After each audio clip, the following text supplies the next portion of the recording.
podcast contains opinion and commentary protected under the First Amendment and fair use, as well as public records and freedom of information laws.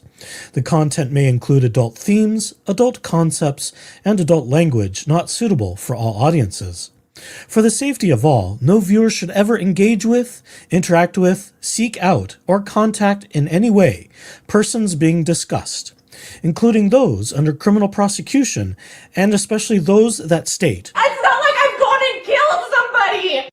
Viewer discretion is advised.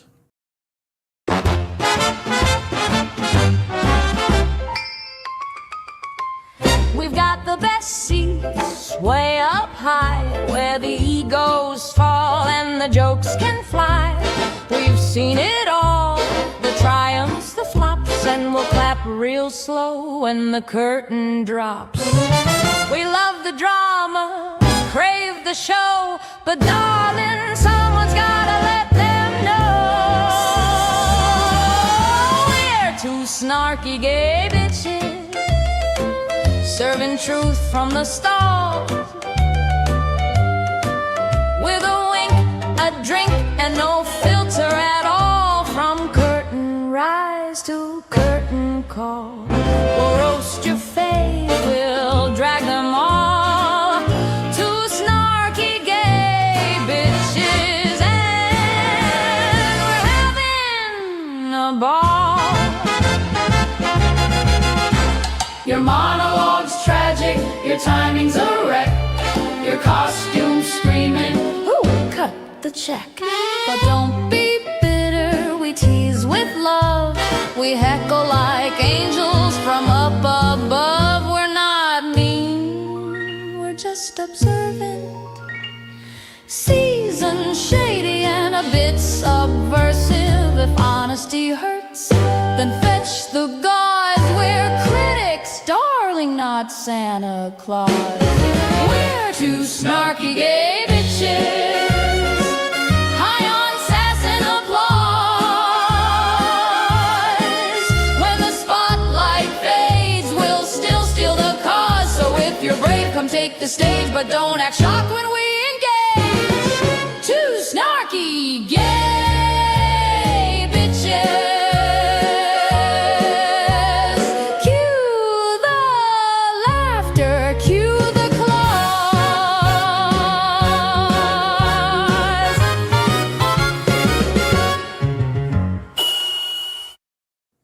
Welcome, everyone, back to round two. Welcome back to your favorite little cubbyhole on the internet. You know, we had so much fun after nearly 4 hours last night. We just have to do more. Of course we do. Because why wouldn't we? As we were ending last night, more stuff landed. And that was the actual video of the injunction hearing of one indicted person on felonies, shall we say. And hey, Rob, that was the injunction. I'm just going to bring him in while he's stuffing his face because he can't help it. I can't. This is some of the best takeout. It echoes nose. It's not quite. Is that what I think it is? Yes, it probably is. I'm glad I've already dealt with dinner. Dinner's out of my hair. Welcome. Did you have chicken nuggets too? Of course. Of course we did. No. Not this time? Not this time. Shocked, I tell you. Shocked. I opted for the usual, but I do have the delicious dessert. So, your cake has nothing on this. I reluctantly agree. I really do. Yeah. And because I enjoy such desserts, or at least those fruits, so much, and keep a healthy stack of dried versions of that in my fridge, which I shouldn't be eating either, but I do. That stuff could get me into lots of trouble. Lots and lots of trouble. That's fine. I'm here to cause trouble. Yes, well, you're succeeding enjoying your dessert while I suffer in not silence. No, I'm the one suffering. I have to talk. There can be no silence. That's my job to suffer on all of this and come up with You get to play the role of a martyr and all of these martyrdom things, and that's That's fine. I force you to make it up. I force you to make up for it in other ways. Well, never mind. We'll discuss those off the air. It's not that salacious. Jesus Christ.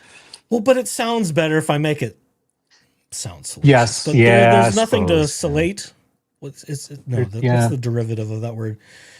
Salacious. If it's not, I don't know. It just means you Words owe me more. Me. You just owe me more visits with twink number 1 and twink number 2, and You are impossible. I know. That's what makes me so charming. High maintenance, folks. He's high maintenance. I am not. Just ask the people that do his hair and he gets his mani and petties at. He's high maintenance. Yeah, whatever. You're just jealous that I get manis and petties.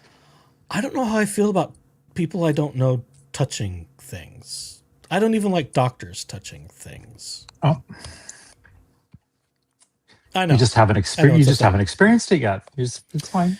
It could be. Well, and maybe it's what is that? What do they call that when you don't know what you're missing out on? Isn't there a word? I don't know. FOMO. I'm depraved on account of I'm deprived. If I want to take a line from West Side Story, that works. I'll use that. That'll work. When in doubt, use my gay card and use something from musical theater. Yeah, obviously, that's our right. It's our. It's our. It's about the only there right was a I've God. got. There was. Yeah. Well. Other than entitlements as a white cisgendered male, that's about all I have. Well, it's the rest of what I've got. Yeah, those are privileges and entitlements, but that's fine. We use our privilege and our positions or whatever, hopefully for good. Well, hopefully. Or just entertainment for these lovely folks who decided to tune in to us tonight. And yes, hello to everyone. At the very least, I consider this a public service announcement. Don't do stupid things and be indicted in 14 felonies of fraud. Well, fraud, forgery, tampering with evidence, taking the identity of another, extortion, theft by extort, blah, blah, blah, blah, blah. Blah, blah, blah, blah. Yeah, okay. And good evening, Don't do that. Chat. Good evening, chat. Those of you coming back for another round, may God have mercy on your soul. I think that's about all I can say. So hi to Marcus, who was here really early, like 6 hours ago, apparently. Danny, good evening, good evening, good evening. Cat Lady's here. Yeah, Real Karsten's here. Nice to see everybody. There's more of you. Ms. Wings, thank you. We like some of these funny songs. Because how else can we deal with the silliness?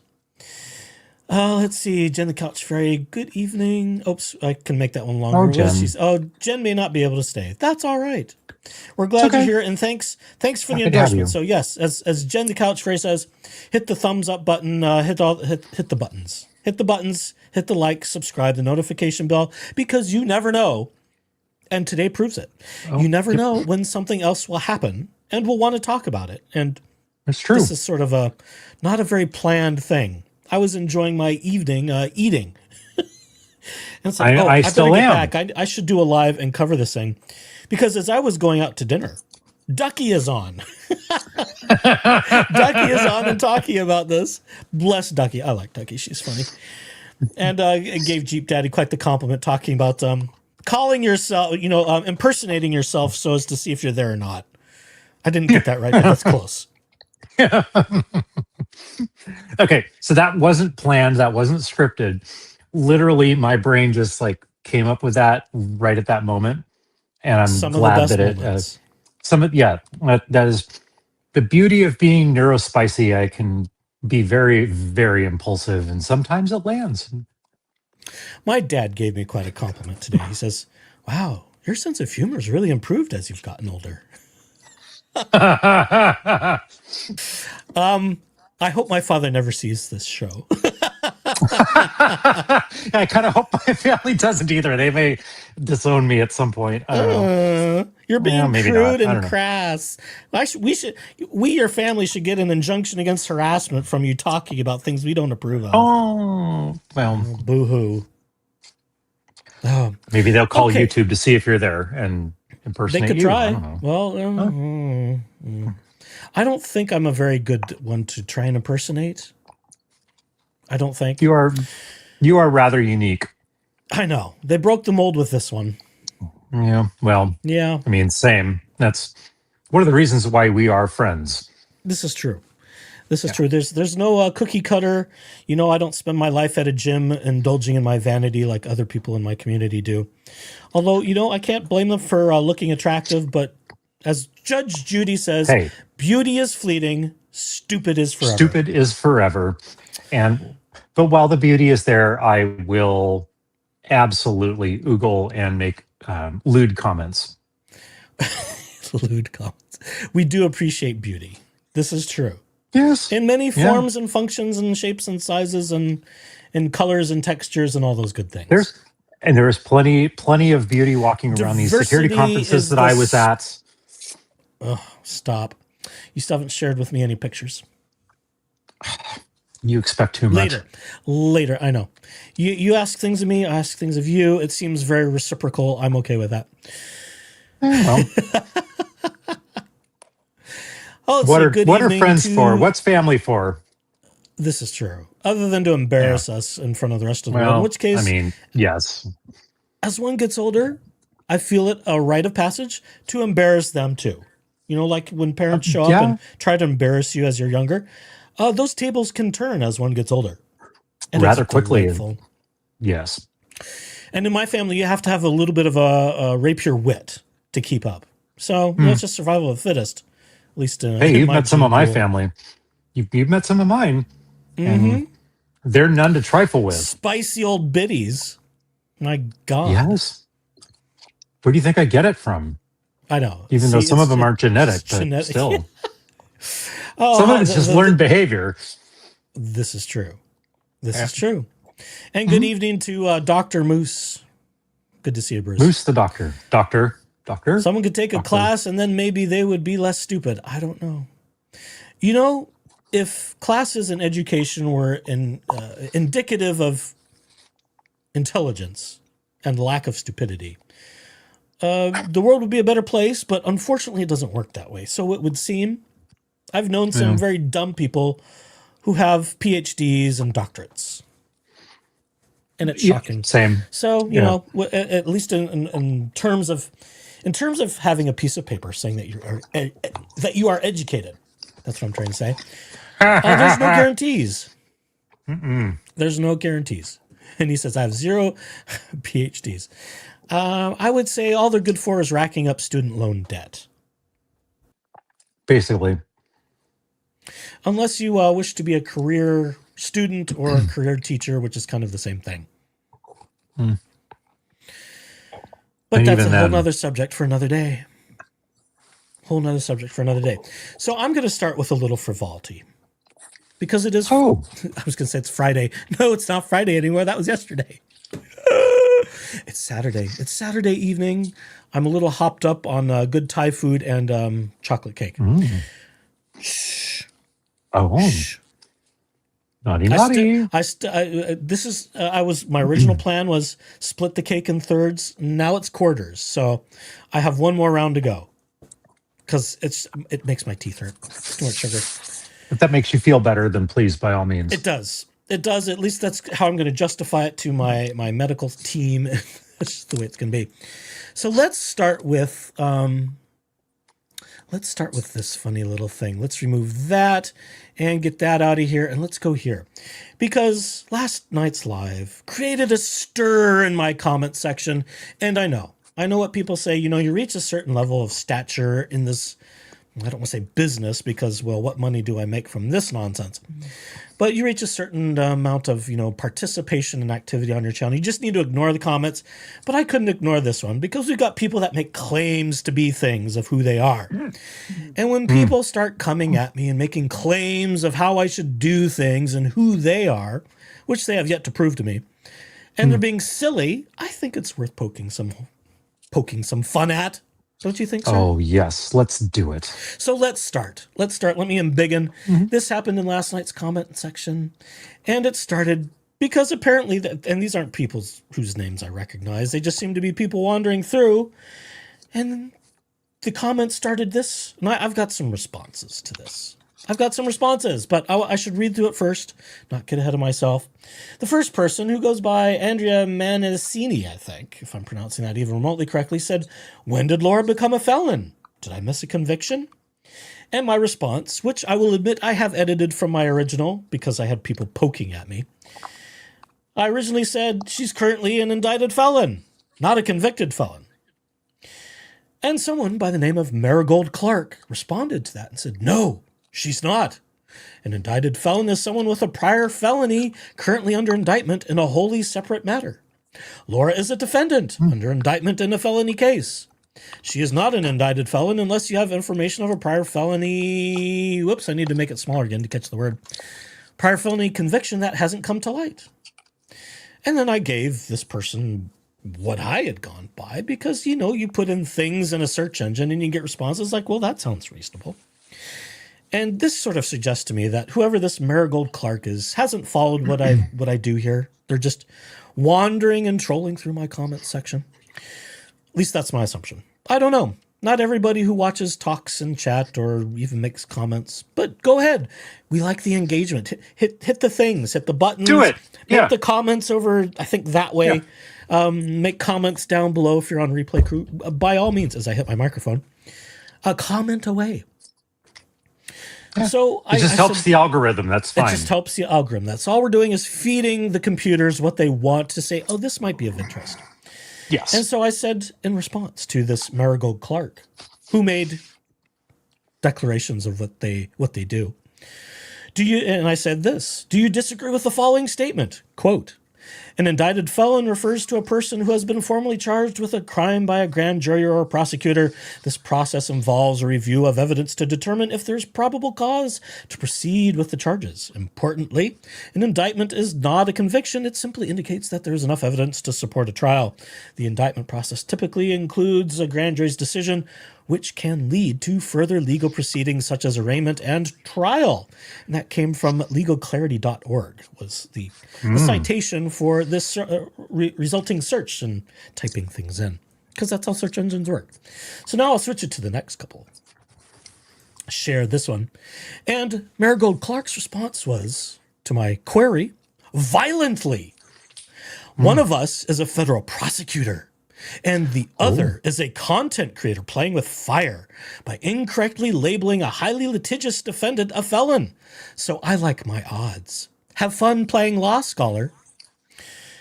And there's sort of repeated statement because YouTube is ASHO and it has weird repetitious I don't understand it. Marigold Clark also replied to the initial response from saying, "Did I miss a conviction or something?"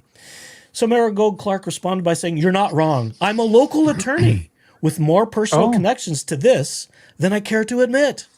Labeling Laura anything but a defendant at this point is highly problematic for both the prosecution and defense. So much publicity could be seen as tainting the case and things like the jury pool." Haha, taint.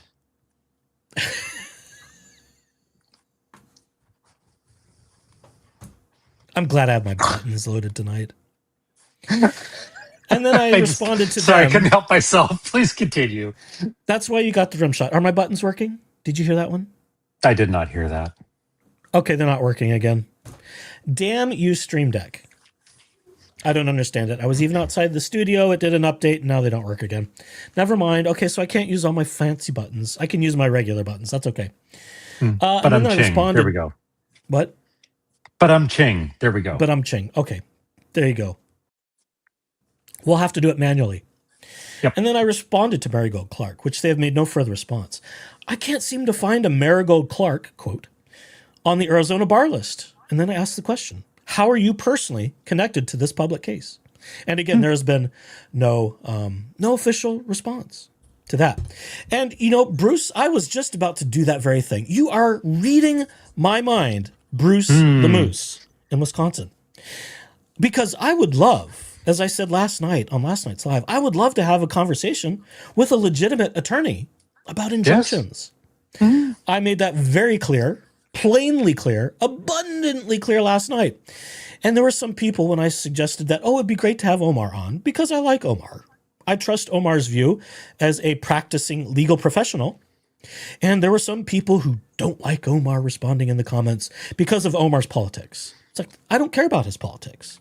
Just like I don't care about Megan Fox's politics, or in many cases, some others, people like MG Law and others who I may not politically align with. I will seek out people who I think will provide insightful information to the inquiry, and people who I think have enough connection to this case to take the questions I may have, evaluate them against how this case has gone historically, and provide some valuable insight. So I have not reached out to Omar yet. I've been busy. I've not done that. But I would absolutely invite this Marigold Clark to come on my show and let's have a conversation. Well, we can talk about terms. And as I say constantly, I don't think a single episode of this channel has gone by where I have not related or iterated ad nauseum that I'm not a legal professional in any way, shape, or form. I would not even pretend to be a legal scholar, nor have I claimed ever to be one, as far as I'm aware. Not that I can recall either. So if we want to quibble about my initial title that said indicted felon Laura Owens, which I've only used a few times maybe, I would have to go back and look. If we're going to quibble on things like that, because in my mind, it makes sense. She's someone who's indicted with felonies, an indicted felon. Now, because I don't practice law, that may not be a completely accurate term. I don't know. I don't. I just used it because it made sense in my head, and that definition kind of said, okay, an indicted felon is this, because that's what I've looked up before. So, by all means, Marigold Clark, drop me a link. No, I'll be the one dropping links. Drop me a note. Drop me a note, and I can be found on the Twitters and other places. Drop me a link and a line, a link, or whatever. Drop me your deets. But I'm going to make a requirement here that you're going to have to prove and validate to me that you are, in fact, what you claim, which you claim to be a federal prosecutor. You aren't going to be able to hide behind any anonymity. And, trust me, bro, I'm a federal prosecutor, because anybody on any social media can make up a name and claim to be things. So you're going to have to demonstrate to me that you are, in fact, what you claim to be. That's the only requirement. And a local attorney, too? So federal prosecutor so they claim. And a local attorney? Yeah, okay. I find that highly suspect. Show your creds, okay? Yeah. I'm going to require anyone It's that simple. Yeah, I will require anyone speaking in an official capacity, especially about matters of law, because, of course, that changes by jurisdiction, to present their credentials professionally. You're not going to be able to be anonymous. Omar's not anonymous. Jeff Legal Vices was not anonymous. Everyone, most of the lawyers, as far as I'm aware, talking about this, their professional details are out there, and they're not hiding behind, I'm the lawyer around the corner, and I don't even go on camera, and I don't speak in anything but text on a screen. I don't let anybody hear my voice. That is highly suspect to me. Yeah. Highly suspect. So I don't know who this person really is. Maybe they are, maybe they aren't. Maybe it's Laura Owens, maybe it's not. Maybe it's David Gingras, maybe it's not. I don't know. I wouldn't put it past him. No, because we've seen this before. We've seen Laura appear on various platforms and use other identities, including things like Chase J. Jones and what was it, the Chen sisters, allegedly. And that whole thing with Dave Neal was with Chase J. Jones. That's still a piece of this case I'm still wanting to explore, but just don't have time to get to. It just kind of strikes me as like all of this, like, and they're impersonating me. Like, yeah, you're impersonating how many other people? It's kind of back to that whole... She impersonated her sister. Every accusation is a confession or something. Robin says just look them up on the federal website. Don't forget Tag. Oh, thank you for the reminder, Bruce. Tag was allegedly an ex-boyfriend of Laura Owens who reached out to Lauren Knighty and claimed to be an ex-boyfriend. And there was a whole big thing about that. So, I don't know who this person is, but I thought it was funny. I was amused. I decided not to engage it too much further than I already did because, credentials, please. If you're gonna claim to speak from a position of authority, you better damn well back it up. Mm-hmm. I'm not a legal scholar. I'm not a legal authority. I don't practice law. I don't practice medicine or mental health or any of those other things. I don't work in anything remotely near most of the stuff that touches this case. Yep. I'm just a guy with a microphone who's interested in this. I've been interested in this for quite a while. And I'm just a guy with AirPods and drink in hand, making snarky comments. So now when I make comments about we're a couple of snarky gay bitches. And that's about all I will claim. Yep. When I opine about privacy and security, Echoes can vouch for my creds in that respect. I can indeed. Because I will not dox myself as much as possible here in this forum. But yeah, my reputation and my expertise in certain areas speaks for itself. And if you want to validate said things, you're welcome to contact me offline, and we can go from there. But yeah, Echoes is well aware that I speak from a position of experience with privacy security matters and Jeep matters for that also. Oh, I can't speak to Jeep matters either. Other than, they are nice machines, and if you get a nice one, they can be quite comfortable and fully decked out. You've been out a little bit, Yeah, when you're, it's quite comfortable. When I've kidnapped you and taken you on night runs, one day you will not be chicken shit, and I'll actually take you out on a proper run during the daylight. But yeah, that would be better. The night stuff is like, okay, all you can see is what little light you have. I mean, unless you put 5,000 watts of light bars and light up the hillside. That's kind of so that's a little janky even for my taste. Yeah, that might be a little bit whatever. Yeah, a little cringe. And if you've got a good view, you don't want to be in the dark, right? Yeah. So there is that. And I should also add to this, this is not the first time I've had people, not on this particular channel, but in other things I've tried in the past, I've had people come at me, claim to be lawyers, claim to be district attorneys, all sorts of things, and say, well, I'll tell you who I am if you tell me who you are first. And they want me to dox myself to them. Not going to happen. Nope. Not going to happen. Any ethical attorney is not going to behave that way. And if they are behaving that way, then I'm going to start filing complaints of my own. Because there are ethics. It's a matter of public. And there are ethical rules that attorneys have to abide by, whether they be federal or state or whatever. Yeah. But let's see. Someone said, go ahead.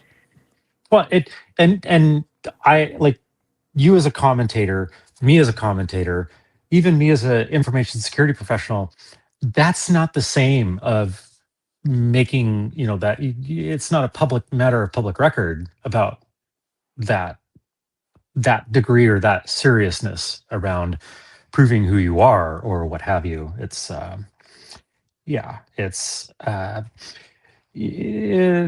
stakes are different. It's like attorneys, real estate, financial advisors with a fiduciary responsibility.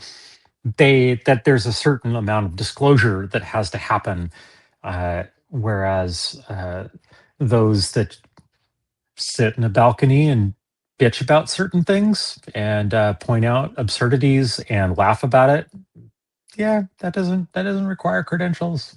Yeah, sorry. Well, and like in past cases, where I was following another, it was kind of a national story at the time, about 10 years ago. And I was trying to do, it wasn't quite a LawTube thing. It was sort of a media thing at the time. And, it was a fledgling channel that grew really quickly, really fast for covering an event at that time. And one of the moderators got pissy with me, and I got pissy back, as I want to do. And they blocked me. And what I discovered, because this particular moderator who was dealing with the chats on the thing, used their real name, which was kind of stupid for them, number one. And it turned out that particular moderator, who was being nasty to me and banned me at one point, had a past. They had a past that was unflattering.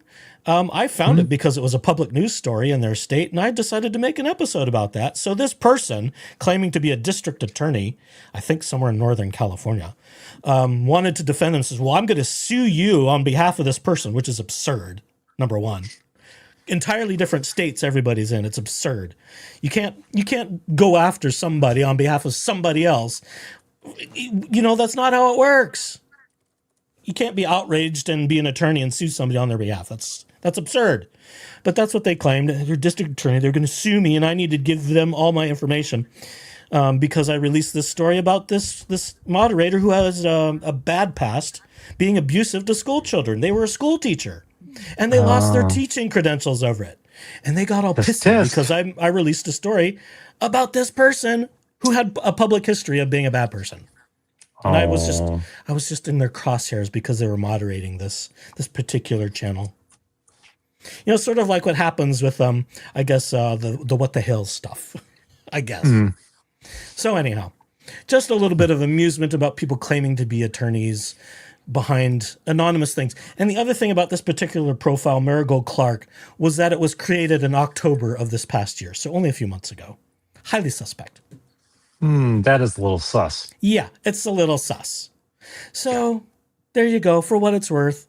And no, I'm not going to go after people and their politics and whether or not they like Omar's politics. I saw some of that stuff too. Behave yourselves down there in the comment section. Yep. Don't make me pull this chat over.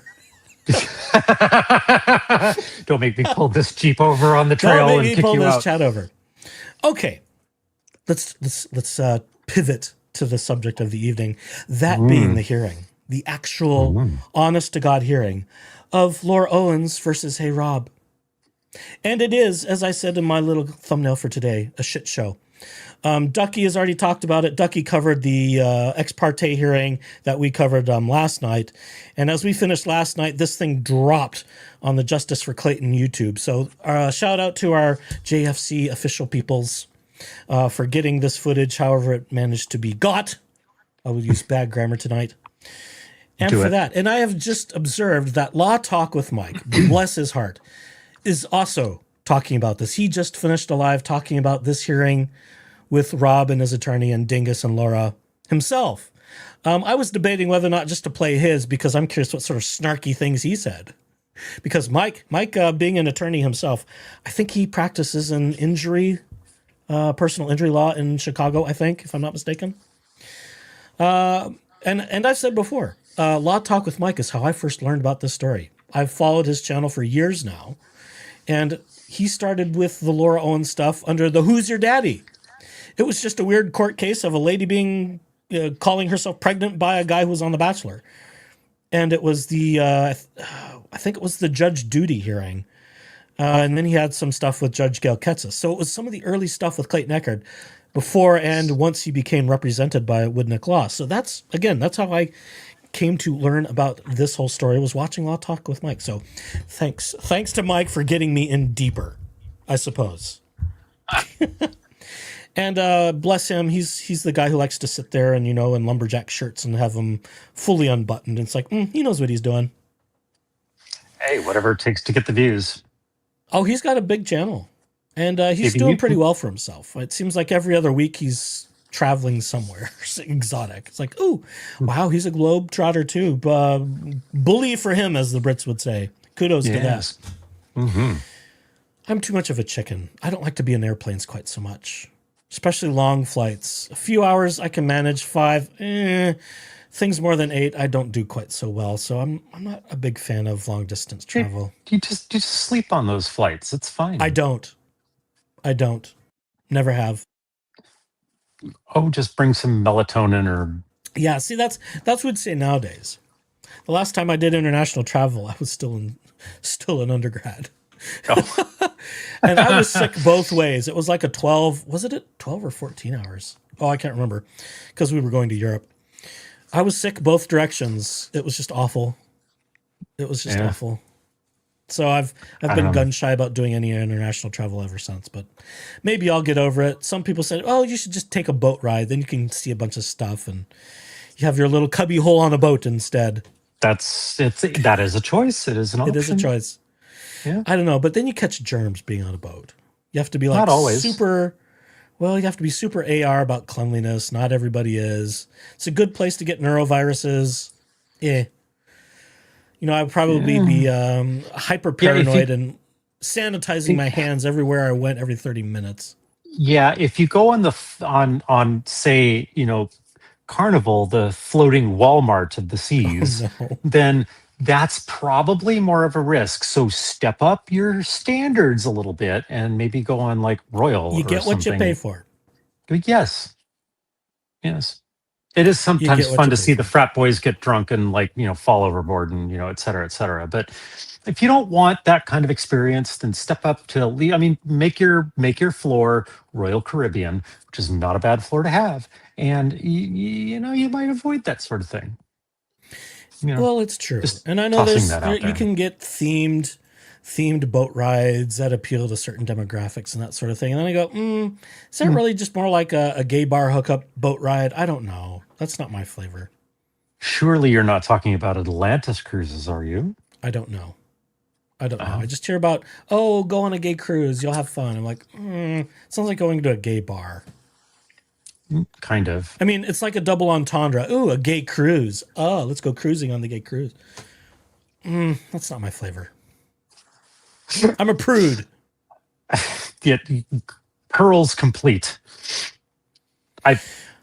Audience, I have been trying my level best to get him to stop clutching pearls from time to time, but he is a tough case to crack. There are some things. Danny asks, can we hear vaguely about how the two of us met and became this dynamic duo? We've talked about this a little bit before in other episodes. I mean, I just kind of want to refer you back down the memory hole to go find them. But briefly, we did some artistic things together. We learned very quickly that we had some commonalities in our suffering through surviving the religious cult of Mormonism, a.k.a. the Church of Jesus Christ of Latter-day Saints, whom I am getting so bombarded on social media by everything from them right now. It's driving me bonkers. Wow, okay. Yeah, it's like every day there's like 20 things. Oh, come to church with us. Some young missionary. Oh, come to do this. So that's how we met. And God, it's been what, 14 years maybe? Is that about right? At least. Wasn't it 2012? Yeah. 11 or 12. Yeah. I couldn't tell you exactly when. Yeah, I don't know. I don't recall. Yeah. That's pre-COVID. Pre-COVID stuff's kind of getting fuzzier. It's a bit fuzzy, but yes. I mean, it feels like forever because, we made fast friends with each other about all of that. Yeah. Those commonalities. And yeah.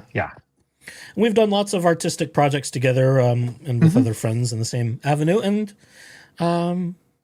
it was snark at first sight. Oh, yes. Yes, it was. That first word, not sight. It's first bite. Yeah, word, bite, bite, and sight. Yeah. We and we're not terribly far apart in age, so there was a lot of common same generation. The things with the churches and cults, if you will, they evolve over time to try and retain control, and so the flavor of cultish Mormony things that Echoes and I had was extraordinarily similar. So it wasn't just that we were both in that particular flavor of religion. We grew up in an era and certain teachings and certain thought processes from said leaders of the church that may or may not carry forward to the current day things. Doesn't mean that we don't relate to those who came after us, but there's many things that they have tried to edit out and whitewash and minimize to try and make themselves look a little bit better, but we know better. It's all PR. We know better than that. We know better than that. Yeah. Once burned, twice shy. Oh, yeah. is the phrase. And Mormonism will burn you at all ends. It'll burn you personally. It'll burn you from your family. It'll burn your social and business relationships. Yeah. It will go scorched earth. Sort of like Laura Owens. More or less. Just like crossing Laura Owens, she'll go scorched earth. Oh, Mormonism will do the same, or try. Yeah. Well, the Mormons are far more effective than she is, but well, they've got more money. A lot more money. Well, because she is indigent after Oh, that. she's into. That's right. Yeah. Okay. You know, and that's another thing I would like to ask someone who practices in the legal profession. If one's living is being subsidized by mom and dad, are they truly indigent? Even if a court claims them so. And I think that would require a lot of review of the documents of the indigency. Because if we are being provided for on someone else's dime, while one may not be making their own living, although I think she's perfectly capable to stand on her own 2 feet and have a job and make a living without mom and dad's help. She's going to have to. They're not going to live forever, right? They're not spring chickens. Some of them have more medical problems. Let's just talk about some facts of life here. That's what happens when we get older. Sometimes we can't get up and down the stairs as easily as we once did when we were like 12. Yeah, I was joking about that a little bit at dinner with the fam. It's like, oh, yeah, getting old. My dad was saying, wow, your beard looks really good with that salt and pepper. I'm like, thanks, I guess. Yeah. Thank you for acknowledging I'm getting old. Yeah. That should remind you how old you are. Yeah, really. Yeah, because my father's no spring chicken either, by no means. But he still is quite busy in his retirement. Bless him. Well, that's good for him. Yeah, good for him. You know, they did well for themselves. So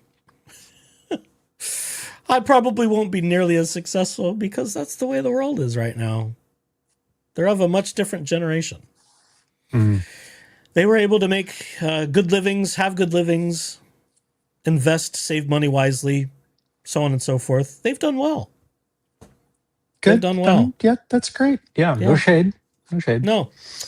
It's kind of an envy, but it certainly took both of them to, both of their combined incomes to get the very comfortable living they have. Yeah. Which, I mean, I'm only fortunate. Yeah. I mean, and I consider myself fortunate for selling out to corporate daddy, as I phrase it occasionally, but yeah. I should tell you. I should tell you our server at dinner. We were talking about some stuff, and I was mentioning what you do, and she came over and she was, "Oh, I have a friend that was caught in some of the layoffs with Google and this, that, and the other," and she starts going on and on and on. And she was, "Is it true that they can't talk about what they do?" It's like, well, it depends on the job, but yeah, some of it's very secret corporate stuff. And you may not even be able to work for someone else if you've worked at Google, and you can't go working for, what's another one? Amazon or Microsoft. Yes, because she was saying, "Oh, all my friends that were working there have been laid off," and all this other stuff. And she goes, she just had to tell all of these stories after she was listening. She was eavesdropping on our dinner conversation. Oh, yes. That was fun, I think thankfully some of the non-competes between these major tech companies, regardless of location or who they are, have sort of some of those pretty thick walls have been chipped away at by legislation, which is a good thing because competition is a good thing. If you're going to be a capitalist, but it's some of that stuff I will probably have to take to my grave. Danny says, watching my dad retire as I live paycheck to paycheck, it's kind of scary, to be honest. It is. It's a scary world. Yeah, all of the things we were promised as kids, well, at least those of us of our generation, I'm not quite so sure about younger ones who were just saying, well, you're entitled to everything. We were taught, well, at least I was taught, work hard, do your best, the rest will take care of itself. Right.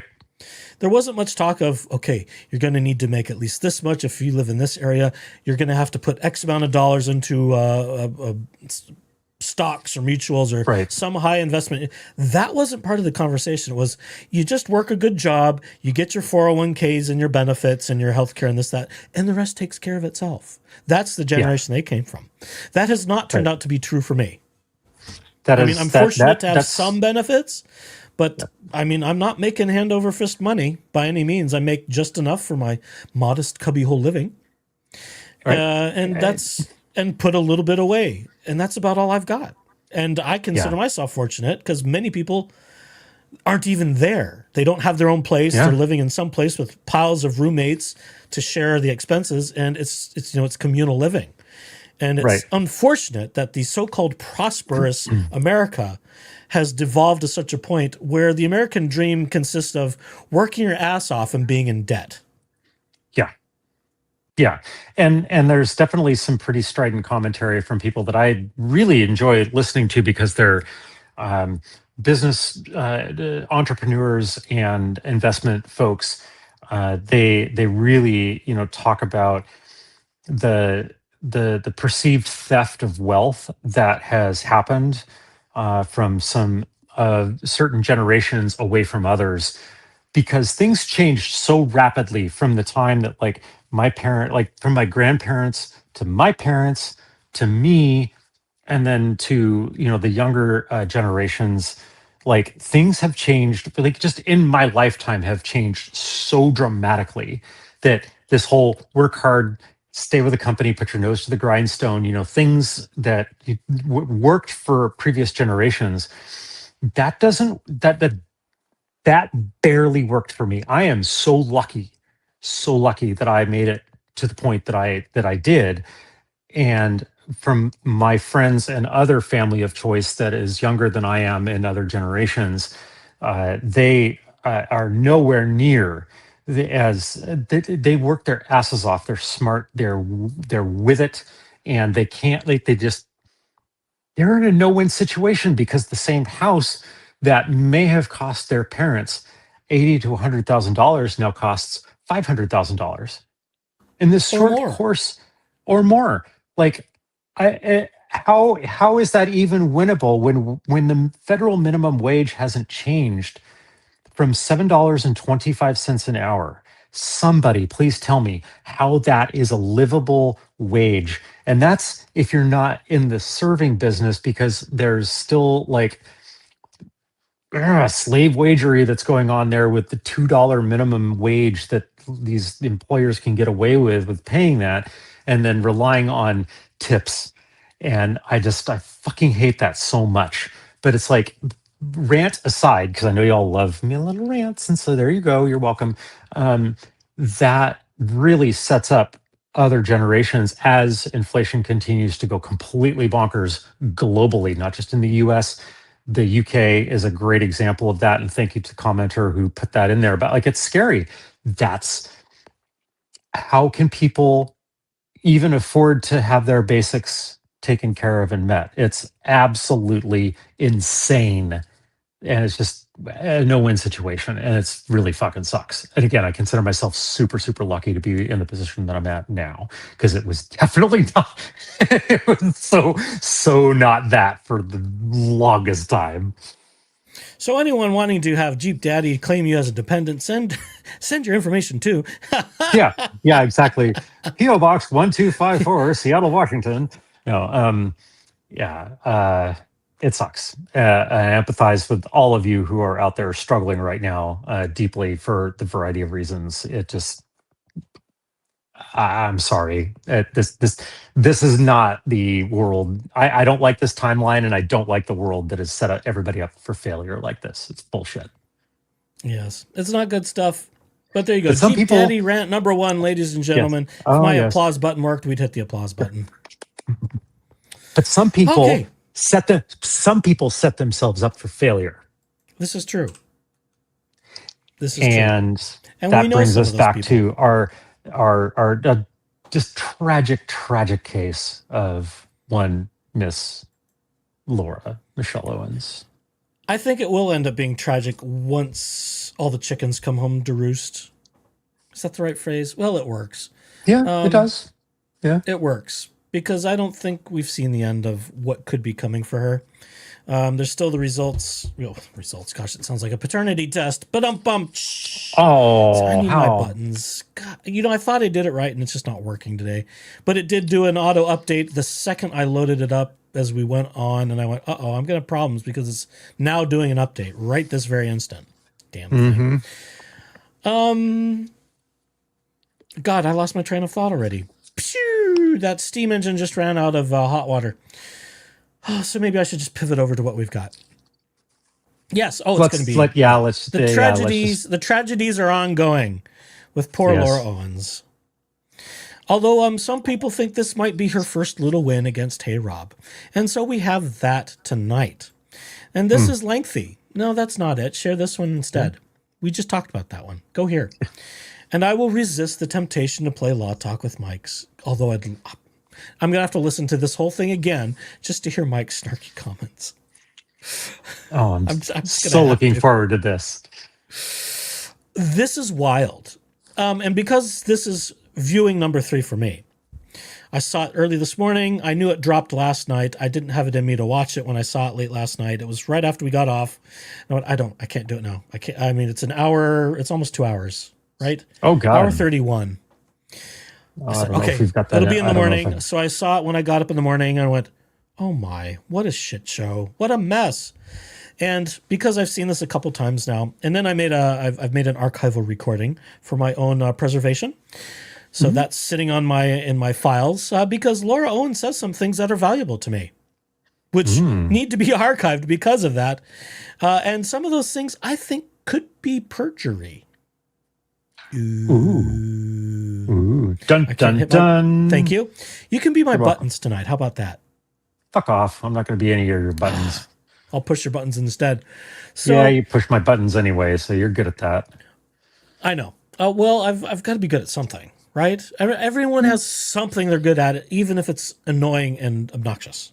Maybe that's fine. I push your buttons too. So again, this is one more of the piles of reasons why we're friends. What's that song Queen Latifah sings in Chicago? When you're good to mama. Good to you. Good to you. That's right. Help this hand. And it watches that one too. When you're good to mama.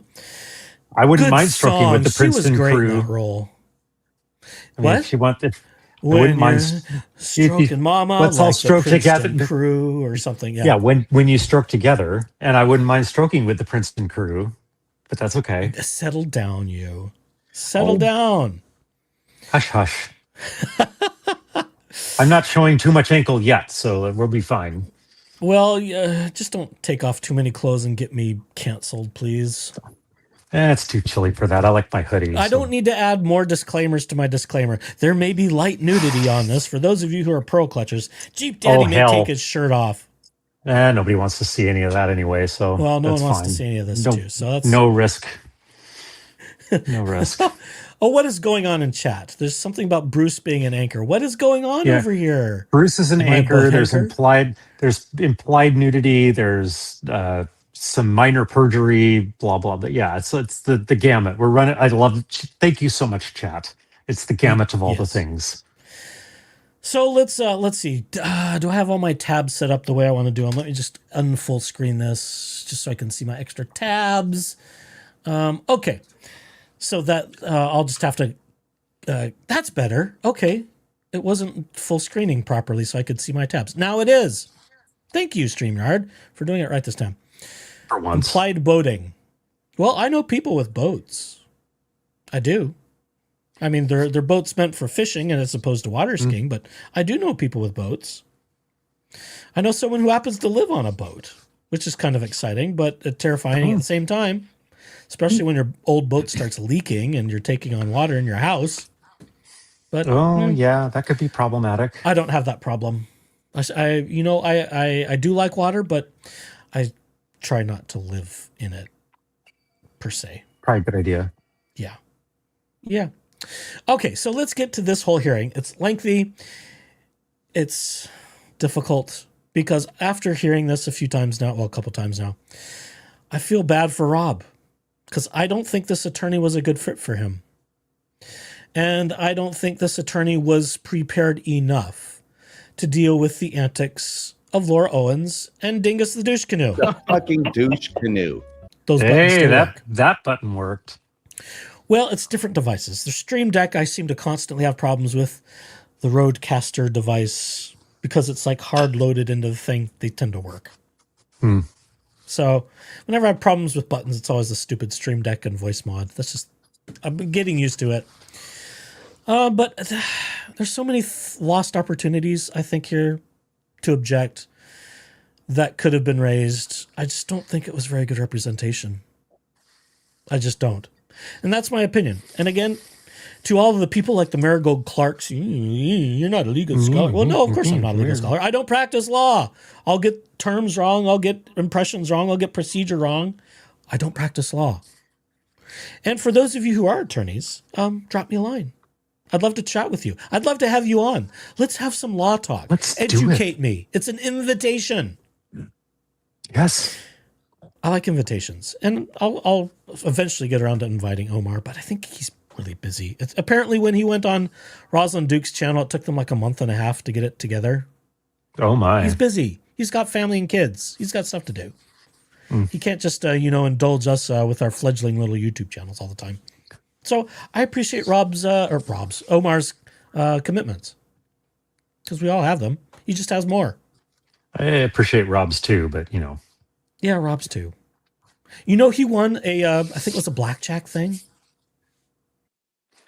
I heard. I sort of teased it last night, but I had to read up a little bit more on it. Something like $250,000, which is what David Gingras used as justification for fees and cost. Rob won $250,000 in 2021 at like a blackjack. I think it was blackjack. I might be getting my casino games mixed up. That could be wrong. So he's obviously got the money to pay for all these fines and fees. Maybe, maybe not. That depends on what happened to it. And let's not forget, if you get any earnings in casinos, the lottery, what have you, you've got to pay money to the government. Oh, yes. Which means you get a lot less than what you win. Lotto is 40% federal tax. See? And since Rob was taking care of his mom, who I think had some care, he was apparently certified to give care. I'm not sure Laura Owens could say that, but Rob, I guess, is certified to care for his mother, who more recently passed away. I think it's been a couple few years or whatever. I wouldn't be surprised if some of those earnings ended up going towards her care. Because as one gets older, any sort of care, be it in-home care, be it, God forbid, a low-grade living facility, it's expensive.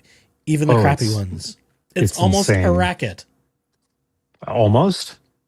Well, I'm trying to be kind because I don't know all the details. I do have a family member that did work in elderly health care for a time, and it was miserable. And it seems like they're always being, shut down for health code violations and that sort of thing. It's like, how awful the future looks as we get older. It's bleak as fuck. I mean, you have to be a bazillionaire to, end out your last of days even slightly comfortable. So it would seem. It's gross. Okay, have I digressed enough? Shall we get to this nonsense? I don't know. I mean, we've digressed for like an hour. We need like 2 more minutes to reach the full hour of digression. But no, let's not waste it. Let's get going on this. So here we go. And again, this comes from Justice for Clayton official on Instagram. I don't know if anyone else has it. Schnitzel may have it too. But this is just where I saw it first. So this is where I have pulled it from. So here we go. Oh, brace yourself, folks. This is rough. Fast forward to the impertinent parts. Well, we'll see. I'm going to pick up the speed on it, too. I'll put you over here. And I like the hot mic, too. Let's kick it up to like 1.1. David talks fast, so I don't want to take it too far. I like how they shake hands, too. It's funny. So they have got all of our exhibits. And we do have audio problems here. The court wasn't aware that the microphones are not everywhere. And so we lose some of the questions. We lose some of the stuff. You can get Laura's responses because Laura's the only one that testifies. But we do lose some of the questions. So it is problematic. I find it interesting that... You'll play them. That Rob's attorney brings in a stack of binders and not a computer. Very old-fashioned, I would guess. That's pretty old-fashioned. You want to be prepared for both. But, David's there with his computer loaded for bear and all of the audio clips. I think they're video clips. And all we see on... this didn't go well. My laptop will play it that way. Yes. Yeah. As long as you have your own device, it'll project it. You have to connect your device, David. As long as you have it on there, it's your responsibility. This becomes an issue at the beginning. Perfect. Check.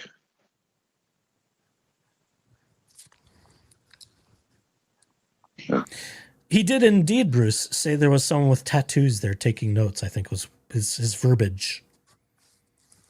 So, yeah, there's several people in the gallery. I don't see anyone with tattoos. I don't see anyone that's sleeveless, to be frank. At least from this view of the gallery, there's probably another side. Let's see, is that the same? I'm trying to look at the two camera shots of both the defense and plaintiff tables. Is that person? No, that's somebody else. So we can't even see all the way to the back door. But I don't know. I don't see anyone with tattoos. Why does that even matter? David made some accusation that there was some other JFC person in the gallery observing, and they had tattoos. This was in one of his blogs that I don't want to read. But who gives a fuck if who's got a tattoo or not? Well, I don't know. I think David seems to like doxing people associated with this. I don't know if that's what he does. Fair. Saber rattling. Ooh, I know who you are, and I can come get you if I want to. Seems to be his approach. That's my opinion. That's what he's done to just about everybody else. Oh, Bruce says, no, the point is that he said there was one person, but I'm seeing more than one person. Accurate. There are at least 1, 2, 3, 4, probably 5 people that we can see. So, yes. Okay. We can skip through just a little bit. They just talk about the computer and who's responsible for it. Buttons. Let's see. Accept. Okay. We'll skip a little bit. Rob looks good in a suit. I don't have near enough seltzers for this or bitch beers for this, I don't think. Okay. Row 2304 in the matter of Laura Owens versus Robert, is it Andreev? Case sounds like a Y. That helps, Andrea. Okay, that's Andreev. Yes. Okay, all right. Let's start Got to with get the emphasis on the right syllable. Mm-hmm. Good for him. plaintiff's counsel. Good morning, Your Honor. David Gingras on behalf of plaintiff Laura Owens. And to give you a little phonetic help with my last name, it's pronounced gin like you drink and grass like you mow. Gingras. All right, Gingras. Okay, all right. And counsel for defense? And I will also point out Ajad's very salient comment. We do see some signing to Laura in this hearing where he's doing stuff around his face and, oh, no, not that. Oh, as they say in other podcasts, the baseball signals. And there are some times where Laura kind of starts stumbling, and it's clear that she's watching over him to either object or help her out. So we see some of the same stuff we did at the paternity hearing, too. Not nearly so flamboyant, and I think had Rob's attorney been better prepared to deal with these people. He should have blocked David, number one. She's got no right to watch him, to signal her.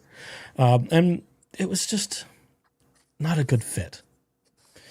This guy wasn't up to speed, I don't think. Again, my opinion. You'll see. Good morning, Your Honor. Matthew Kelly for defendant Robert Injunction. All right. Any preliminary issues that we need to discuss before we get started?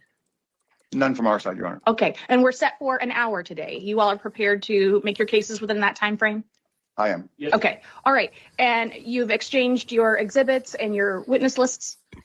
Yes. Yes. Okay. The people in the gallery, any of them going to be testifying? Not from our side. No. Okay, all right. So anybody who will be testifying would be limited to the defendant and the plaintiff? That's correct.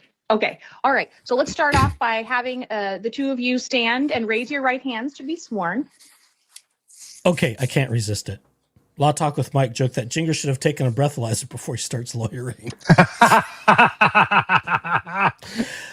Now, I did hear Mike say one thing. David still has a pending DUI case. He should be out on bond.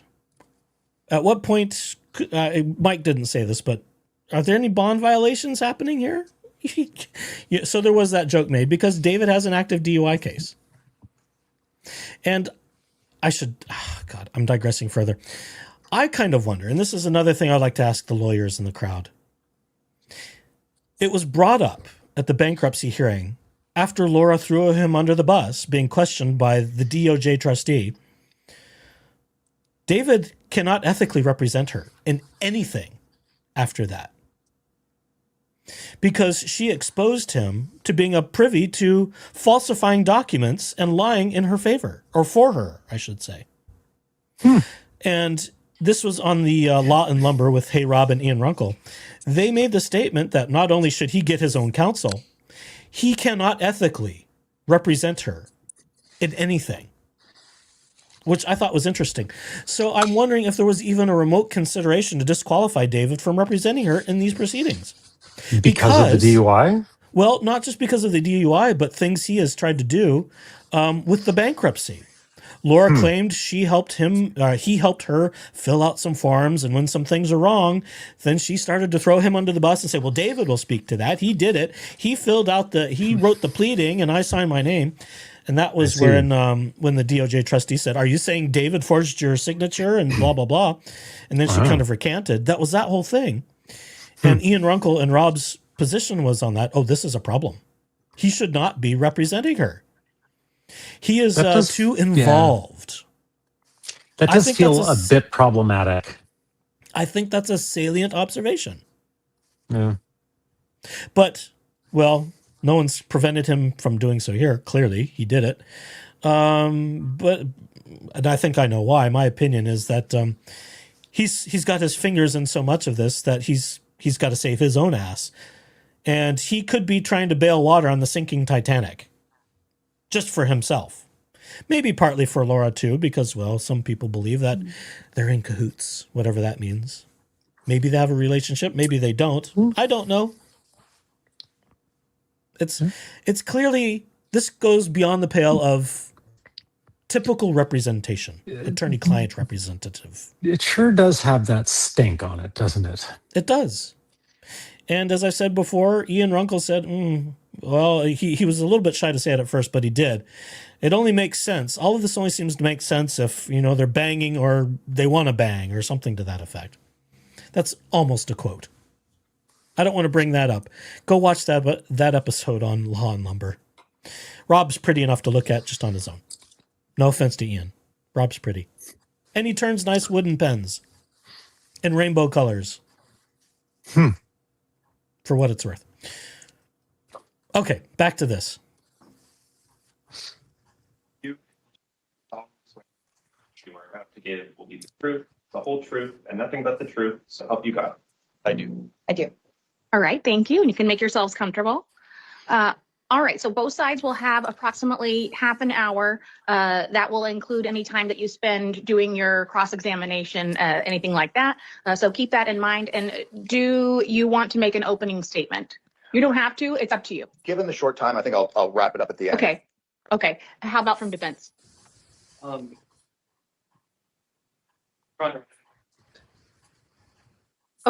All right. Bruce also makes the point, did the bankruptcy filings resolve to the point where he is now a witness in the bankruptcy? I didn't think they were done yet. No, they're not, as far as I'm aware. Last I know that there's supposed to be a deposition for the DOJ trustee happening with Laura Owens. So it's not gone so far as to name him as a witness, but it sounds, at least it was the opinion as I understand it. And again, this is their opinion formed by my opinion. It was the opinion of Rob and Ian Runkle that that he is a witness. Because David does state not only in that proceeding, well, he says it in this proceeding specifically, that he's been involved with Laura Owens in these proceedings since the paternity matter. And Laura herself said, well, he wrote some stuff for her and helped her fill out forms, which, I mean, again, I don't practice law, but I think it does make him a witness. Does it make him a percipient witness? I love that phrase. I don't know quite what it means. Ooh, that's kind of a $10,000 word there. It is a $10,000 word. Should we look that one up? Percipient witness definition. See, I'm Googling other words that may or may not be accurate. So take it for what it's worth. Let's see. The Bingolator says a percipient witness is someone who testifies in court based on their direct firsthand knowledge of an event derived from their own sensory experiences. I mean, in my layman's view, that would qualify. He's been involved in her cases. He has allegedly filled out documentation for her with the bankruptcy. He has tried to enter in a limited capacity to represent Laura Owens in the bankruptcy, which, as far as I know, has also not yet been resolved by the courts. by the bankruptcy court specifically. So there's a lot of stuff hanging out there with the bankruptcy we've got to watch and keep our eyes on to see where it's going to land. Yeah. But when two other lawyers start saying that David Gingras needs to get his own counsel for the problems he's going to have with all this, I'm taking notice of that comment from professional attorneys. It's worth taking note of. Yeah. Yeah. We've got two. I mean, one of them works in Canada, but he seems to be fairly acquainted with U.S. law. I guess they're not all that dissimilar. And of course, you can go watch. Hey, Rob. I'm getting my Robs mixed up. You can go watch Law and Lumber. Rob and Ian Runkle. They both have great channels. I watch some things from time to time. I do. I'll confess. Then whenever you're ready to call your first witness. Your Honor, would you like her to be on the witness stand, or? It's probably easier once we get to the time of cross-examination. It's a little strange when you can't see who you're talking to. So why don't you come on up to the witness stand if you would, ma'am? Yep. And just head up the ramp over there. There you go. And watch out. I hear there's a little area where people trip sometimes. You didn't have any trouble, but just in case. What's that little area? Yeah, the chair will move. It's a little difficult because it's on card. There's a funny bump in the floor. Don't trip on it and sue the courts, please. Yeah.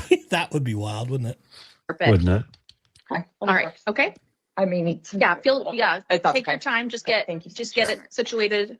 This isn't the right black chair. Oh, wait, never mind. There you The are. black chair. The And black whenever chair. you're ready. Okay, thank you. Hi, what's your name? Laura Owens. Laura, did you file the petition in this matter on January 20th, 2026? Yes, I did. Okay, Exhibit A, if we can have that. Am I pulling them up or are you? They already told you, David, you have to bring it up like 3 times. You have to plug it in. You've got to have it on yours. The incompetence. It's my opinion he's incompetent. We have it marked, but you'll have to play it off of your own computer. Do you happen to have another copy of it on your? I do. It's right. If you want to just turn it on, it'll be there. Plug in your laptop. You should be able to play it. Yeah, it's plugged in. Okay. To All right. display Why is court, this not you the filed power, the you petition? dumbass. Why is this so difficult? Why is it so difficult in every courtroom to have different technology and it's all different stuff? Why is this a problem? No, on January It's not 20th, that 2026. At the difficult. time that you filed this document, did you believe that everything in it was accurate? Yes. And since you filed this document, did you learn that there were some mistakes that you wanted to correct? Yes. Okay. If we look at Exhibit B real quick here. So our exhibits are not numbered as letters. They are numbers. Did you receive an exhibit list? I did. So the. Oh, I see what you're saying. Yes. Yeah, Drew, the clerk, kindly tried to identify That's how perfect. you had them marked, but if you all are used to appearing in civil court in front of judges, there is a different case management process that they use.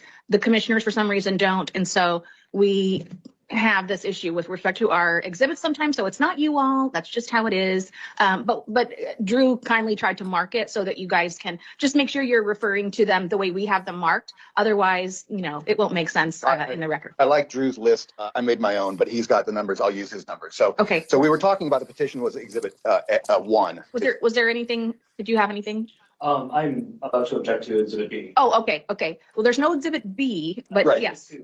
Okay. Exhibit 2. Okay. And Your Honor, can I just show her the paper? It's a bit easier than doing it on the screen. Exhibit 2. This is Exhibit 2. Okay. We need the cheat sheet. I will say, she's a lot better well rehearsed. This is a better performance for her than what happened in the paternity matter. But she still breaks down and gives the quivery Laura Owens voice that we are so accustomed to hearing. We start turning on the I'm afraid, and I turn on she turns on her acting charms, I guess. I don't know. I'm not sure what you call it, but it's a much more convincing performance in this instance than what we saw before.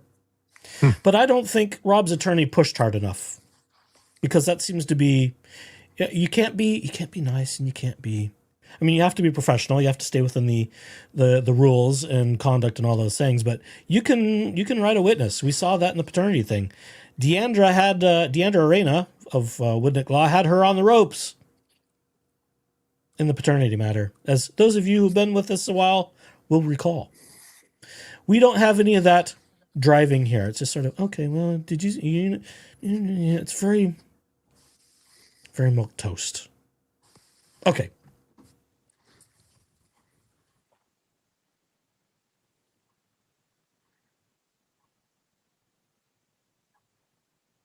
Okay. And did you want to respond?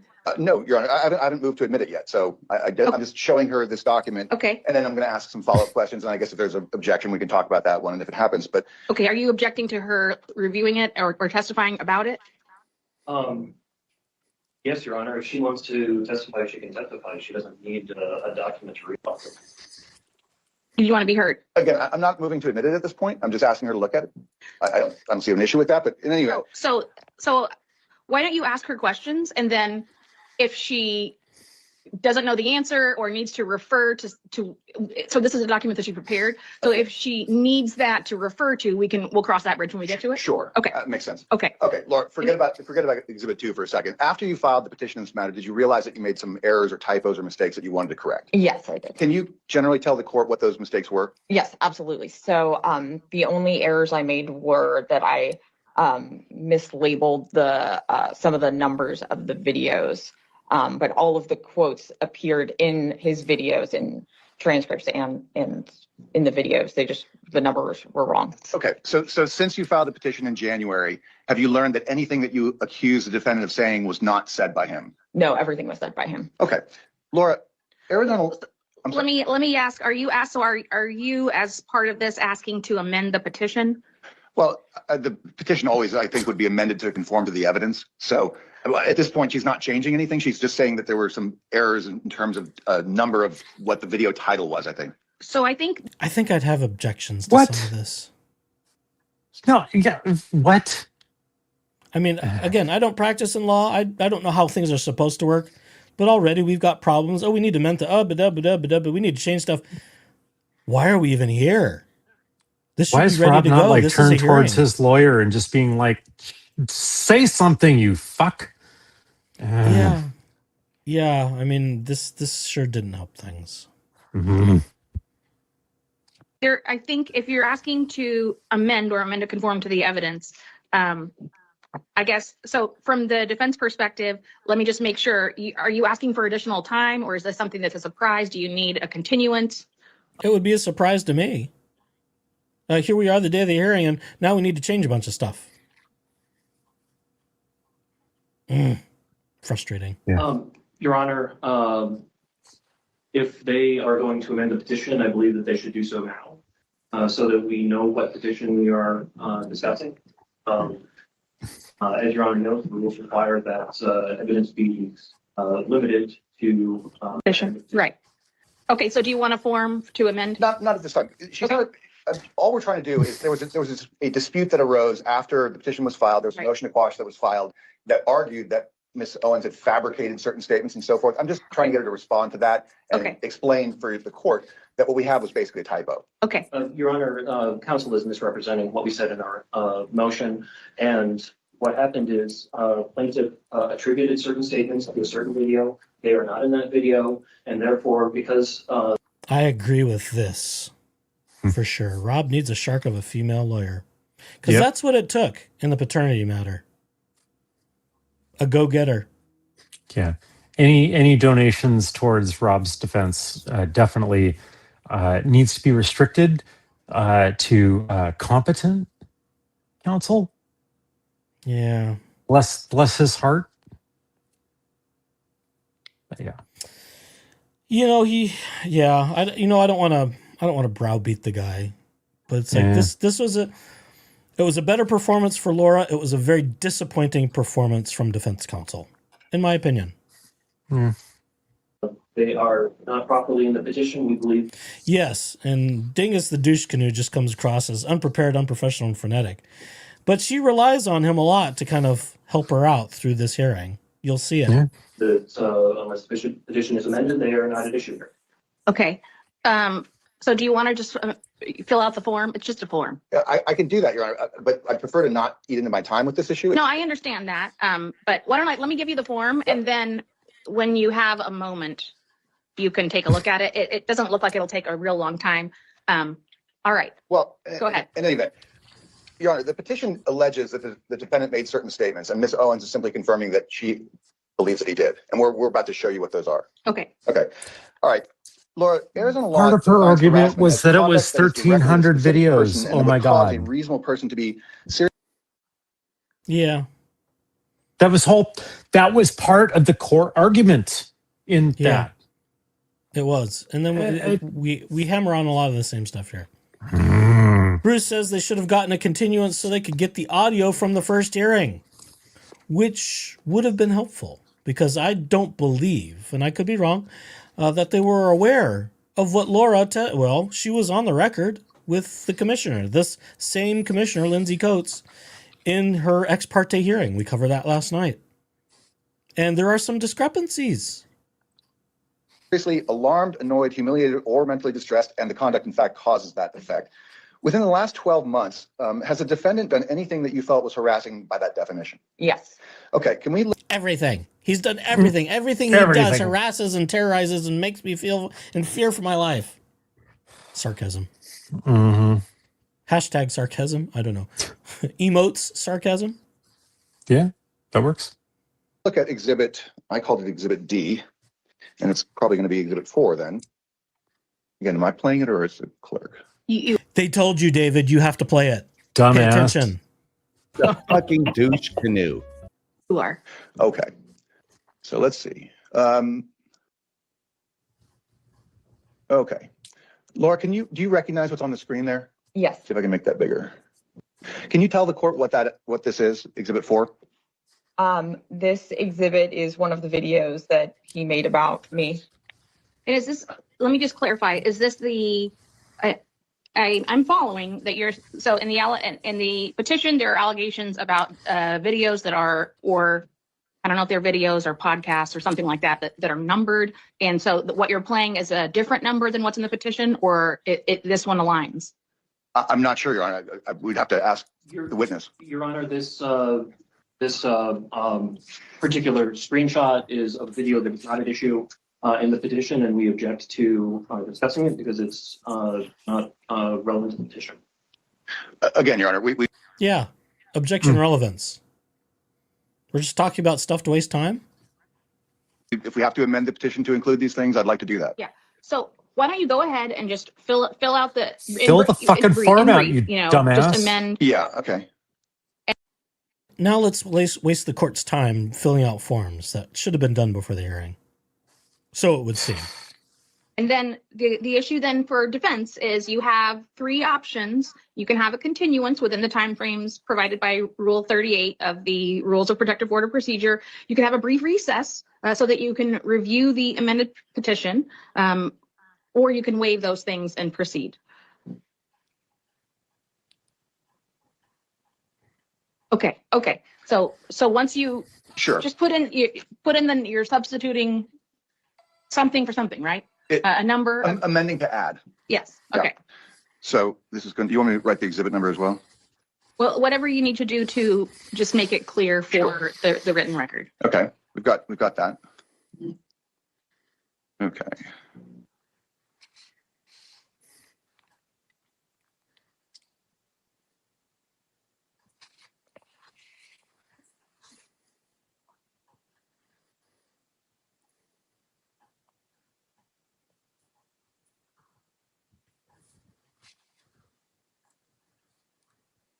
You want me to do this now as we go along, and then we'll keep adding to it if there's any further objections?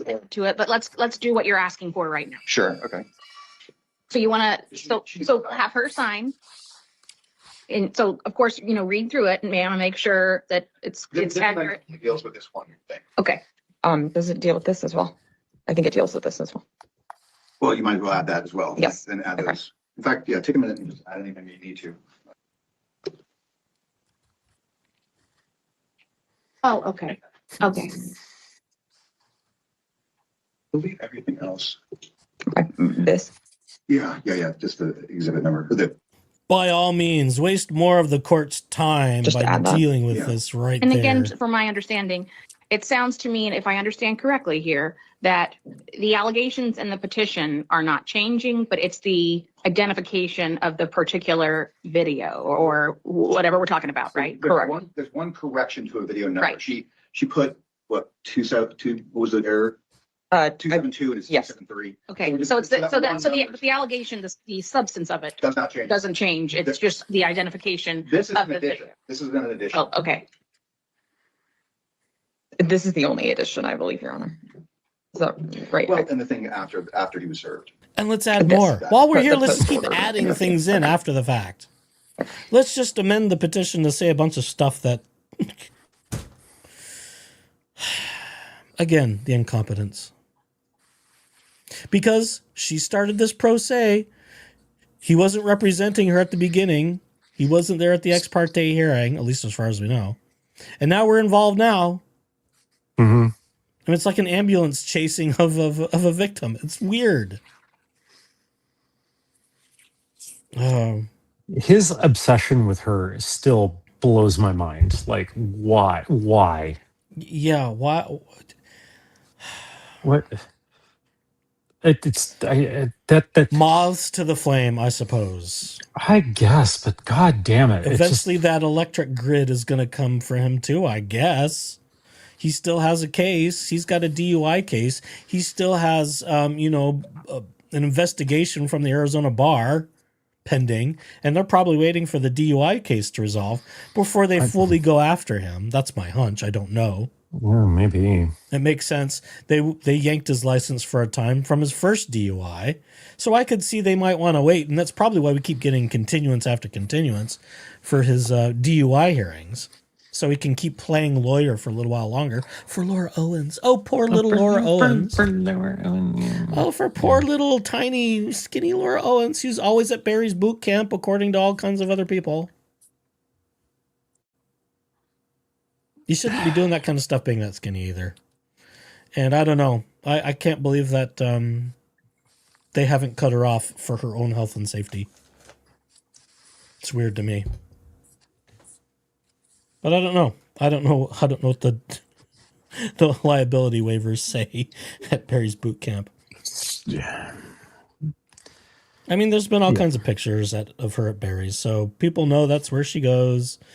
This is not an invitation to go following her at Barry's, but people know who she is. This is a very public case.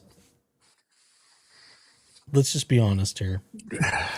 It's like if someone saw O.J. Simpson walking down the street, they're going to know who he is too. Mm-hmm. But again, it's not an invitation to impersonate. It's not an invitation to stalk, harass, or do any other thing that is not legally don't do permissible. Yeah, Don't do anything that is not permissible by law. Thank you.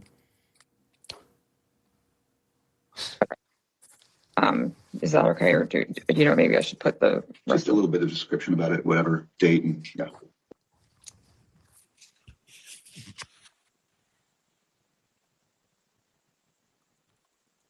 I haven't had any scones.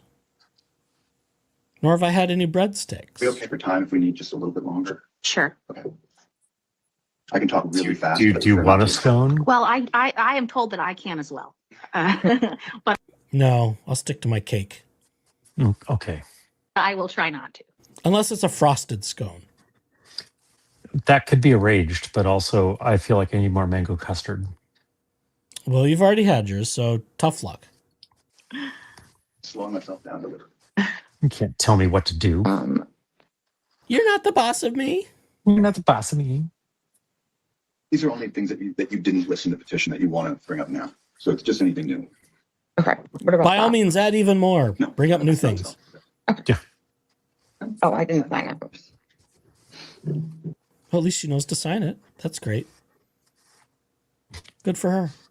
Oh, and the approximate date of that was 2/25. I believe. I mean, or not 2/25. That wouldn't make. But it's 2/5. 2-5. Yikes. Thank you. Does the clerk need to do this? Well, we do need a copy of it to make it part of the record. So why don't we, Maurice, would you be able to make a copy of it real quick? And then just so we can also give a copy to defense counsel. You all are Justice for doing dangerous more cake. than the average bear.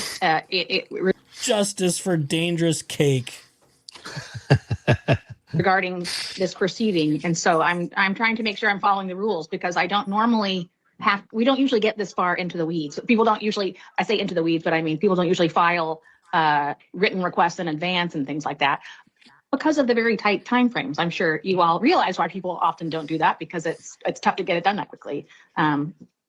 So the rules do seem to indicate that it needs to be done at the time it's happening. So that's why I'm trying to do it this way. I realize it's a little disruptive to our proceeding here, but trying to make sure that we're following the rules of procedure as written. And we love rules of procedure.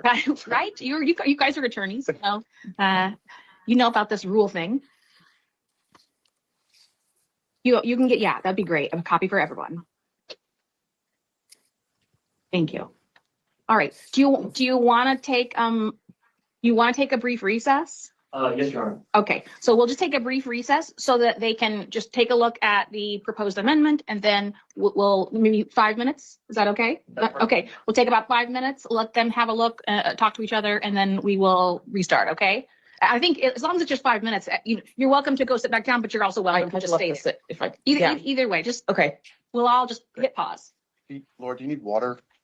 I I don't see any jug. Or think I'm okay. I just have one question for you about, the mic's going to stay on, so you might want to not. Oh, Yeah, the damn. microphones are always on in here. oh, Damn. It's good to- Oh, okay, This so is just a you're just screenshot and then asking there's a video. You're just asking me. I'm doing what's called laying foundation, that this is the whole point. This We're laying call footage is foundation. brought to you by That this is Justice the whole page reason for this. Instagram. All right, so are you all ready to get started again? Yes. Yes? Okay. So we're gonna go back on the record in CV 2026-002-304. And any motion that you're making, or are you prepared to proceed? What I meant by motion is, did you need a continuance or you want to proceed today? If you'd like to proceed today, Your Honor. Okay. All right. Go ahead then. Okay, thank you, Your Honor. Laura, before the break, I'll just step back a little bit. I was asking you, I read the statutory definition of harassment as what that statute says. And then I asked you within the last 12 months if you had seen anything or had any events occur that you felt the defendant was harassing you. Do you remember that? Yes, Okay. And in the last 12 months, has the defendant done anything that made you feel harassed? yes. Okay. And looking at my exhibit All harassments. Yes. He's So done everything. harassed. Everything is harassing. Everything. D, which is plaintiff exhibit 4, did you recognize this? Yes. Okay. Can you tell the court what this is? This is a video that was made on July 18th by the defendant. Okay. What the title of it? I think it says 0209. Do you see that? Yes, And it has your name, Laura Michelle Owens. That's your full name. yes. Okay. This is a screenshot, but did you actually watch this video?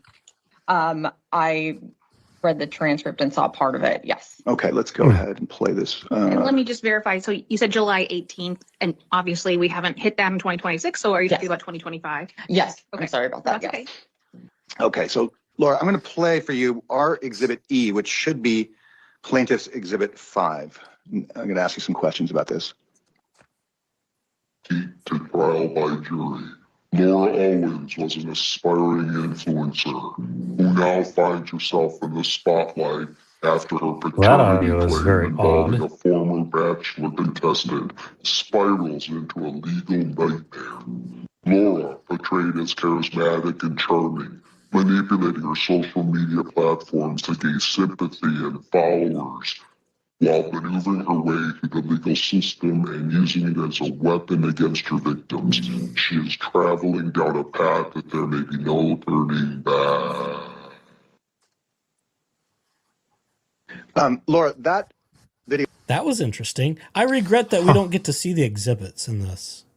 That would be I'm not nice. aware of this one. Well, it sounds ominous, but that's a creative choice. Sort of like this voice, my God voice. And I doth saith unto you, repent and sin no more. Do not declare fake babies. Okay. Don't forget to amend all of that with, and it came to pass. Oh, right. I forgot. See, I'm out of practice. That's what I'm here for. I'm here to remind you of your traumas. Yeah, I know. Well, when you're out of it, you kind of forget the details, right? Yes. No, obviously not. Is that Jan in the audience? Oh, I didn't realize. Okay, so the person just above the Justice for Clayton watermark logo thing is probably Ron in a wheelchair. And I didn't think of that. The resolution's not great. Can we just admit that? court cameras are kind of crappy. And I guess here in the front row, right behind Dingus, kind of to the left, is Jan, Elizabeth Ann Naylor Owens. Okay, I didn't connect those dots. Thank you, chat, for pointing that out. Yeah, well, of course, we're going to cart mom and dad in there to be, sort of pity witnesses or pity presents. Yeah, just presents. My dad, who's had Parkinson's for 25 years, can't stand this. We are in fear of our lives by YouTube. She's maybe doing the like hand signals, or something discreetly in the back, like when Laura's facing him. You'll see the douche canoe doing some gesturing. You'll see it. It's there. I promise. That I just played for you. So you said that you've seen that before? Yes. And that where did you see it? On YouTube. Was it on the defendant's YouTube channel? Yes. Okay.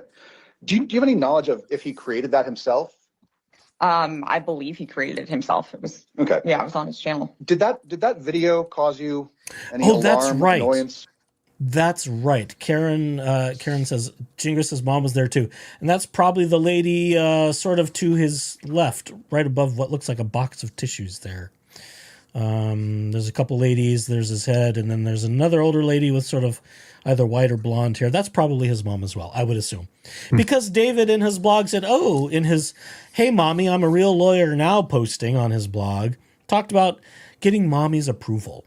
Mommy was there for him. Oh, she's so proud of him.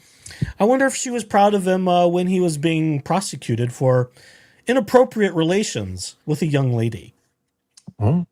Oh dear. I mean, and again, of course, that prosecution was never fulfilled. He was never convicted. There was not even a trial because of alleged prosecutorial misconduct. So he was let go. I believe he was a manager at a Taco Bell and had a relationship with someone who was underaged, according to the court records. Yeah. I've discussed that a little bit on this channel. You can find all of those documents about his past on victimsoflauraowens.com. And you can read some of that for yourself, and it's horrific. It's horrific. He dodged a bullet before he even finished law school. Yeesh. Yeah. And I think had things proceeded in their due course, things would have ended differently. But then without him, we wouldn't be here with Laura Owens being indicted on 14 felonies. So there is that. I suppose in a way we can thank him while also despising him. I think those can live together. They're not mutually exclusive. Best that I know. Yeah. As far as we know. Yeah. As far as you know. Oh, let's see. Not sure who the three young women are. I'm just reading some chat comments. Oh, go away. Let's see. Dave's mom was there. Look at me, Mommy. I'm a real lawyer now. That's the one. Again, I don't recommend going and visiting David's blogs without suitable internet protection. Use Tor browser. But do as you will. I can't stop you. I just don't recommend it. Yeah. I don't want to discuss it right now. So let's carry on. Internet safely. Yes. Be protected on the internet. Yes. Humiliation or distress? Yes, all of the above. Okay. Within the last 12 months, has the defendant done anything else to harass you? Yes. Okay.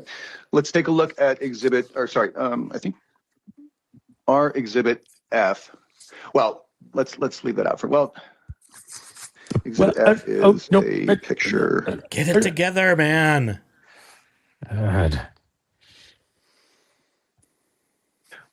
So Your Honor, if I can just ask some foundational questions and then maybe we can get a ruling on that.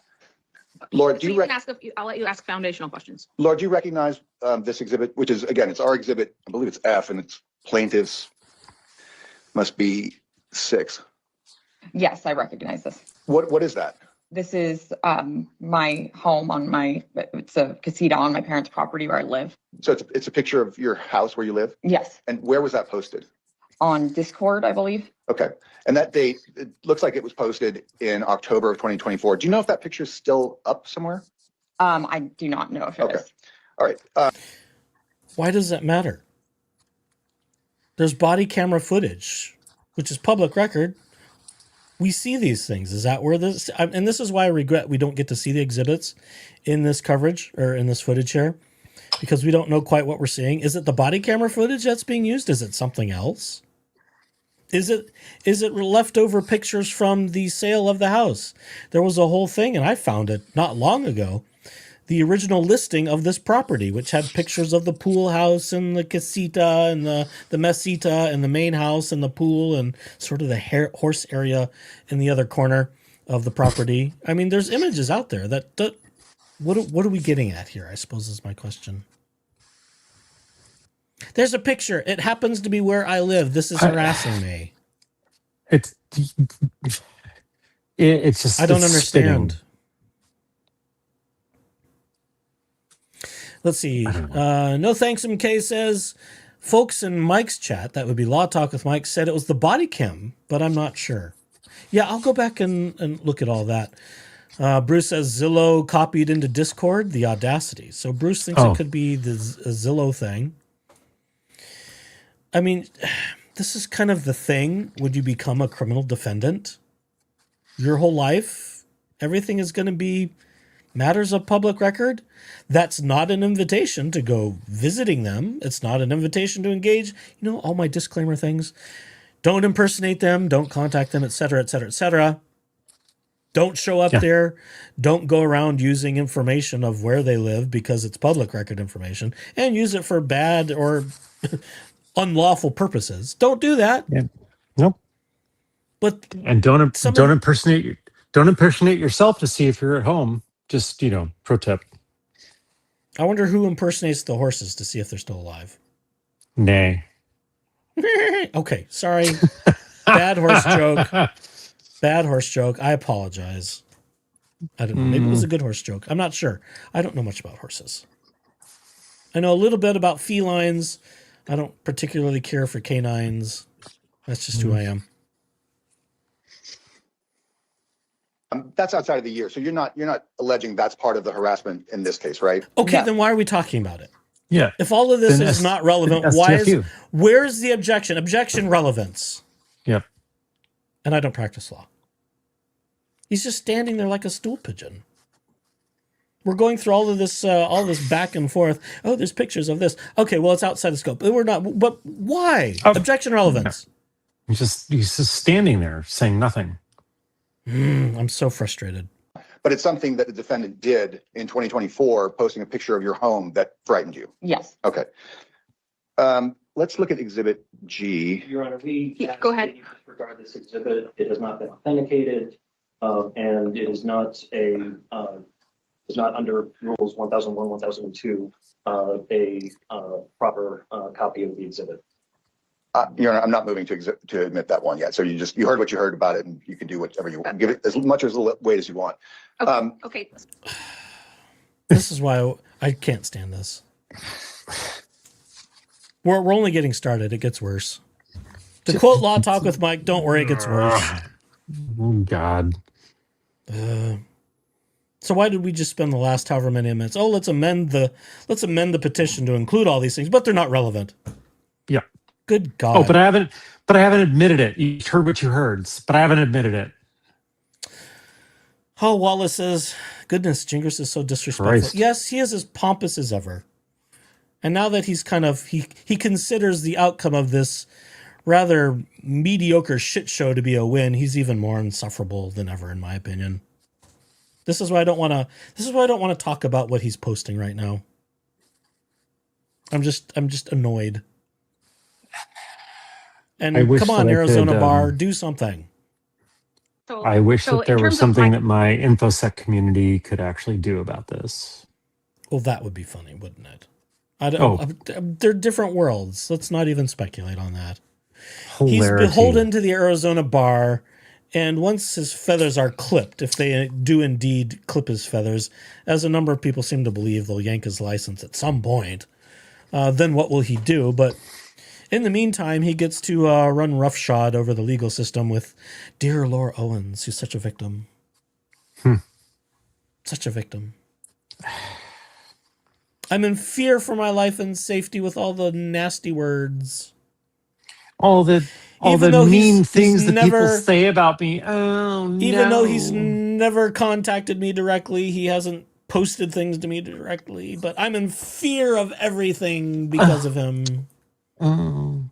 Okay, I've said enough about what I think about injunctions and God, Jesus, how they fuck. work, or at least how I believe they work. And how I feel bad for Rob at this whole mess. I just feel so bad for him at this mess. This needed to be fought harder. Yeah. And we just, how far in are we? We're only 24 minutes in and we just have this limp noodle for a defense. I feel so bad for him. He deserves 24 better. minutes out of how much time? Hour 30. Oh my 31. God. Oh my God. Consideration of the exhibit. I think what I've heard in testimony, and certainly could be rebutted in your questions, but what I heard is that the person who lived there said, this is a photo of where I live. So I don't know that authentication is necessarily an issue. Fair point, Bruce. This is all about her saying how frightened she is and how much she's afraid. Because we're trying to prove harassment. I'm in fear. Can't anybody just say that? Yeah, I'm in fear. So they're ergo judgment granted. This is what I was getting at this last is night. absurd. This is in part what I was getting at last night of like people can just like make shit up and be like, oh, I'm so afraid and I need an instant RO. Yeah. It's nonsense. You can't, that is not due process. That's not like, I get that you like in some cases you have to favor the victim of all of this, but like some cases is not all cases. And this is an example of correct. not all cases. Right. This is just it's kind of abusive of the intent of this stuff. I'm scared of drunk drivers too, particularly ones that carry law degrees and bar cards. Yeah. Who have been charged and lost their license for a period of time. I think it was 30 days for violating DUI. And they've done it again. We should all be in fear of that because, you know, when you're behind the wheel of a couple-ton machine, depending on the make and model, you can kill somebody. Yes. It's not like I've gone and killed somebody. Well, he could. Mm-hmm. Could have. By very driving easily behind the wheel intoxicated. Yes. His passenger or other people out on the fucking road. Thank God no one did. He should thank God too, or he'd be facing a lot bigger problems. Well, yes. It's his own folly. Well, we saw that. We covered his body cam footage too. Mm-hmm.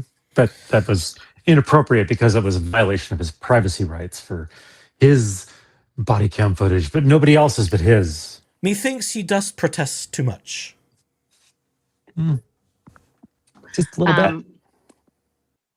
Go ahead.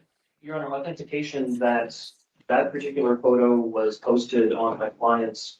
Authentication of where it was posted. Precisely. I see. I thought you meant of the photo itself. Okay. Okay. The entire exhibit. Okay. Which indicates. I see. So she says he posted it on Discord. And so we ask Your Honor to disregard that because their foundation of that hasn't been laid. It hasn't been on. Okay. So did you While want to be heard on someone's that? twiddling his Yes, Your Honor. spectacles in the corner. Yes. Again, I'm not moving to admit that yet, and I can deal with this really easy with a single question. Okay. All right. Ms. Go ahead and Owens, ask your question. Do you know, regardless of when it happened, do you know if the defendant has ever posted a picture of your home on social media? Yes, he has, and a simple search of Discord would show he did post that. Okay, and you became aware that he posted a picture of your home on social media. How is that admissible? Without maybe I'm asking with too one many simple questions. question? What? Yeah. I mean, we know that anybody can pretend to be anybody in social media. Maybe he did, maybe he didn't. Where's the evidence that that was in fact him, that he did in fact post that? Other than that, they could have contested it. So I suppose by the fact that, well, they're not, that's not a disputed fact from the defense. Well, okay, then obviously that was him. Mm-hmm. It's like, oh, for crying out loud. For crying out loud. Amy Hood says, why is she stalking Discord? Well, that's a fair question. Why is she putting herself in places where she isn't going to like what she sees. It just it's just There's for her there's to an own obsession. had her case and obsess, and yeah, it's just Well, she says that. She says it later. mm. Okay, maybe I'm getting ahead of myself too much. Social media. Yes. Okay, let's move on then. Looking at the exhibit in front of you is our exhibit G, and I'm struggling to see because I'm sorry that Drew, was it Drew? Your list doesn't have the same titles that I do. In any event, do you recognize exhibit G? I believe this is going to be plaintiff's exhibit 7. Yes. Can you tell us what that is? It's something posted on the defendant's YouTube channel, and it has a quote and my face on it many, many times. Let me stop you a second. So the defendant has a YouTube channel. Can you point out in this picture what tells you that we're looking at his channel? It says, "Hey Rob" as the username, and not the defendant's username. And how do you know that? Because I believe it says Robert Andre at the bottom. Well, you've looked when you, I assume that His YouTube is not the same as his Discord, I would assume. I mean, we've had fake Laura Owens visit here. I mean, that one's a little more obvious because it says fake Laura Owens. But if it didn't say fake Laura Owens, can I just assume that's Laura Owens? What there seems to be some missing evidence in these assumptions. Yeah. Let's make all sorts of assumptions. This is just so problematic to me. court is familiar with how YouTube works, but if you click that button that says, "Hey Rob," and then you're taken to his channel, are there videos of the defendant on that channel? Yes. And did that cause you to think that that's his channel? Yes. Okay. Okay. I don't think it's a disputed fact. All right, I'll follow that one. But we didn't prove that in the Discord, did we? Unless I missed something. But okay, but again, I suppose that would be something for defense. No, that's not him who posted that. You can't prove it. I don't. So we'll move on. But also looking at this screenshot real quick, can you see where it says there's not a publication date, but it appears to say at the bottom streamed 3 weeks ago? Do you see that? Yes. Did you see this at some point in the last year? Oh yeah, it was recent. And the green text in quote, can you read that for us? When darkness falls over the city, predators take to the skies. Laura Owens transforms into multiple terrifying hybrids with human heads, bat-like bodies, and leathery wings, hunting unsuspecting victims from above. As shadows stretch and screams echo through the night, the line between nightmare and reality blurs, and no one is safe from the winged horror lurking overhead. And it says, "Leave us alone now," or... Laura, did that was kind of poetic. I don't get it. Are we saying she transforms into evil beasts? Hey, if she's admitting it, then, sure. Oh, Bruce says his wings are linen, not leather. I didn't know mooses had wings. That's new to me. I've learned something today. Yeah. Wouldn't Thanks, that make Bruce. one closer to a, what is that, a hippogriff or a griffin or something? Well, no, that would be linen. the griffin-y, wingy thing. That's feathers, I suppose. I mean, but again, relevance. What is whatever this poetry is? What is relevance? And I think objection relevance. Ajad. I think Ajad 420 summed it up nicely. Of we're only how many minutes in, and it's just very much about we are trying to find reasons to claim harassment. Yeah, it's a whole lot of, oh, this is weird. I don't like those words. This is vulgar. I don't like those words. There it's harassment. Yeah. Oh, he also showed up to my hearings. Ergo, it's harassment. Oh, there it's harassment. Yeah, he's trying to find out laundry and pointing out your bullshit. That's harassment. Well, the other thing, and we heard this in the hearing last night. We heard it in the ex parte hearing last night.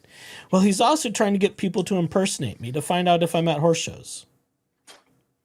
And I think it was the commissioner herself who said, well, are they trying to find out if you're violating your terms? I think that's a matter of public concern.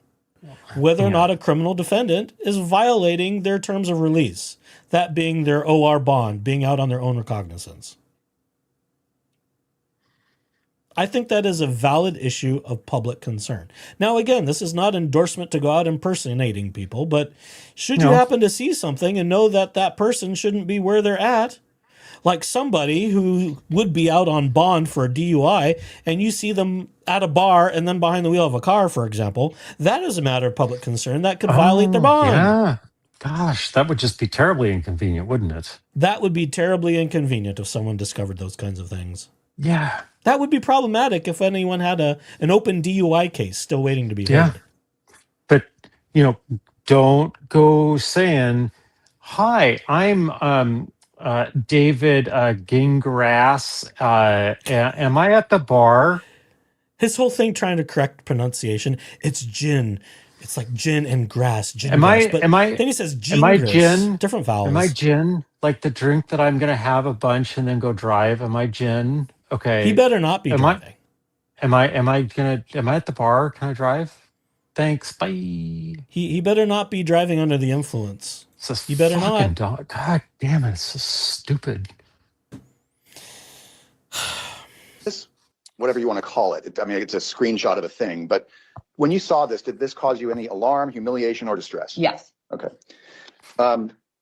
He does Moving look on okay in to a our suit. Exhibit H. He looks okay in a tux, too. This is going to be Plaintiff's Exhibit 8. Let's play this here.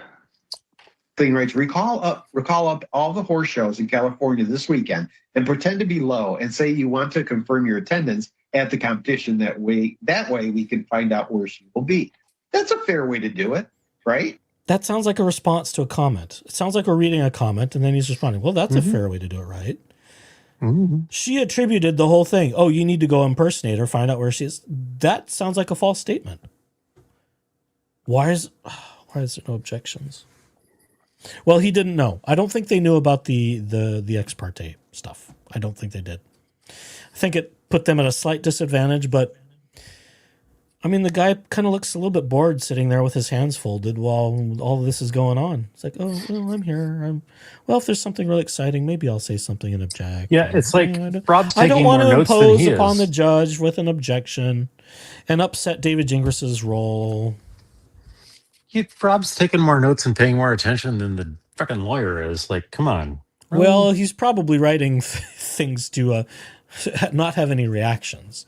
That's what they tell people to do, is have something to write on so that you aren't reacting to the testimony or other things. It's just to keep you busy so you aren't just stewing and stirring and maybe reacting in ways that would cause the court some concern. Yeah, well, that's fair. That is fair. Yeah. So many of these are him reading comments. That's what it seems to be based on my assumption, what I'm hearing. Because you can hear that there's a response. Because why would he be stating something and then responding to his response? That's not logical. And again, we can't see the exhibits, so there's a little bit missing. And yeah, this is just so problematic. And we all know the names, and you're not causing any trouble. You're not influencing anything. You're not talking bad. You're just using your First Amendment rights to find out some information that's public knowledge. Anyway, it's a competition. And let's say we are fans of her equestrian abilities. I want to know which one she's in. I want to go see, right? Let me make another comment for you, too. A lot of these competitions, there's usually a side business going on where you can request videotapes and pay money from a professional, right? So keep that in mind. If anybody does go, you can also ask that service, pay the money, and then let me know, right? And then you can get the video professionally done of her riding on the dates you want, every date, all shows, one show, whatever. So, Laura, there's this funny little rule of evidence called authentication. And what that means is that for the court to consider evidence, there has to be some evidence to show that this thing, what it is, where it came from. So can you explain, first of all, what that video is? Where did it come from? Is this something that you created? No, it's not something I created. It's something the defendant created. Well, it looks like it's actually a screen recording of a phone. Is that what it is? Yeah. But okay, this video is something that you saw. When did you see it? I saw it a month ago. And do you believe that was about when he posted it? Yes. Okay. And in this video, we could replay it, but I don't want to. He starts out with a comment about calling up horse shows, and the transcript says LO, which I guess is your initials. Laura Owens. And he talks about calling up horse shows and pretending to be you to see if you're in a particular show. Can you sort of explain to the court why that's a concern for you? Yes. Or is it a concern for you? Yes, it is a concern for me for several reasons. So this had been part of a motion to allow travel. As you guys are all aware, I have a criminal case pending and I have to file a motion for travel. And I was going to help my sister with childcare in San Diego, and the defendant did not believe that and instead wanted to call up horse shows, since I'm a competitive horseback rider, pretend to be me and see if I was competing. It was very alarming. Laura, since the judge doesn't know you, can you sort of explain to the court what you're talking about with this horse show thing? And you said competitive. Just briefly explain what that means. I compete in horse shows regularly. Okay. I haven't lately, but And lately, define lately. Yeah. Lately, like while we were in the middle of a hearing for a DVRO in San Francisco in October, where we demanded ex parte to Judge Carolyn Gold to be given disability accommodation. And she was seen. It was broadcast of her being at the horse show on their social media, which was quickly taken down once that got spread around, where she won first place and received $150, which she did not claim on her bankruptcy income either, allegedly. Well, and how can they with 12-year-old children?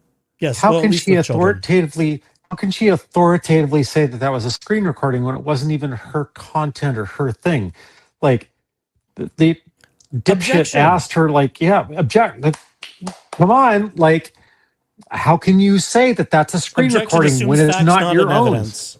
I don't know. It's not there. Is that the right it's not even an objection? evidence. I don't know. I'm not a lawyer. I don't know if that's the right one. It could be. But that looks like a screen recording, doesn't it? Yeah. And then blah, blah, blah, blah. Jesus Christ. Is anybody home? Anybody home? And also to the point about how long she was at the horse show, which maybe they talk about more. Oh, I was only riding for 4 minutes, but I have all these medical issues. Okay. When did you get there? You were How long there? were you there? Were you only there for 4 minutes and only riding a horse? Did you not have to stable your horse and pre-register prior to you riding the horse? See, we'll get there. None of these questions get asked. You wanted to go because you had to do childcare, which that doesn't align to the previous arguments that you've already had about why you go. So, okay. Yeah. Cool story, bitch. But please keep going. We're going to be here for 12 hours. Jesus in Arizona Christ. or elsewhere? For the love of heaven, please no. Arizona and California. Okay, and so in this video, it appears the defendant was encouraging people to call up places that he thought you might be to find out if you were there. Yes. Did that cause you any alarm when he said that? Yes. Okay. Of course it did. Why are you asking me these questions? Laura, did you see the corrected affidavit that the defendant filed in this case? Yes, I did. And that came in, unfortunately, after we submitted our exhibit. So I don't know that it is an exhibit. But can you tell me, did the defendant's corrected affidavit cause you any concern? And I have a copy here. Oh, yes, that was very troubling. Yeah. Go ahead. And this is an exhibit? It's not our exhibits because we received it after we gave you our exhibit. Oh, okay. Oh, it's not an exhibit. Objection. Here, let's go ahead and Objection. have a look at it anyway. Okay, yeah, Objection. Right. Okay. I'm sorry I don't practice law. I'm just saying it because I'm outraged.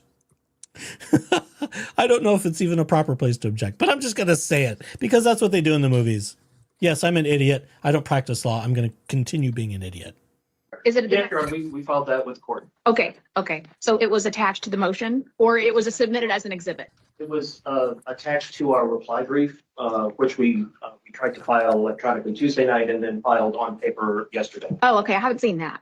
Okay. Would you like it, Your Honor? No, I meant the reply brief. So I haven't seen. If you don't give it to us, if you file it, it doesn't just immediately.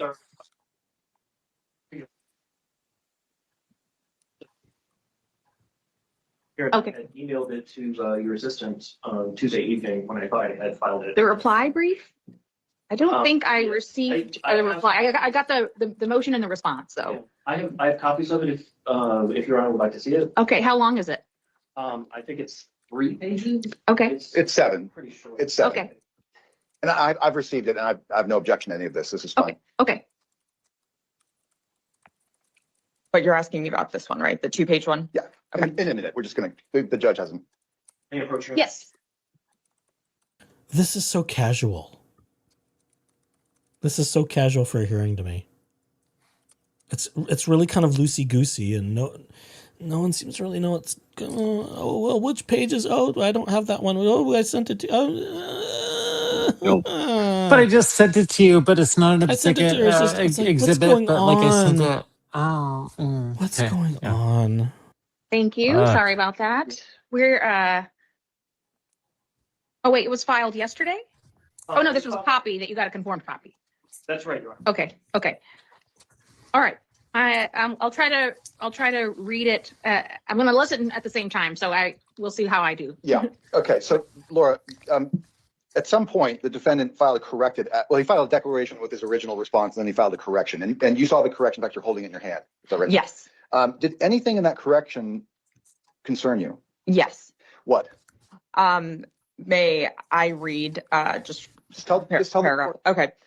So in his first declaration, he said that he had not been anywhere except for the courthouse to see me, and I understand that court proceedings are public.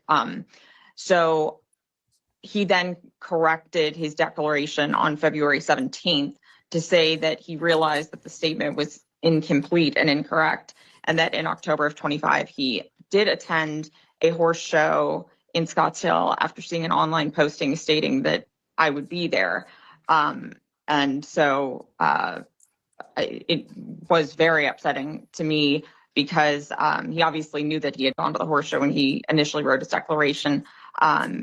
And just knowing that He lied to the court. That's perjury. Lock him up. Oh, no. Okay, We saw yeah. that in David's filing.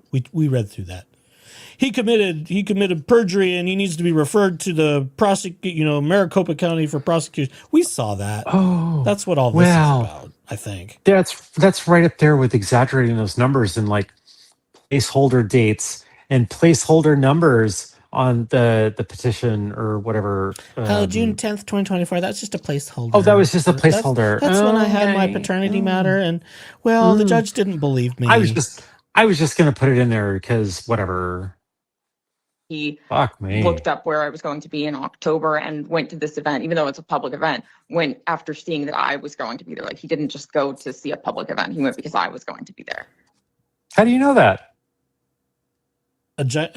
Objection assumptions? Oh, that's not How an the fuck do you? objection. How the fuck It's do you an even know assumption. that? Objection calls for speculation. I think that's the one. And I had no idea he was there. Okay. And you recall, you may have said it, but what was the date of the horse show that he's now acknowledged that he went to follow you to? October of 25. So within the last year? Yes, Okay. correct. All right. I wonder if that was the one where there was the social media of her being there.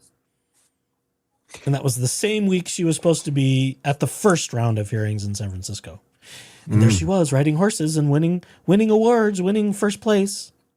Like Stealing within them from children. a day or so of having to have appeared at but no, we're gonna go to the Judge Golden, say, I demand disability accommodation. I have a disability, and that's riding horses competitively.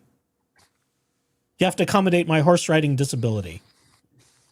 Oh, Something doesn't add up here. I can't go to court because of my disability to ride a horse. Yeah. Okay. I want to. Don't you have to file for a legitimate disability? I mean, isn't there a process for that to claim that? Sort of. Yeah. I don't know. I'm only asking. I have no idea. I mean, to use depends. handicap parking, you have to have stuff, and that's illegal to have those little things in your window if you don't legitimately have a registration for that. At least that's my understanding. From my understanding, that's correct, and it can't because it wasn't issued to me. If I were driving, say, a relative that had one, I couldn't just use that sticker or that Right. hang tag Non-transferable. without that person in the car. So Yeah. I can't just use it willy-nilly. I can only use it if I'm parking, if I'm the driver and that person is in the vehicle. Like, it doesn't work. It is not just like assigned permanently to the vehicle.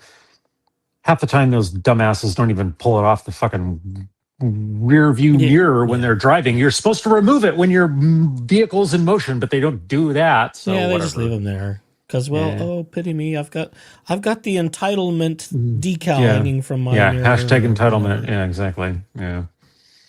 Well, grumble. I don't want to digress into disability fraud and all those other things where people claim things to get money and entitlements. It has to be a protected thing, and you have to have a diagnosis, and you have to have medical paperwork. Just, I know I'm going into trust me, bro territory, but trust me, bro, you have to have like the diagnosis. It has to be one of those protected class things. It has to be documented. You can't just make shit up out of thin fucking air because you believe that you have a thing or not. That doesn't fly. And you have to have receipts. You have to file things with the Equal Employment Opportunity Commission. You have to have, like, it's just that you can't just conjugate this shit out of thin air and think it's going to like protect you. And it's like, I can't go to my I can't go to my hearing because I need to ride a horse because it's my disability. That is not going to fly. That will not hold up. No. It's a wonder that didn't get scrutinized more in the DVRO stuff. And I kind of got the impression that Omar and Rachel, as Mike's representation, didn't want to push it unless they needed to, because it was just going to muddy the waters more. That was my impression, seeing them in interviews. And I think I said this last night. It raises questions. And I think I said this last night, and I'll say it again. As somebody who has a disability, it is incredibly offensive for somebody like her to like lean on this as a crutch and use that as a defense or some sort of way to attack somebody else. Justification. For making, and that justification for all of this. If it's like, for those of us who actually have disabilities and need the assistance that these protections under the ADA and all of that provide for this, what appears to be fraud and covering up the stuff. It's just, I'm there. There's just, it conjures up so much like just ire and offense on behalf of myself and the others who have legitimate issues. Laura, let's move on. Danny answers the question. Getting ADA accommodation is a process. I've had to get them for a medical condition. There we go. Yes. Yeah. There you go. 1000%. Ergo, yes, same. Unless Laura was lying to the court in San Francisco, she should be able to demonstrate that she did, in fact, have a disability needing accommodated. Apparently, if I'm understanding this correctly. And maybe I'm not.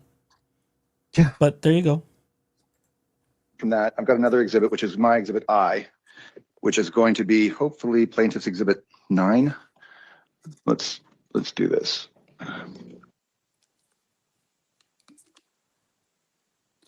Someone that's the guards there will wrap, will say wrap her ass, and then she'll be impregnado. Even if, yeah. Okay, go ahead. Your Honor, this exhibit has been a clip job, Your Honor. It is a number of clips taken out of context and mashed together. It's in violation of Rule 36, and we strongly object to its using. Okay, and is this clips of multiple videos? I think it's obvious from watching it that there are edits that have happened, and there's a rule of completeness. They can submit the full thing if they want to. We're talking about a 4-hour video that I don't have time to play. So Okay. I'm entitled to give summaries of evidence. And this is, if he wants to on cross or during his time explain what's missing from this. Again, I don't object in submitting the whole thing. It's 4 hours. Right. So we just don't have time to get to that. The pompousness just pisses me off for some reason. I'm going to tell the court how to do this. Insufferable man. Oh, let's see. Ikimbo says just wait until they're out of the house and she has to board those horses. I doubt whether I doubt with her rep that anyone will rent stalls her. You know, that raises questions because in the bankruptcy hearing, they are considered assets. Laura claimed that the horses were her parents because they own the business, even though she claimed to be the CEO of Quartet Farms. So ergo, horses are assets, and that came out when Mr. Tate was asking Laura questions in the last hearing of how many horses were there. And he sounded surprised that there were a number of other horses other than one in Florida. Oh, but they're senior horses. They're retired. It's like, oh, that makes them invaluable. So we don't. Well, that's not for you to decide, madam. That's not for you to decide their value. If they're not in show and retired. Yeah. What? But they are still assets and property of at least the business, if not somebody. Cool. $500. Yeah, well, or whatever. They could be worth more than that. I'm not a horse person. I know. I know. I'm being flippant. I apologize. Whatever. Let's see. Danny's agreeing with you. Everything you said. She makes a mockery out of those of us truly suffering, and that's why so many victims are passionate about stopping her cruel games. Fair enough, Danny. Yeah. Yeah, and I know you. I know you're not the only ones. I've seen lots of outrage. People with autism, people who have suffered miscarriages, people who've had other tragedies that align with all the things she has claimed, but not a single thing so far has been proven. She just uses it Vanishing as twins. Yeah, she uses the things that are terribly personal and terribly tragic to her advantage in this, dismissing the real impact to people's lives about miscarriages and disabilities and unease in walking the world. Like I mentioned in several lives past about the miscarriage thing, it is unholy offensive that she would even conjure up this miscarriage thing and just use it so flippantly to those who it's harmed so much. And I'm just like, I'm more offended about that than I am about like her flippantly using the disability thing, which I have a little bit more personal connection to. It just pisses me off. Yeah. Okay, and so you would prefer the full 4 hours? Your Honor, I would prefer that whatever clips they use are presented in their full context, which they could have done if they had submitted the full video and then gone to the spots that they wanted to show. They didn't do that. They did this clip job, which is a materially misleading, formulation of. Mr. Jingers needs a fidget spinner. They're very useful. Evidence. Well, but you have the ability to present clips of the video as well, right? That's true, Your Honor. We also have transcripts of the videos that we have submitted into this. Okay, so I'm gonna let him play because of the length of the video. I'm gonna let him play the portions he wants to play, but I'll also let you play any portions that you believe are appropriate for me to consider any context. Okay. Your Honor, just two comments for the record. First, the rule of completeness allows me to use less than the whole thing. And if there's an objection, the correct response is to have them submit the entire thing. If they think that Why are we being so patronizing? Who is running this courtroom?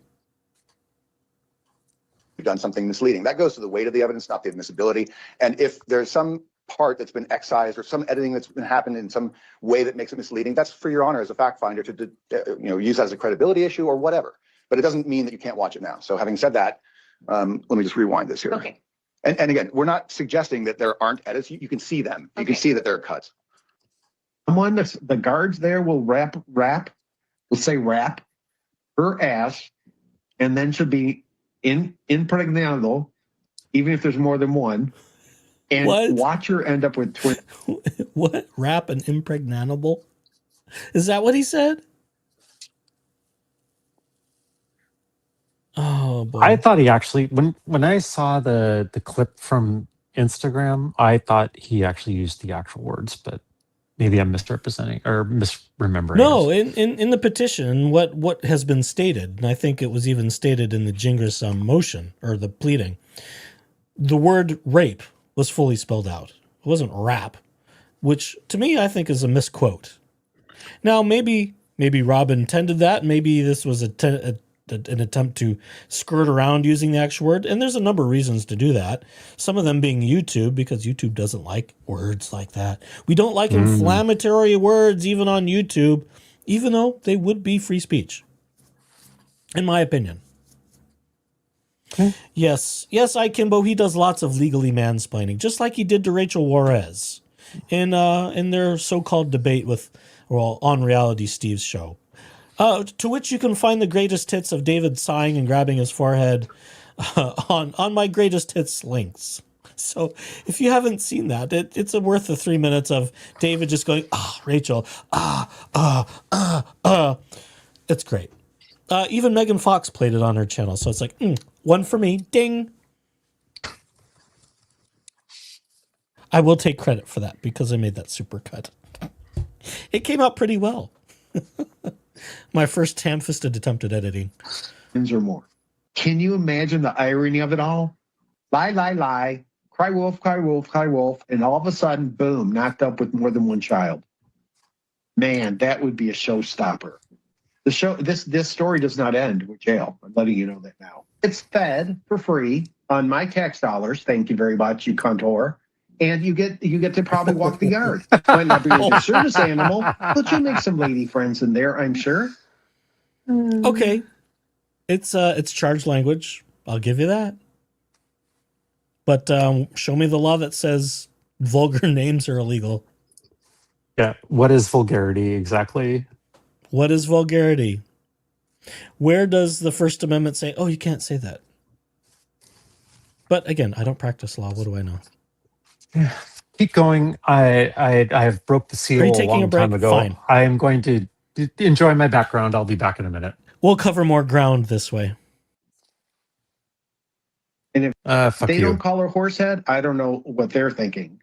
I believe the women in prison will say, hey, Horsehead, get over here. It's a perfect nickname, don't you think, versus what she's come up with. Emily. It's a really good spooky movie. I think I want to be called Emily. That's a childhood talking again. Don't you think that's a child? I want my name to be Sally. Well, your name's Laura. Deal with it, you fucking idiot. Wallace, go to under my tab, the playlists tab, go to crowd favorite video clips, and you will find the David Gingras versus Rachel Juarez so-called debate on Reality Steve. There's only 2 videos in there, one being sort of a re-edit, an artistic re-edit of someone's, quote, TEDx talk, where I believe there was some defamatory stuff said about Mike Miracini in that one. But you will find the Gingras supercut in that very short playlist, so enjoy. Okay, jazz hand like the fucking best of them. Well, she hit me, knocked me into the wall. I can't do it in her voice without going to the mic, and then the mic causes me bright light. Your Honor, no, don't put me in solitary because I can't. I've got anxiety. Yeah, she'll be a bitch they toss around. Exactly. I wholeheartedly agree. Sorry. I'm so sorry. Maybe there's a sisterhood there we don't know about. They'll become co-representatives for the standing up against DV. Oh, fuck me hard. I'm sore right now just by saying that. Ow. Oh, he's in a pod, and it's all about the women in that family who can't wait for Ron to, shall we say, pass on. Scary shit. You have to wonder how toxic her relationship with her mother is. Yeah. Who hits who? Let me just leave it with that thought. Okay, Laura, the exhibit that we just played, do you recall when you first saw that? It was recently. And this is cited in your petition, is it not? Yes. Okay. And in that video, the defendant made jokes about you being raped in prison, impregnated with prison guards' children. He joked about your father dying, who happens to be here in the courtroom in a wheelchair. Did any of his comments, and he said, fuck you and other things, which I understand you can say those things, but did these comments from the defendant harass you? Do you feel harassed by them? Yes. All right. And If all you have to do is say you feel harassed, then everyone in the world can get injunctions about anybody with anything. I see that as a problem. I see that as a problem. I was talking about that last night. It's like, where is the line of infringement? How does the court decide these things? And why can such a low standard be permissible? If all someone has to do, because anybody can claim to be offended. What is the standard of proof? What is the standard of evidence? What is the metric that the court uses to say, okay, this is legitimate, this person could be a danger to a victim, ergo, we should maintain the status of the injunction? Maybe these are just details that, since I don't practice in law, nor am I a legal scholar, maybe these are areas that make more sense to people who do, but they sure don't make sense to me. Because what it allows is the potential for abuse of the court system. For anyone to say, well, I'm insulted, I'm offended, I feel harassed. Boom, everybody gets an injunction. Injunctions for everybody. You get an injunction, and you get an injunction, and I mean, it's like Oprah giving away injunctions. That's absurd. The very notion that all you have to do is say you're harassed. Boom, you've got one. That's a problem. I see that as a problem. As a layperson who does not practice in law, perhaps unfortunately, maybe I'm feeling a career change happening. I don't know. And also, Laura, how many videos has he posted about you? His playlist includes 1,400 and some he's added 155. Objection. Didn't answer the question. How many are about you? Not how many does he have? Because as I've reviewed, having sort of scrolled through things, they aren't all about her. Just as my playlist is not all about her. And if Laura were to come, well, just as a hypothetical, if Laura were to come at me and say, oh, all of his playlist is all about her, that would be factually incorrect. That would be a lie. This is troubling. This is so troubling. Bruce says the judge has to agree that it's a reasonable standard of feeling afraid. If she said she was afraid of a toaster, that would be unreasonable. Touche, Bruce. Since the injunction was granted, and I'm not saying every one of them is his, but this is a playlist of videos about me. So the defendant has a YouTube channel, and on that channel are videos that he has himself created, apparently, right? I mean, he appears in them like this. Correct. And there's also videos that he has not created, but are about you, and he's gathered them together and put them on a playlist. Correct, and that's what I put in my petition. Do you know roughly the number? So the playlist speaks for itself. It's 1,500 and whatever the number says. Do you know how many videos he's done himself about you? I believe he said it was 400, but I'm not sure. How many? I believe he said? Oh, golly Moses. Benny the Dog 19 says, I'm sorry, why would you want... let me try that again. I'm sorry, why would you want this played in court? Asks Benny the Dog 19. Rob goes over the top, but I'm still laughing LMOA. Every one of these creators have said bad shit about her. There have been dozens of songs. Well, there's lots of songs. I'm not sure that equates to bad shit, but I'm not sure how to... I don't know that I want to answer that one necessarily, because they're trying to prove that anything that offends her is somehow grounds for calling it harassment. All we have to do is have feelings. If she feels harassed, it's harassment, I guess. Except when it involves a toaster. I feel harassed by my potato chip clip that's sitting here. I think I should get an injunction against it, because all I need is to feel harassed by it, and it's harassing me. I'm harassed by it constantly right now. My goodness. How many of those have you watched? I only saw 10 when I read the transcripts of 10 when I did my petition. I couldn't go through them all. Okay, and When she read the transcripts of 10. So perhaps she didn't even watch all the video, is how I interpret that. Interesting. of the 10 that you saw, how many of them contain sexual references to you or sexual content? Everyone. Okay, and we're Everyone. Can they prove that? going to get to that. All right.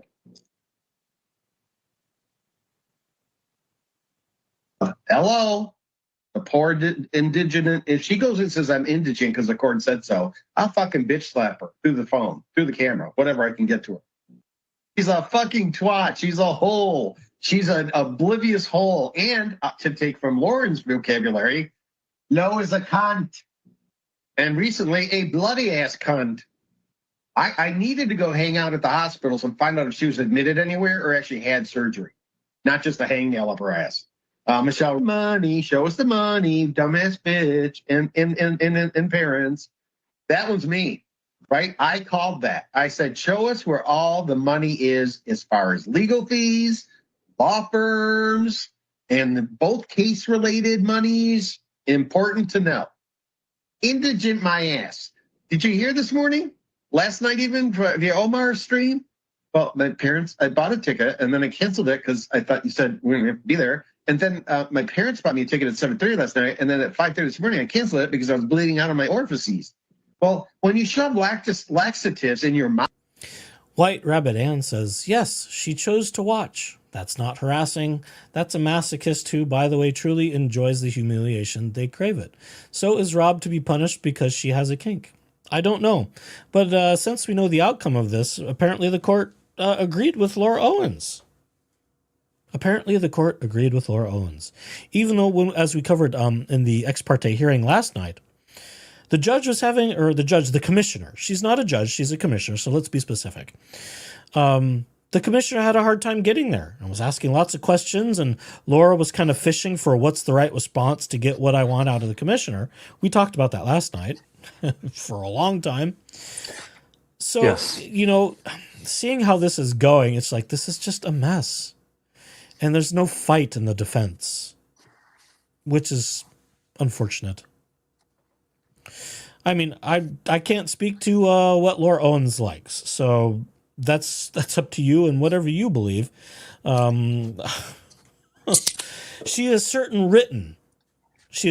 written in a lot of filings, especially when she claimed Mike Maricini was sexually abusing her.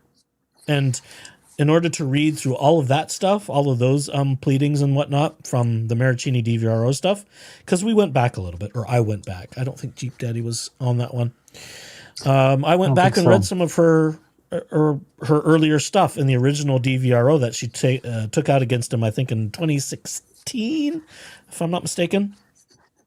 I had to play lots of sexy jazz to get through all the stuff about all the things that were happening during adult sexy time. And we started to have sex. And then he choked me and blah, blah, blah, blah, blah. That, ergo, he abused me. And there was no evidence of that other than her claims in the pleadings.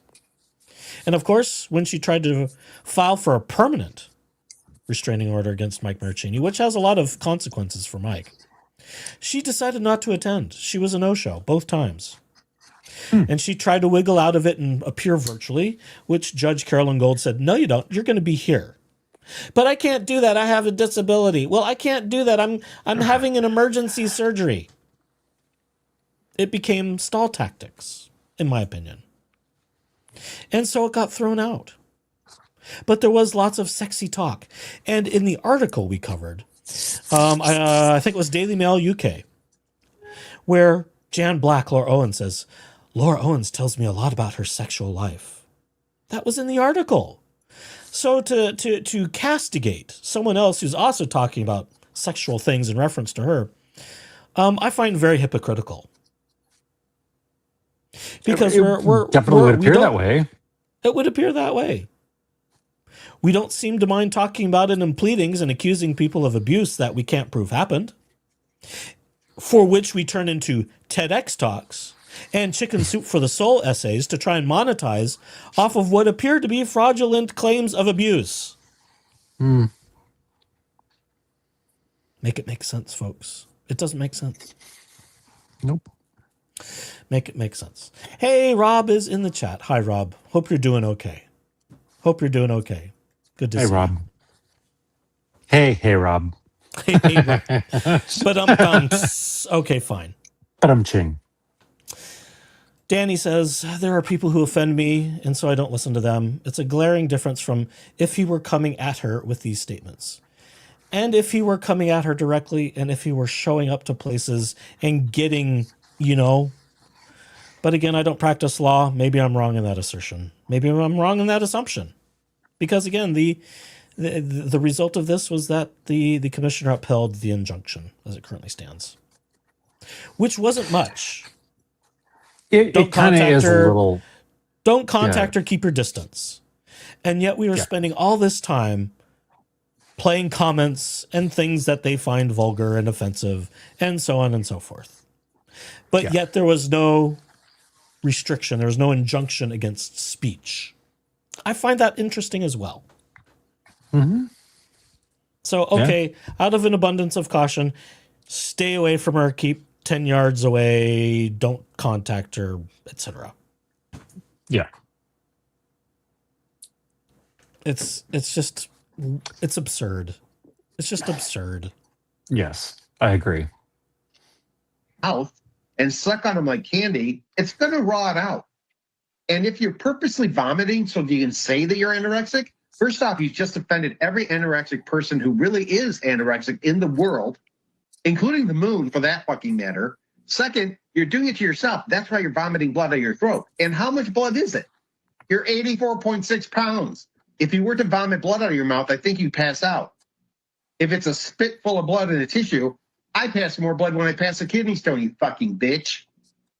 Fuck. Laura, the video that we just saw, when do you recall, first of all, did you ever watch this on YouTube? Yes. And do you recall when you saw it? It was, he's referring to something after November of 25, so. Was this within the last year? Yes. And this was identified in your petition, and you made a mistake regarding the video number, is that right? Yes, in regards to the bitch slap. Well, in fact, in the little title footer there, it says Exhibit J, Incident 6, bitch slap, video 273, not 272. Is that the mistake? One of the mistakes that you made in your original petition? You called that video 272, but it was actually 273. Correct. All right. And Laura, in this case, you're aware that the defendant submitted an affidavit or a declaration sworn under penalty of perjury. Paragraph 22, he says, Owens falsely alleges that during this live stream, I said, if she goes and says I'm indigent because the court says so, I'll fucking bitch slap her through the phone, through the camera, whatever I can get to her. And then he says the statement appears nowhere in the transcript or in any other live stream Owens cites for that matter. Do you believe that to be a truthful statement from the defendant?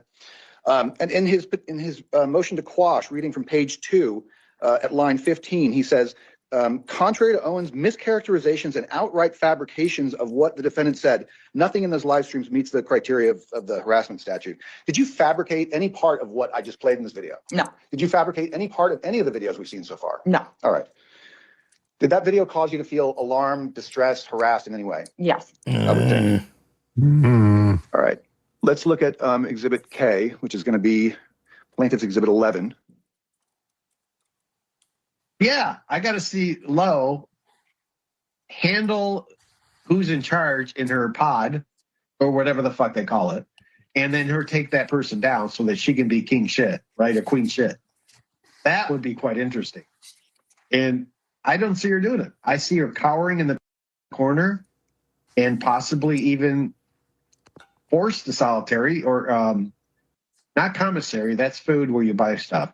The hospital.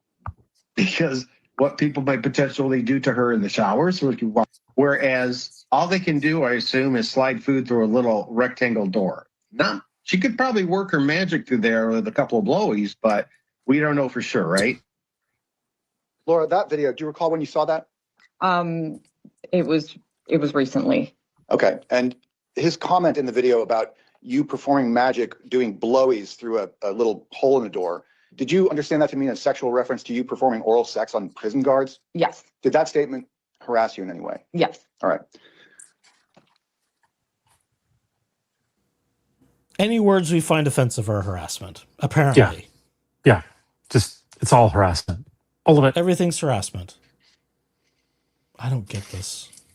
See, this hurts my head. This hurts my head. Oh my goodness. Oh my goodness. Potentially come in and say, I know nothing about this case. This is my exhibit L. It's going to be plaintiff's exhibit 12. Woman, which we all thank God for that in most of our lives, right? I have seen her, not met her, but seen her up close and personal. So keep that in mind too. I talk shit like this, and I'm talking with valid, and I try to support my verbiage, right? When I document something, I write it down, or I'm saying the F word a lot. It's because I'm passionate. But on top of that, I've actually stood next to her, stood near her, stood in the gallery, not 5 feet away from her. You all don't have that pleasure. So it's a different perspective that sometimes I have to think, look at her, she's right there, and she blew Clayton twice. She wrote all those text messages. She has the audacity to be standing in this courtroom and not yell, I'm guilty, take me away in chains.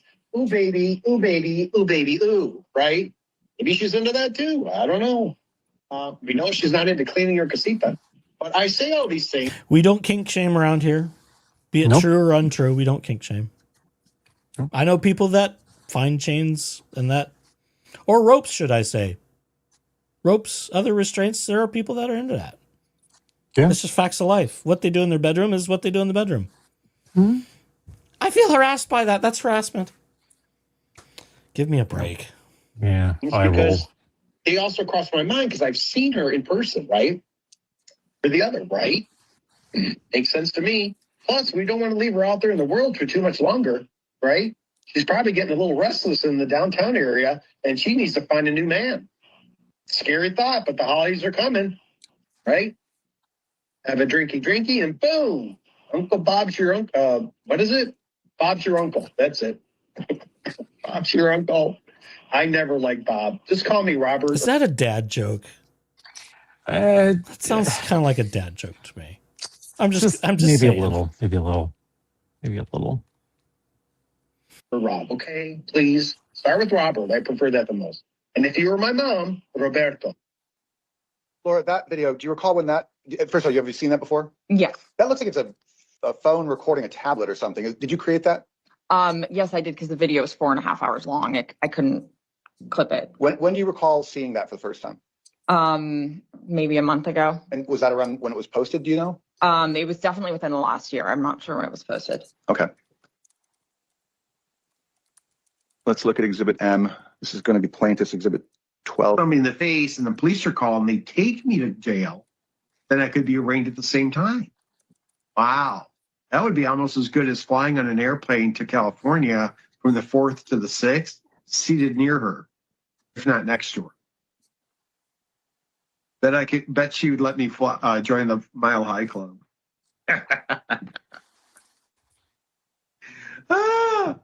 I killed to myself.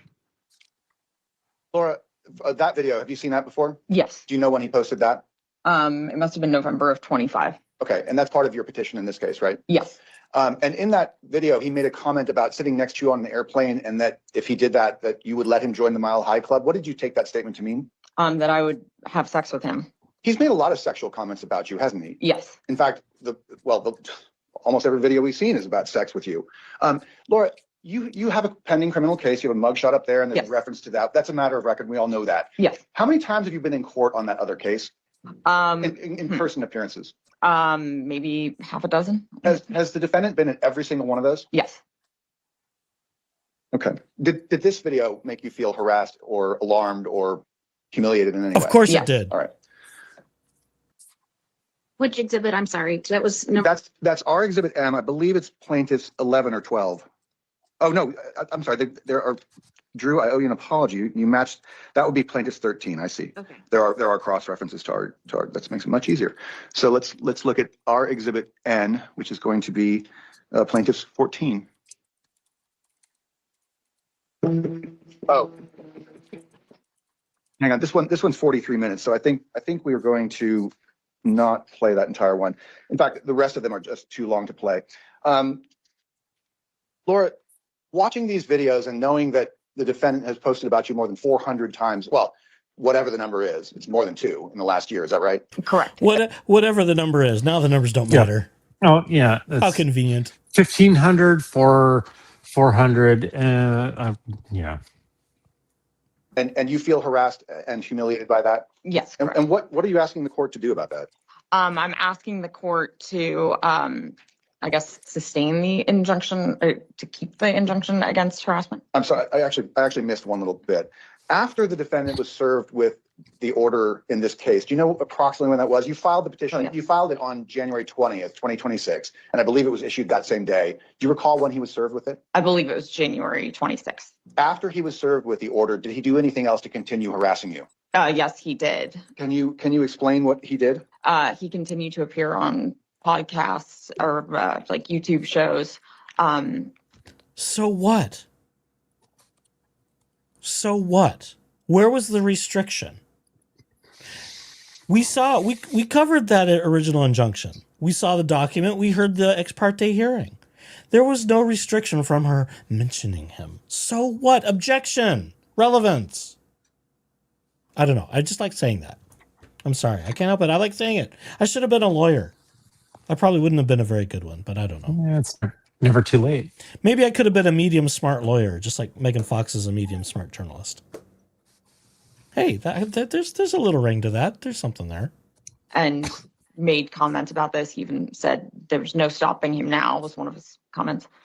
Did he make a video where he showed the injunction against harassment as part of the video? Yes, he did. And it had your name. So what? And he can't talk about his own case? God, where's the defense? Where is the defense?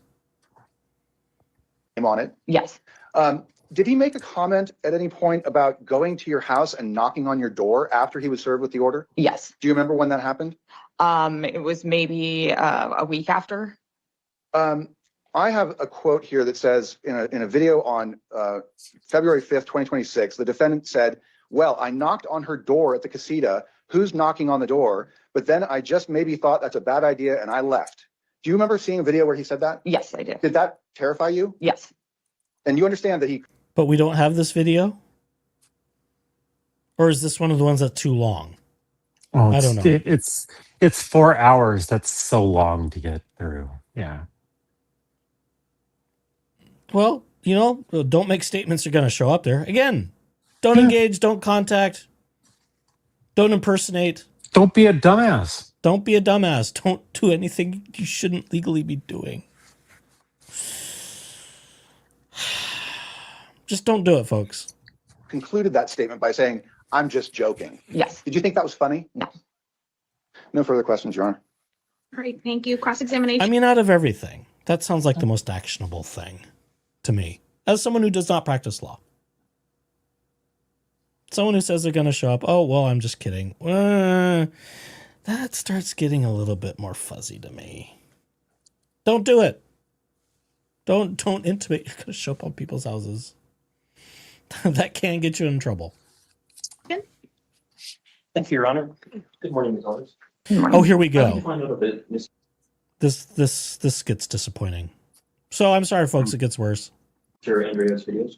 I was searching my own name on. And again, they discovered that they have audio issues for some reason because he likes standing there. And so we miss some of the questions and you only get her response. So sorry, that's not me. That's the court audio. And they didn't figure it out soon enough. YouTube, and his large volume came up.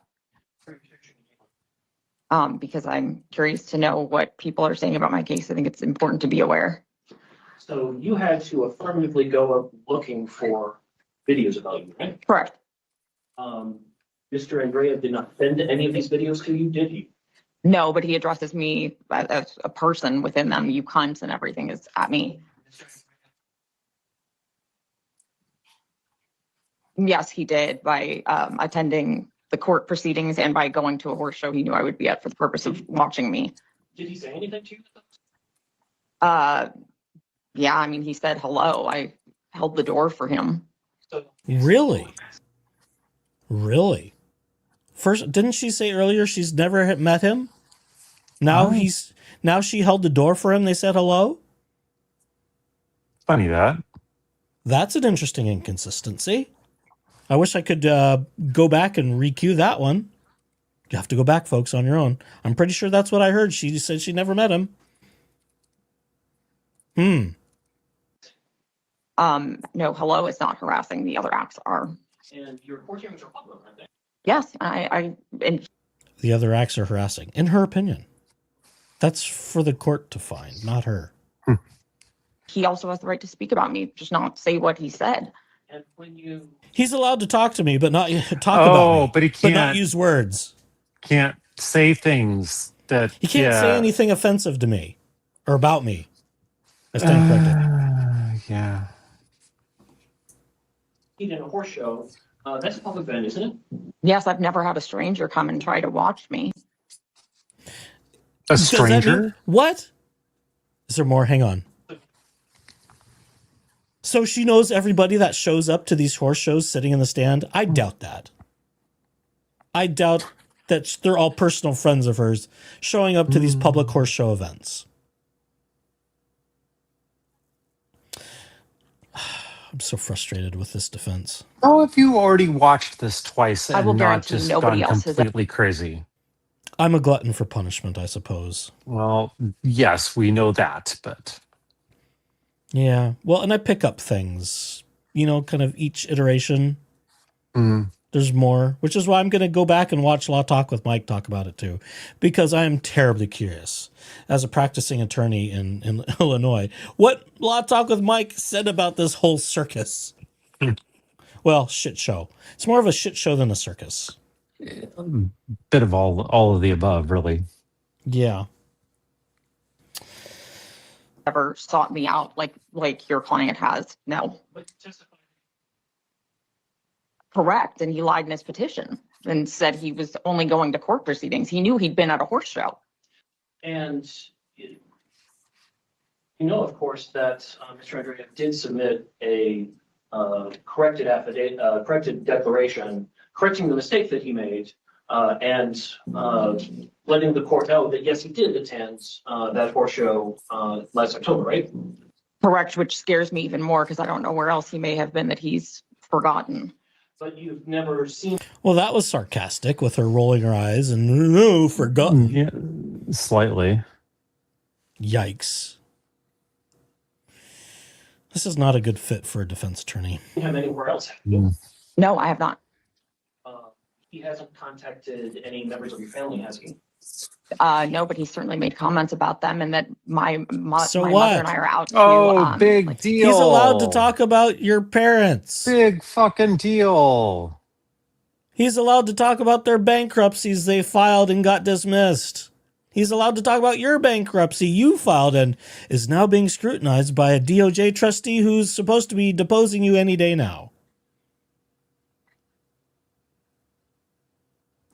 I'm referring to her in the third person. She's not here. And I wouldn't want to direct things directly at her anyhow. God damn. But our language is a little clumsy in that regard when we're reacting to something we see in front of us. And we tend to put people in the first person. Or is that the second person? I don't know. I'm not an English scholar either. That's too technical for me at this point. Queen Jennifer, you're our only hope, says I Kimbo. That's funny. Maybe not our only hope. Queen Jennifer is, just the bankruptcy DOJ trustee side. There's also the criminal side. So there's a few avenues there. Well, a couple avenues. Poison my father.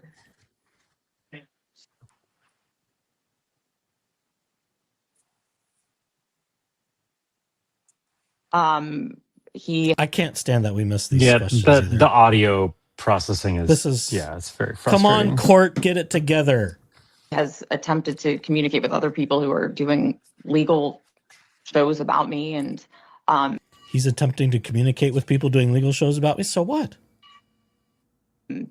Rachel Mitchell, he's attempted to he has contacted about my case. So what? She's a public official.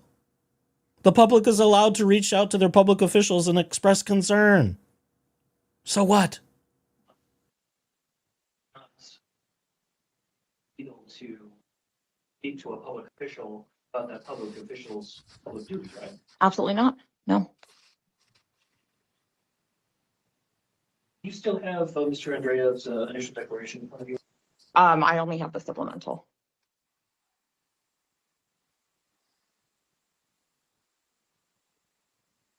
I'm sorry. No thanks says watch Jingy as well when you can. Yeah, he gesticulates when she gets in trouble and he's trying to manage some of her response. We do see that somewhat here. Not quite as much, I don't think, as we did in the paternity hearing where he was really moving around. And of course, as those of you who saw that case, we talked about it right after it. That's really when I started getting more involved in covering this case. Was at the paternity hearing, and I think I played it. It's been a while now, folks. It's some of the memories getting a little fuzzy with everything I've covered. But yeah, a number of people pointed out that he was doing baseball signals. Megan Fox was talking to the camera person who might have been Lauren. Well, Lauren was involved with some of the camera stuff, but there was someone else doing camera stuff and saying, he's moving around, get this on footage, get the camera over here and watch him gesticulating. And the court took notice of that, and Deandra Arena stood between David and Laura so that he couldn't, coach her visually. And that became a bit of an issue in the court.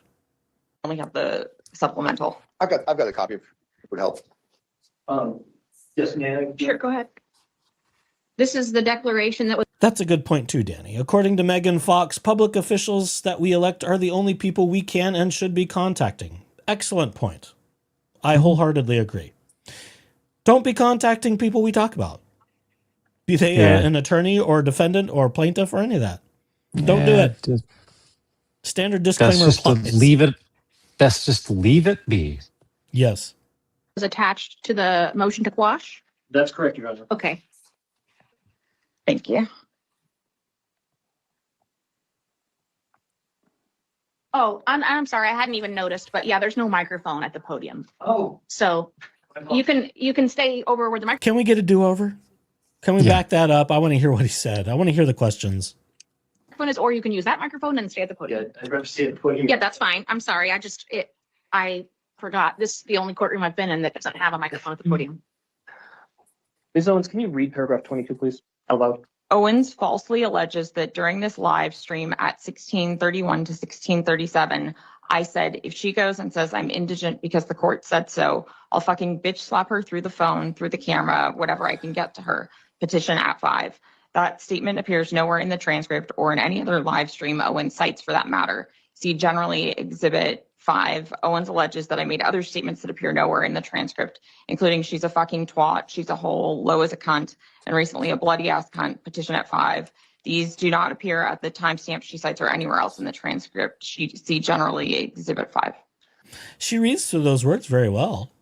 I mean, okay, this is slightly sped up. What are we, 1.5 or 1.1 something? But she's not squeamish by saying those words like some of the pearl clutchers I know. I'm not going to say that word. I refuse. You have to. It's part of the record. I'm not gonna. Yeah. I know people that would not read a quote like that. I know several. Yeah. Same. She's not welching at the words. The vocal fry. Yeah, The whole thing. I hope she's getting proper care. I hope she's getting proper care. I'm not sure she is. But I hope way she more charitable than me. Yeah, well, I'm slightly charitable. Because, I mean, her appearances physically, it doesn't appear that she's doing well. It doesn't appear that she's taking care of herself. These are just observations. This is what we can see right in front of us on public documents, publicly recorded court hearings. She's quite thin. Right. And it's my opinion that it's unhealthy. And I hope there is some professional assistance, if not intervention, happening here. I'm not sure that there is. And again, I don't know. But she needs help. It is my opinion she needs help. And again, your charity exceeds mine. Fine.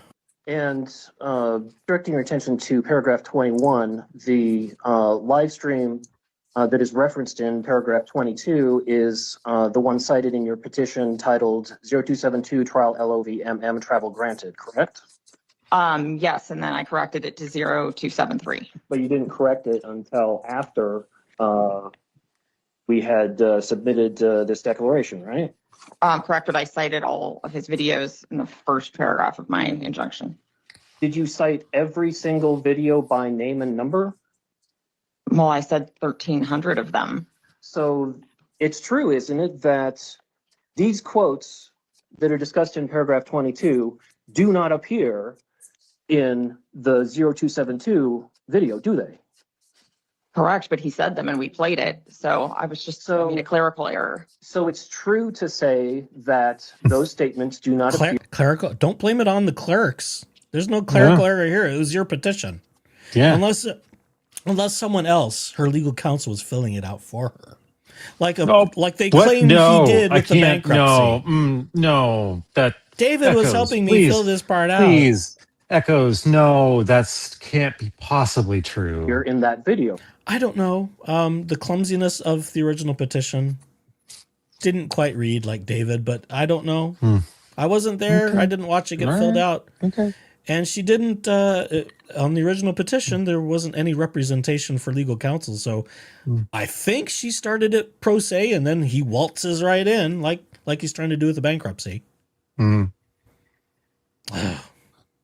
It's annoying. Right? Correct. So this is not a lie, is it? He says that it says at the time, it says that they, okay, correct. And within this, I believe that he had said that they don't appear. Oh, at the time stamp, she says anywhere else in the transcript. Within this transcript, no. Yeah. So you're falsely accusing my client. No, your client said these statements, and he said them in there, so it doesn't matter which one he said. These were incredibly offensive and scary to me. So I think you're. Now we're getting to the breakdown again. Oh, he said that these are awful things he's saying to me. Where's the tears? Where's the crocodile tears? Oh, wait, we haven't played any of those lately. So, where is it? Oh, golly, I have to go through so many menus to find it. Steven called me a dumbass. There we go. Yeah. I understand where you're going with this, but I think you're barking up the wrong tree here because he did say. Objection, Your Honor. Witness is non-responsive. Say them. You know, of course, that it is physically impossible to slap someone through a phone, right? He said whatever I can get to her. You know that it's impossible to slap someone through a camera, right? I don't know what he meant. However, he could get to me. That could mean in person. So that's obviously it's obviously a figurative statement, isn't it? Everybody here knows what he was saying. Objection.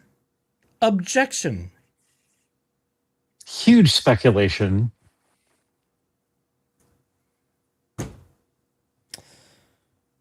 I'm really going to enjoy other attorneys' takes on this. I really am. Hopefully they do some analysis of trial technique, litigation practice. Thanks, Snow, for coming by. You might already be gone. Good to see you. Have a good sleep. You can't assume. And you can't claim that everybody knows. You can't claim everybody is... everybody you can't do that. Yeah, no. Everybody knows that this is what he said. And it is yeah, I have a wildly different opinion about what he said. So do I. Per last evening's rants. Yes, he said some pretty edgy stuff. Pretty edgy stuff. Yes. No, you shouldn't be telling people to show up and impersonate people. No, you shouldn't be suggesting you're going to show up on their doorstep and go, "Hi, I'm here." No, you shouldn't do those things. Fine.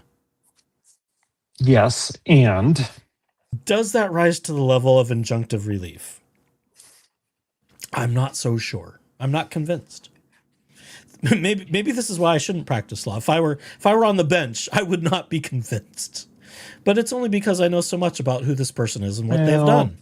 You have a I long way come to with go before implicit you would bias. you would have a long way to go before you got to the bench, my friend. This is true, but we can all have a fantasy, right? That's mine. Of course. But see, I think this is the thing that's turned me off about the idea of practicing law. You have to wear a suit all the time. And if you're on the bench, you're wearing the black robe. I hear they're not the most comfortable. Sometimes the chairs are comfortable on the bench, but it's a big drapey thing. It's fine. Some of them. Don't worry about it. I don't know. Are you really? You're going to bulk at a suit? You're going to bulk at a suit? After the Mormon experience, I never want to wear a suit again. Because remember, I did the knocking on doors thing in a suit. Yes. Well, you have not. Your uniform was a little different. After all of that, I've not worn a suit since, other than a tux. That's a little different. That's a different flavor of monkey suit to wear. I've worn suits, and it's fine. It's okay. It's okay to dress up a little bit, just a little bit. But Consider Connect says, I'm not an ageist. However, I think younger attorneys who are well versed in being chronically online needs to be hired for such things as this. Rob's attorney doesn't grasp this insanity and LO history. That could be. I think there are some very experienced attorneys who actually practice more in sort of, what's the word, defamation libel things, who are aware of online stuff. I was actually in conversation with an attorney, a firm actually in New York, for some of my detractors issues, and also considering some of my YouTube ventures. And they're well versed in online and social media stuff, and they represent people. And their practice, it's Kerry Goldberg's firm in New York. And I heard a story. I'm digressing. Sorry. That who was it? Was it Mark Randazza married Kerry Goldberg, and David Gingras is sort of gloated about rubbing shoulders with Mark Randazza or something like that. I was trying to make some weird connections. I'm like, is this true? Did they get married?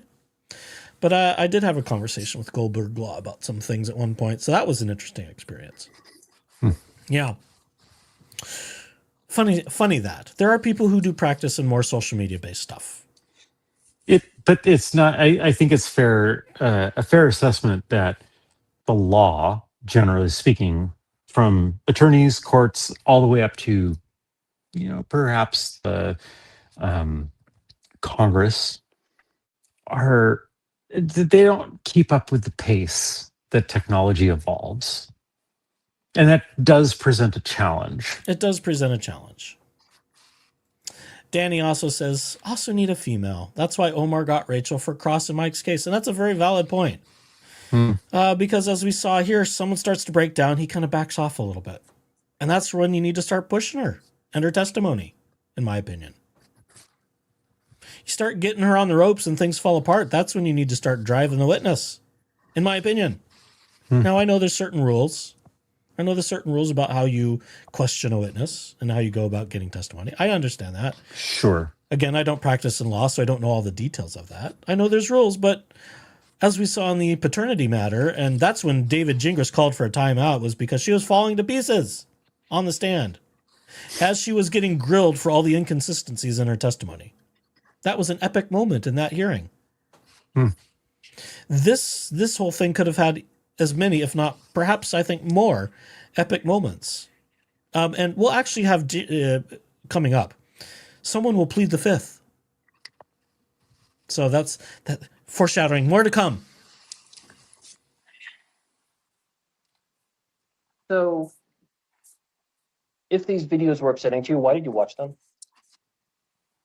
Because I wanted to know how far he was going to take things after I learned he was trying to get people to impersonate me. That's when he really came on my radar. But you didn't even know about them until you went out looking for them, right? Until I saw videos with my name on them, yes. And as I said, the volume of videos just is overwhelming. And again, you never saw him anywhere other than at your public court hearings, right? Yes, which creeps me out so much more because who knows where else he's been. Let's fantasize that about a little bit more. It's a yes or no question. This is bad. How the attorney's not doing all that bad, but she keeps. He's not doing so great to me. It's not great, but she's also continually like elaborating on things that she shouldn't and letting be. It's her, like letting her is bad litigation practice. If it's a yes or no question, you confine her to that.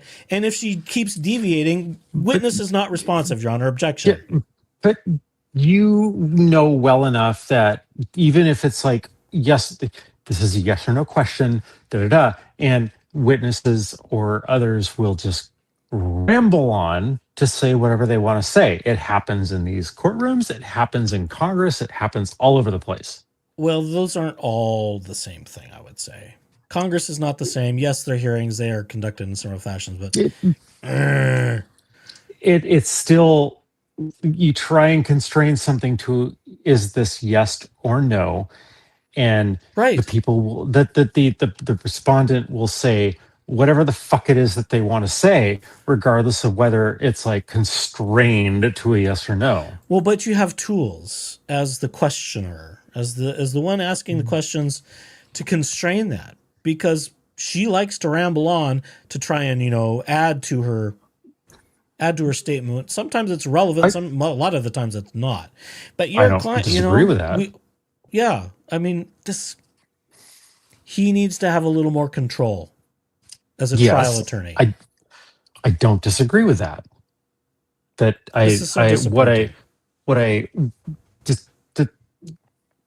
she is going to ramble and do what she's going to do, and but he doesn't should be have more to let aggressive her. about it.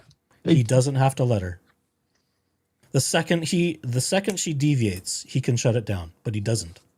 That's problematic to me. Yes, I don't disagree with that. Yeah. Oh, let's see. Danny says most attorneys don't let the witness elaborate like that. Just answer the question. And if it's a binary question. How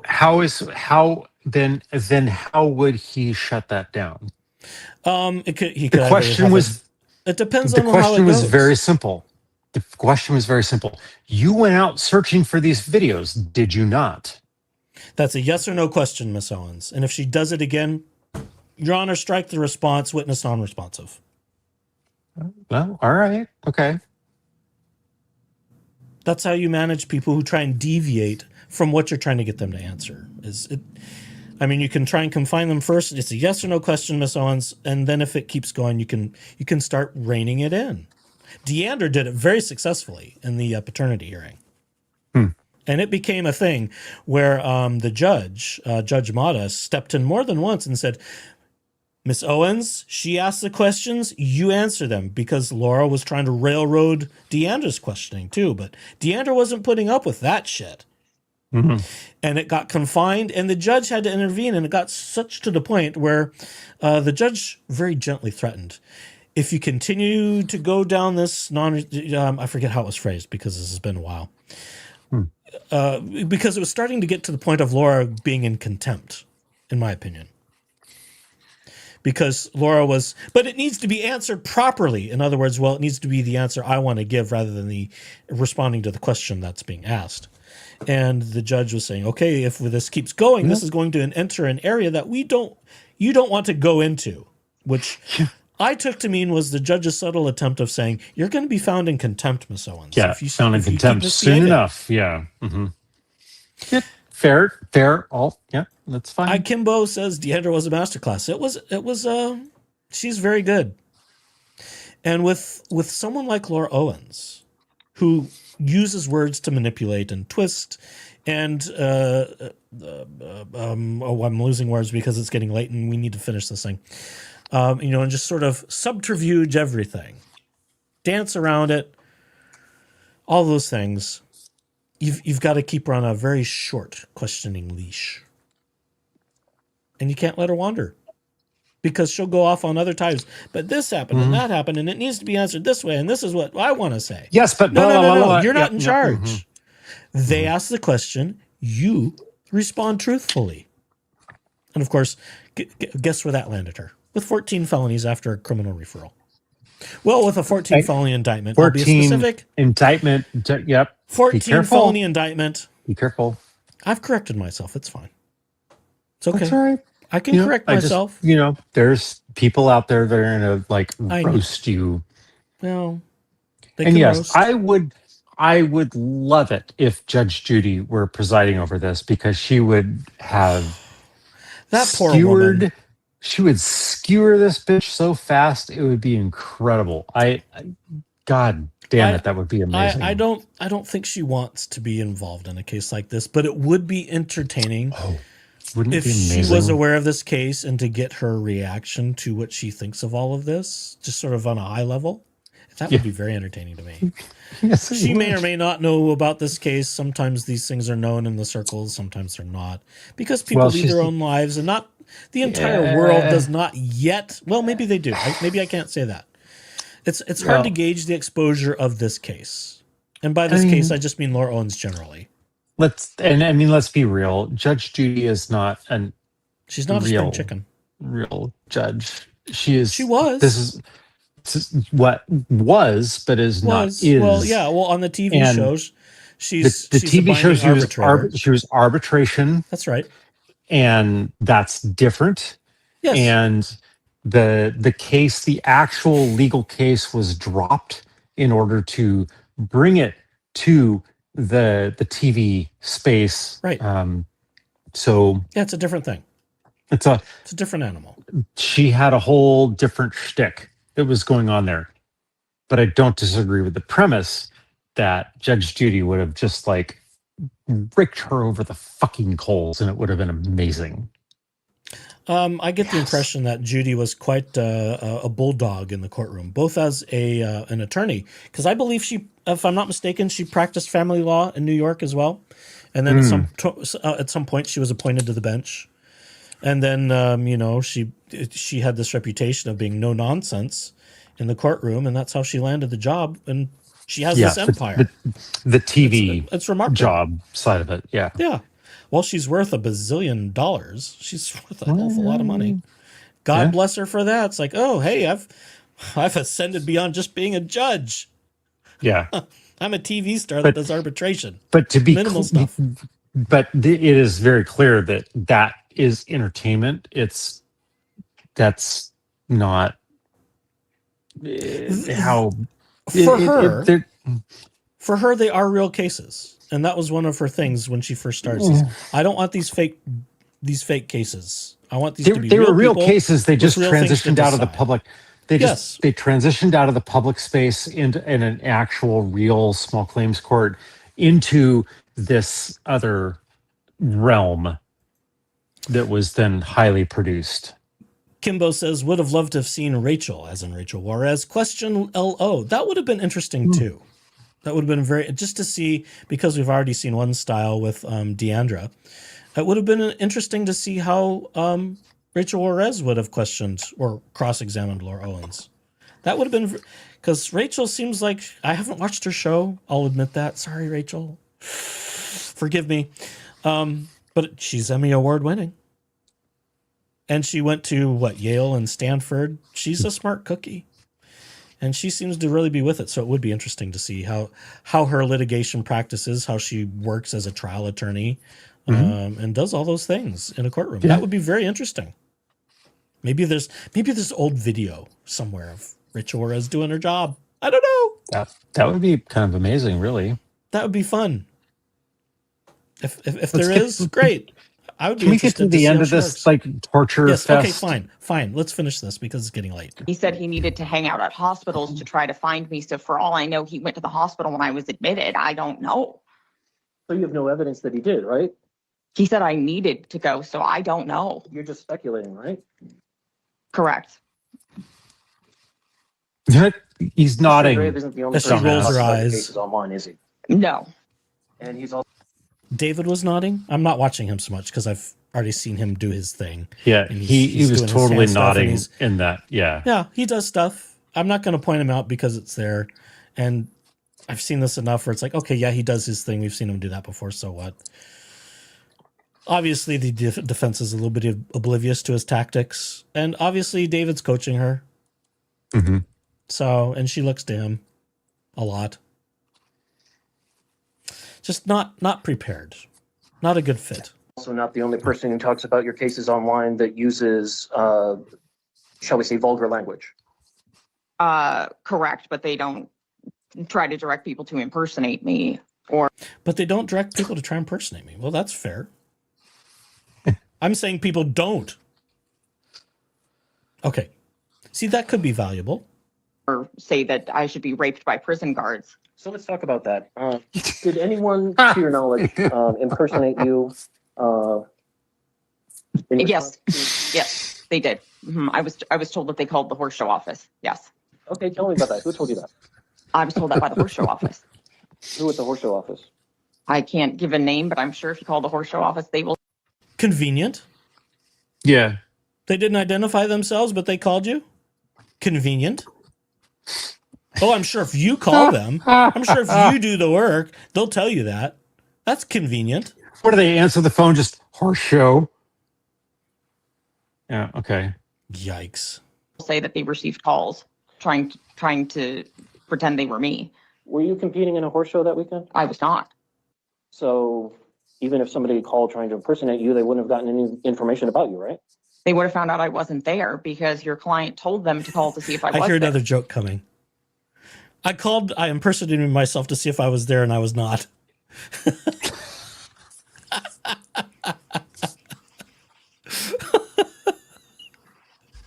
Oh, I wish my buttons were working. You're welcome. This just makes my comment from last night so much more like You've relevant. got another one now. Oh my God. Oh my God. Yes. Oh my God, indeed. But nobody got any information about you, did they? Yes, they did. They found out I wasn't there.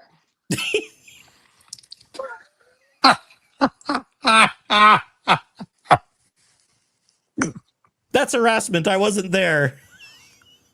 So let's talk about the statement about guards potentially raping you in prison.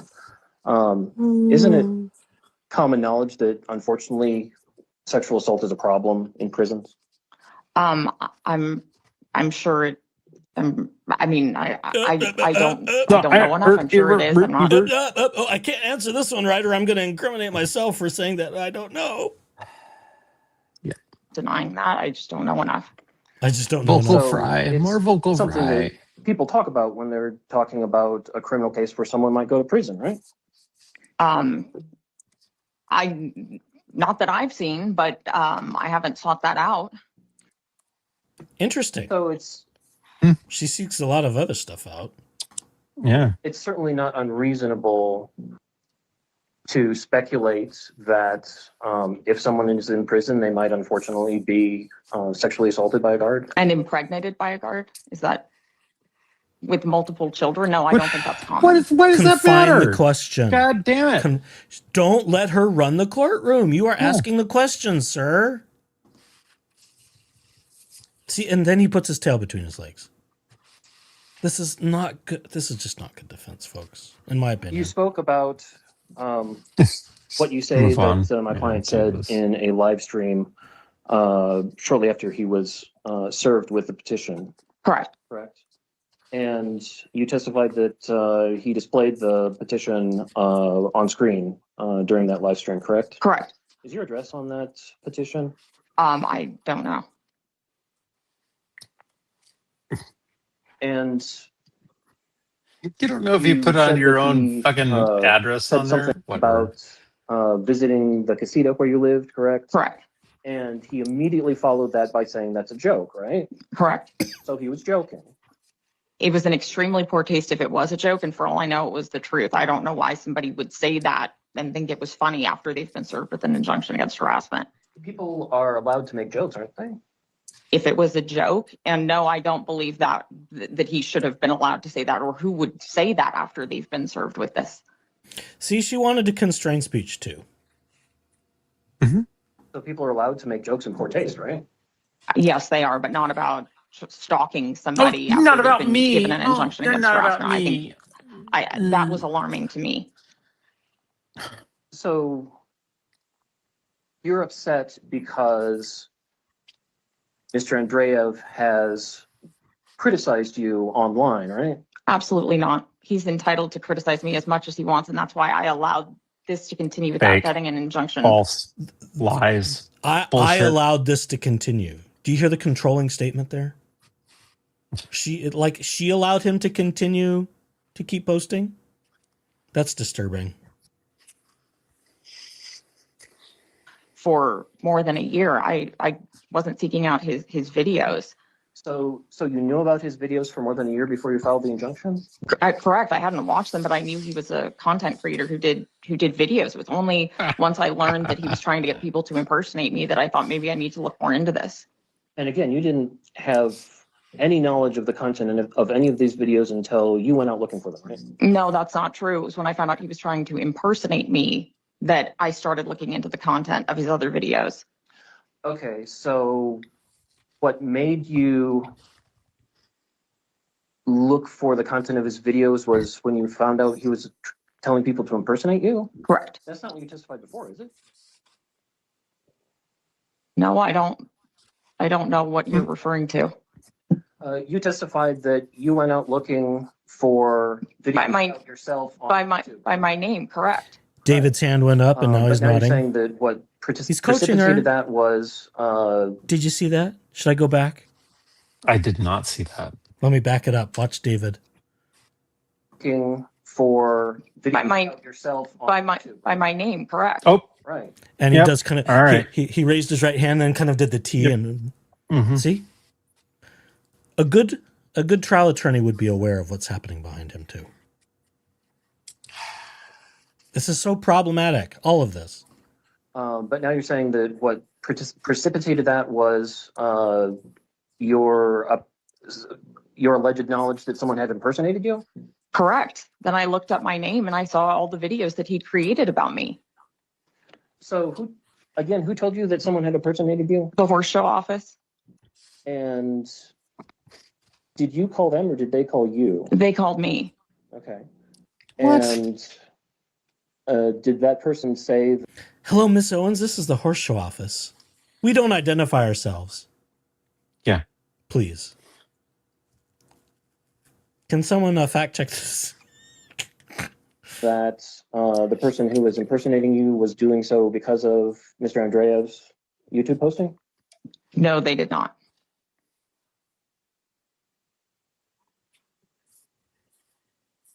Now, you know that there are quite a few people who make statements on YouTube and other social media stating their opinion that you're guilty of the crimes that you're charged with, right? Correct. And you didn't seek an injunction against any of them, did you? I did not. False. Oh. False. And let me change tabs really quick. Let's go back into a very brief Wayback Machine. No, I'm not going to use that clip. Where she went after Dave Neal. She went after Dave Neal with a restraining order, which I believe technically is the same as an injunction. Let's see. Share this tab instead. And this is back in the days where everything was being blacked out. That mentioned Laura Owens because people were afraid of her. Person from whom protection is sought, Dave Neal. And it has his age and where he lived at the time. And some of this says, Mr. Neal mentioned my mother on YouTube, Patreon, and his podcast several times, and he has looked into involvement in my current pregnancy with Clayton Eckerd's twins, which is not only senseless and intrusive, but she is a private citizen and an award-winning journalist who wants nothing more to do with Mr. Neal. There's more things. Relationship of parties. Dave Neal is a popular YouTuber and podcaster who spread false information about me. Venue, I live in Arizona, but am being cyberbullied by Mr. Neal, who lives in Los Angeles. I'm trying to read quickly because it's getting late. Description of harassment. Description of harassment. Tens of thousands of people who are his fans on YouTube of his podcast and who are actively involved in Reddit.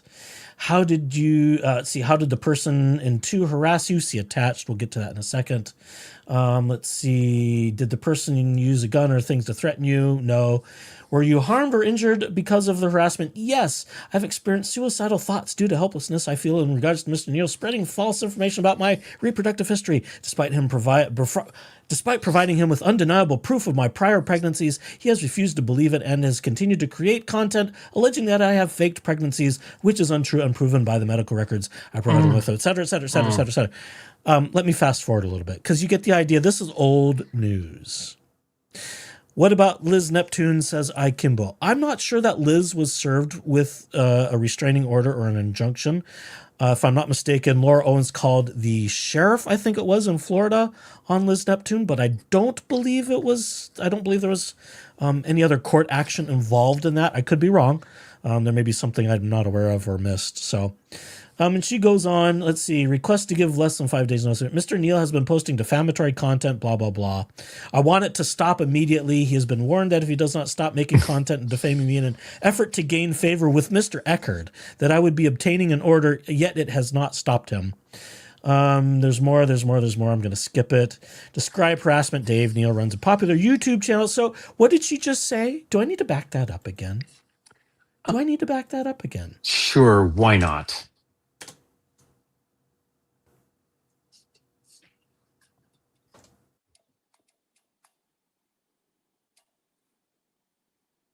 False. You did not seek an injunction against them, did you? False. Has Laura Owens just perjured herself here? I didn't hear anything, but What do you mean you didn't hear anything? I heard your mechanical keyboard and then there was nothing. There was silence. Maybe you need to switch back to the other tab. Oh, shoot. Sorry, I forgot. Switch tabs.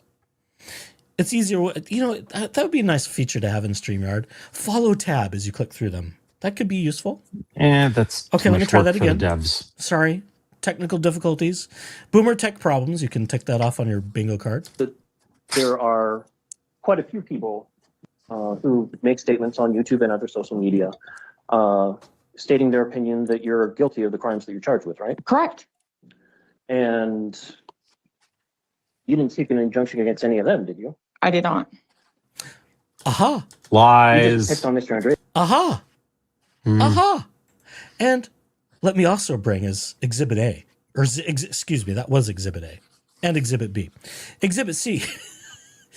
from a bunch of stuff. This is from Victims of Laura Owens. This is stuff about the Eckerd v. Owens case. And this is from Greg Woodnick to Corey Keith and Isabel Sissel, CC Isabel Rainey. Subject Owens Eckerd. This is dated February 9, 2024. And this is Corey Keith was representing Laura Owens at the time. He didn't last long. Corey, things just keep getting more ridiculous. Even after my email yesterday, there's another article. He's referencing the Medium article, blogs, things that Laura was creating and posting. She appears to be focusing her efforts on the video journalist Dave Neal. I trust Dave is a big boy and he can deal with this nonsense, but her allegations against him, after dismissing her ridiculous attempt at an injunction, are concerning to say the least. Have I just found perjury of Laura Owens in this hearing? I think I have. You know, maybe That's at least a lie. She knows she's tried to sue Dave Neal. David Gingras admitted that he was trying to threaten people. I think I found something. Maybe she's counting on people not paying full attention. Well, she's mistaken. Yes, but her world, I don't know what the color of the sky is in her world. Let's not go there. Let's not go there. Okay, continuing on. But, oh, look. He asked the question, did you injunct anybody else? She says, no. We have found evidence to the contrary. Thank you very much. Continuing at least twice. But yes, continuing on. Let's go back to the other tab and let's go on. Because he tried to get people to impersonate me and made very vulgar sexualized comments about me. Oh dear, vulgar that comments. Other people have not made. They've criticized my case and they have. If you have vulgar comments on your bingo card, you may take it off now. Every right to criticize me in my case. They don't have the right to take it to the level that he's taken it to. So you think it's illegal for someone to make vulgar comments about you? No, absolutely not. But isn't that what you just said? You got the injunction against him because he made vulgar comments about No, I said I got it because of the impersonation. I won't replay it. I will resist the urge because it's late. But we heard it. Excuse me, I need to dial a number real quick. Hi. I'm Laura Owens. Did anybody like make vulgar comments about me? Also, am I there? Am I present at the show? Okay, thanks. No? Oh, I'm calling myself. Okay, bye. Eh. Continuing. And the sexualized comments he made about me being raped and then trying to monitor my status. Nobody else has actually gone to these events and tried to put themselves on my radar, I guess I could say, like he has. And he's tried to make it like, oh, I have been near her and she's, given blowjobs to these guys. That's taking it to another level that other people aren't. The case underlying your criminal case is the paternity action that you filed against Clayton Eckert, isn't it? Correct. And in that case, there was testimony that you gave Mr. Eckert 2 blowjobs the night that you claimed to have been impregnated, correct? Correct. And the judge in that case made factual findings that David's nodding and shaking his head. It was not possible that doing 2 blowjobs could result in a pregnancy, right? I'm going to object to that as being way outside the scope, and it's also not an accurate statement of what the judge found. You can take judicial notice of what the judge found. I think the court has the ruling from the prior case. I have no objection to you taking judicial notice of that, but what I just heard is not an accurate reflection of what the judge found. Your Honor, please do take judicial notice of that ruling, and this is something Where was it? It was provided in attached to what? I don't believe it's been provided to you yet, Your Honor. Oh, you're asking actually judicial notice from the court's own records, you mean? Correct. I can provide a copy of it, Your Honor, if that would be convenient. So my understanding is, and this is from the pleadings, right? That's what I know. So there's, I'm sure more, right? But so from the pleadings, which I did my best to review, but one of them was like this, and I have. And he sort of guffaws because it's probably his. That's pages piled high, papering the court with needless garbage. Yeah. Many cases. And so I have done my best to be prepared for today. It was rushed, I'm sure, for both of you as well because of the short time frame. So my understanding, you let me know if there's more that's important, but my understanding is there was some paternity or type action or a lawsuit filed regarding an allegation of a pregnancy against a gentleman who took part in The Bachelor. That case, the end result, I don't know precisely what it was, but the end result was that the judicial officer found Ms. Owens not to be credible. So that case did not resolve in her favor. And the result of that was that she has current charges pending. I saw the charging document, I believe, was attached to what one of you filed, and I saw that. So I'm not sure what exactly you're wanting me to take judicial notice of. So I think the idea that there was a finding that she was not credible in that proceeding, I think is a fair assumption that I have made. But is there something other than that, or something specific to oral sex that you think is important? Certainly, Your Honor, and that is in the minute entry ruling on the paternity case, which again I can present to Your Honor. But what's the importance of it? The importance of it is it provides context for my clients talking about blowjobs. Oh, okay. Did you want to respond? Only to add that I was trial counsel in the case that we're talking about, so I'm very familiar with the facts of that case. I don't disagree, and we can just stipulate that case. Well, then shut the fuck up, David. Of oral sex involving this guy on The Bachelor, and I agree that it provides some context to what we're talking about. So if that's what we're doing, I'll stipulate to those facts. Okay. Beyond that, what counsel was trying to describe, and I'm not saying this was intentional, but it's a lot of papers and facts. But what he described the judge found in the prior case was not accurate. So I was trying to help you by saying you could just look at the minute entry from that case. It was important. So I don't think it is, because we're talking Shut about an undisputed fact that there was oral sex and the other thing. Yeah. So that's why. Maybe he's showing off for mom right behind him. Maybe. So he's going to talk more. I don't know. God, I believe that's his damn it. mother right behind him. Why it's being brought up. So is that, do you agree with that? That the importance of it is the relevance of any comments that your client may have made is related to that other case, and that oral sex was an issue in that case? That's correct, Your Honor. Okay, so could we, as a stipulation to what we just discussed, is that acceptable, just to, in the interest of time? That's perfectly acceptable. Your Honor. Okay. All right, I think the stipulation covers it then, and it sounds like that's a whole bunch of stuff. And so if we've limited it to the specific issue, then I think we're on track. Okay, Thank you, Your Honor. sure. The judge in that case made factual findings, correct? Correct. The judge's factual findings included that you provided false testimony, correct? Correct. The judge's findings, the judge found that you admitted that you had altered medical test results and ultrasound and a sonogram, correct? Again, Your Honor, this is going so far afield. And he has to save her. Yeah. And he has to save her. And also, there's a minute entry that explains exactly what the court found. I have no objection to you taking judicial notice, although the judicial notice rule says that Your Honor can look at a piece of paper and say, oh, here's what it says. That does not establish the facts. Well, the facts are not, you can't get judicial notice beyond the document itself. I can make a fine. I can take judicial notice of that judicial officer's findings. That doesn't mean I am aware of like evidence that was presented. Exactly. But I think your goal is that there was I think, you tell me if I'm wrong, that she was found not to be credible. If there was a ruling that there was evidence that she attempted to present in court, whether it was physical evidence or testimony that the court found was not credible or was, at a minimum misleading. I think you're attacking her credibility here, correct? So I understand that. So I think, and I think she's also agreed or admitted. I don't, when I say agreed or admitted, I mean, I don't want to get too far into the weeds, right? About,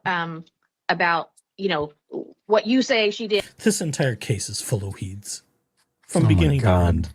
Yes. Versus what she admits that she did, or right. I think the idea that she was found not to be credible is what you're looking for here. And I think I take judicial notice that she was found to not be credible, or that she presented something to the court that was at a minimum, misleading, altered, whatever the case may be. It's something I will consider with respect to her credibility, right? Yes. Okay. Thank you. Going back to the horse show in Scottsdale last October, several days before that horse show was scheduled to begin, you had a hearing scheduled in California in another injunction against harassment case, correct? Correct. And a few days before that hearing, you filed a declaration with the court in California saying that you were severely ill and that traveling to California for the hearing would be life-threatening, correct? Correct. And then a few days later, you participated in a horse show, correct? I think you're missing the fact that I was hospitalized overnight and had surgery. Prove it. And Shut the fuck up. There's been no evidence of that presented, that it was in fact admitted to any hospital. Not that I'm aware of, at least. a few days later, you participated in a horse show. Actually, no, no, this is entirely incorrect. You're talking about a horse show in October. I was hospitalized in November and I was at a medical, I'm sorry, I'm getting the dates confused. Can you just guide me to where it was? Because the hearings in California were in October and November. I'm having a little trouble following too, so maybe I could ask some specific dates just so I can understand. So you had a hearing in a injunction against harassment case in California that was scheduled for October 22nd, correct? A domestic violence restraining order, and the hearing was October. It was October 20th. Yeah, October 20th, I believe. So sometime around October 20th and October 22nd, right? Correct. And I had an appointment with a specialized GI doctor that I had to go to and I could not miss. But before that October 20th or 22nd hearing in California, a few days before that hearing, you submitted a declaration to that court saying that... Just going to highlight Ikimbo's comment there. I won't read it, but there it is. You had been vomiting blood and that if you were required to travel to California for that hearing, it would threaten your life, right? Correct. And my hemoglobin levels were almost at transfusion level at that time. Almost. And that was at most... Dr. Laura Owens, who's faked medical records. Right, because you can't eat something because reasons? I don't know. Okay. 5 days before the horse show in Scottsdale? When I filed that, I don't know the dates. It was 5 days, 7 days before I competed in a local horse show for a total of 4 minutes. And you won first place, didn't you? Correct. You won $150,000 you didn't report in your bankruptcy filing, didn't you? That you should have reported as income in your bankruptcy filing, didn't you? So Days after the hearing. This was not on the day of the hearing or anything. So you had this recovery from a life-threatening condition that required surgery, and 2 weeks later, it required surgery. 2 weeks later, I was sick from August of 2025 until really now. You can see how small I am.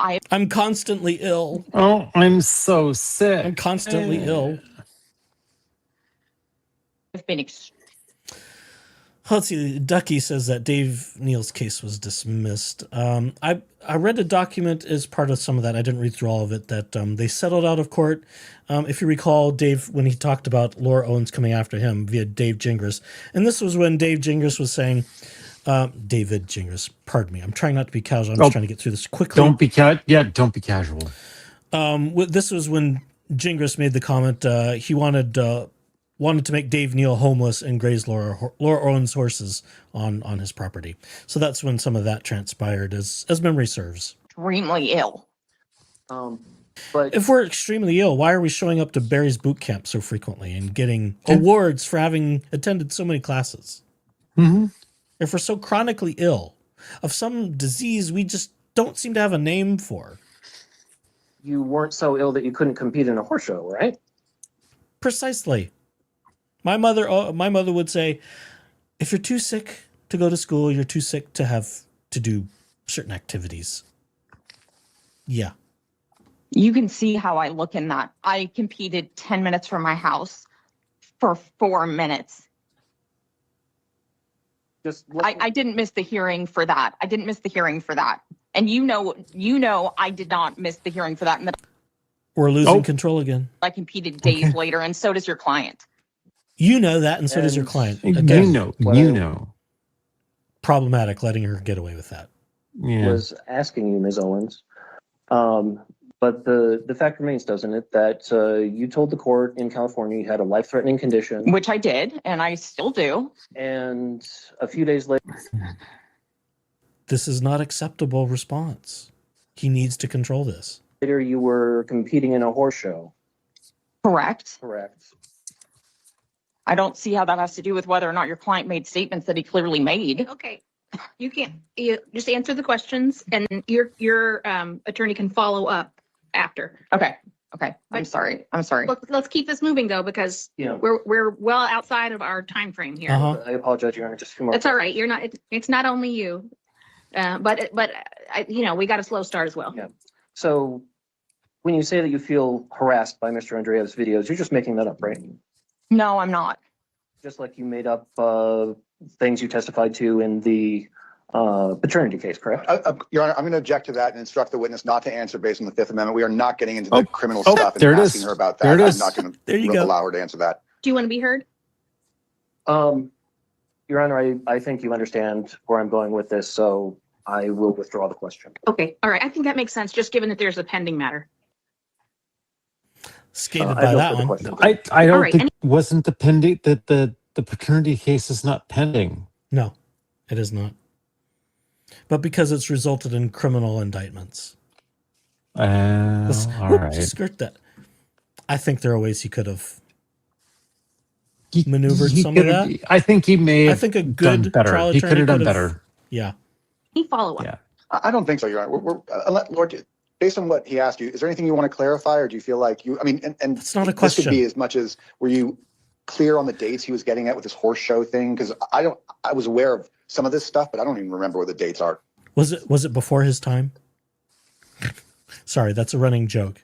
Whenever he didn't want to be responsible for things in the past with the case. Oh, that's That before was my time. Dismiss Before it. my time. Before my time. I don't remember what the dates are, and I don't remember what day he went. I know I was not scheduled to be in court that day. I've had a very long, like I said, it was from August of 25 until present. I'm still dealing with these medical issues. Without getting, because this is a public thing, and this is, I'm sure, going to wind up on YouTube. Without getting too He's personal. not wrong. Yeah. Can you tell the court what medical issues you're dealing with right now? Yes, I can.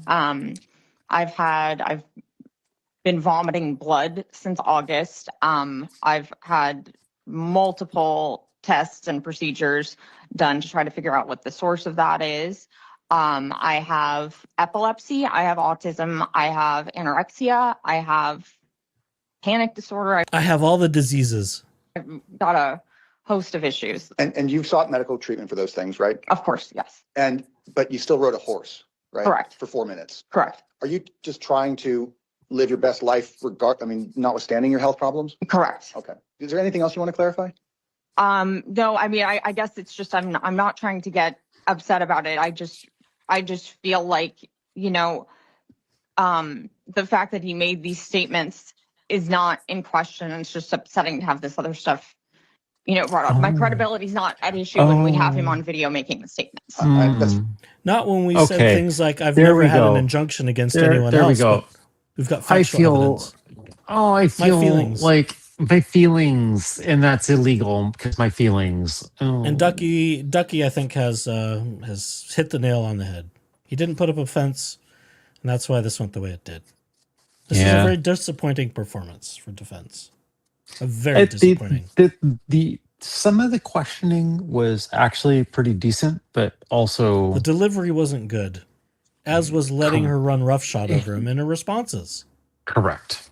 He lost control of the witness multiple times. Yep. There isn't much more left. That's for the court to decide. And I think she's listening very carefully. And also one last thing, I'm not saying he doesn't have the right to talk about the case at all, or that people don't have the right to talk about the case. That's all I did want to add. I had one question, and then I will let each of you follow up. And I'm sorry, Mr. Gingras, I thought you were finished. So if I was not correct, I apologize for butting in. I had one question, and I'll let you all follow up if you think it's necessary. I just wanted to make understand, because there was some discussion of the health conditions. So did this information come up in the other proceeding or in the criminal case? I'm asking you. I'm asking you. No. So the information. So there was there in the video, there was discussion of some of the things that you've described. So that's why I was asking, were there health issues discussed in either the case, I guess the first civil case, or in the criminal case? No.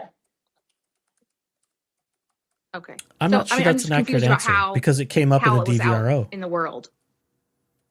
Oh, I can't come to this hearing because I'm deathly ill with all these issues.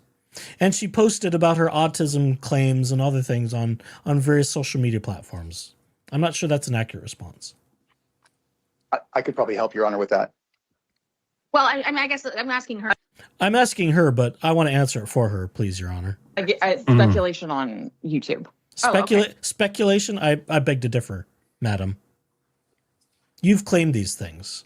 You just said that you've got a whole host of problems. Now that's even more on the record than ever before. And on video, which is great. Okay. It's my understanding of, maybe that would. Now let me refer back to David to answer it better for me. Did you have an objection? I do, Your Honor, because I believe that the records with me to. You don't believe what's correct? I believe that is correct. To have anorexia is definitely was not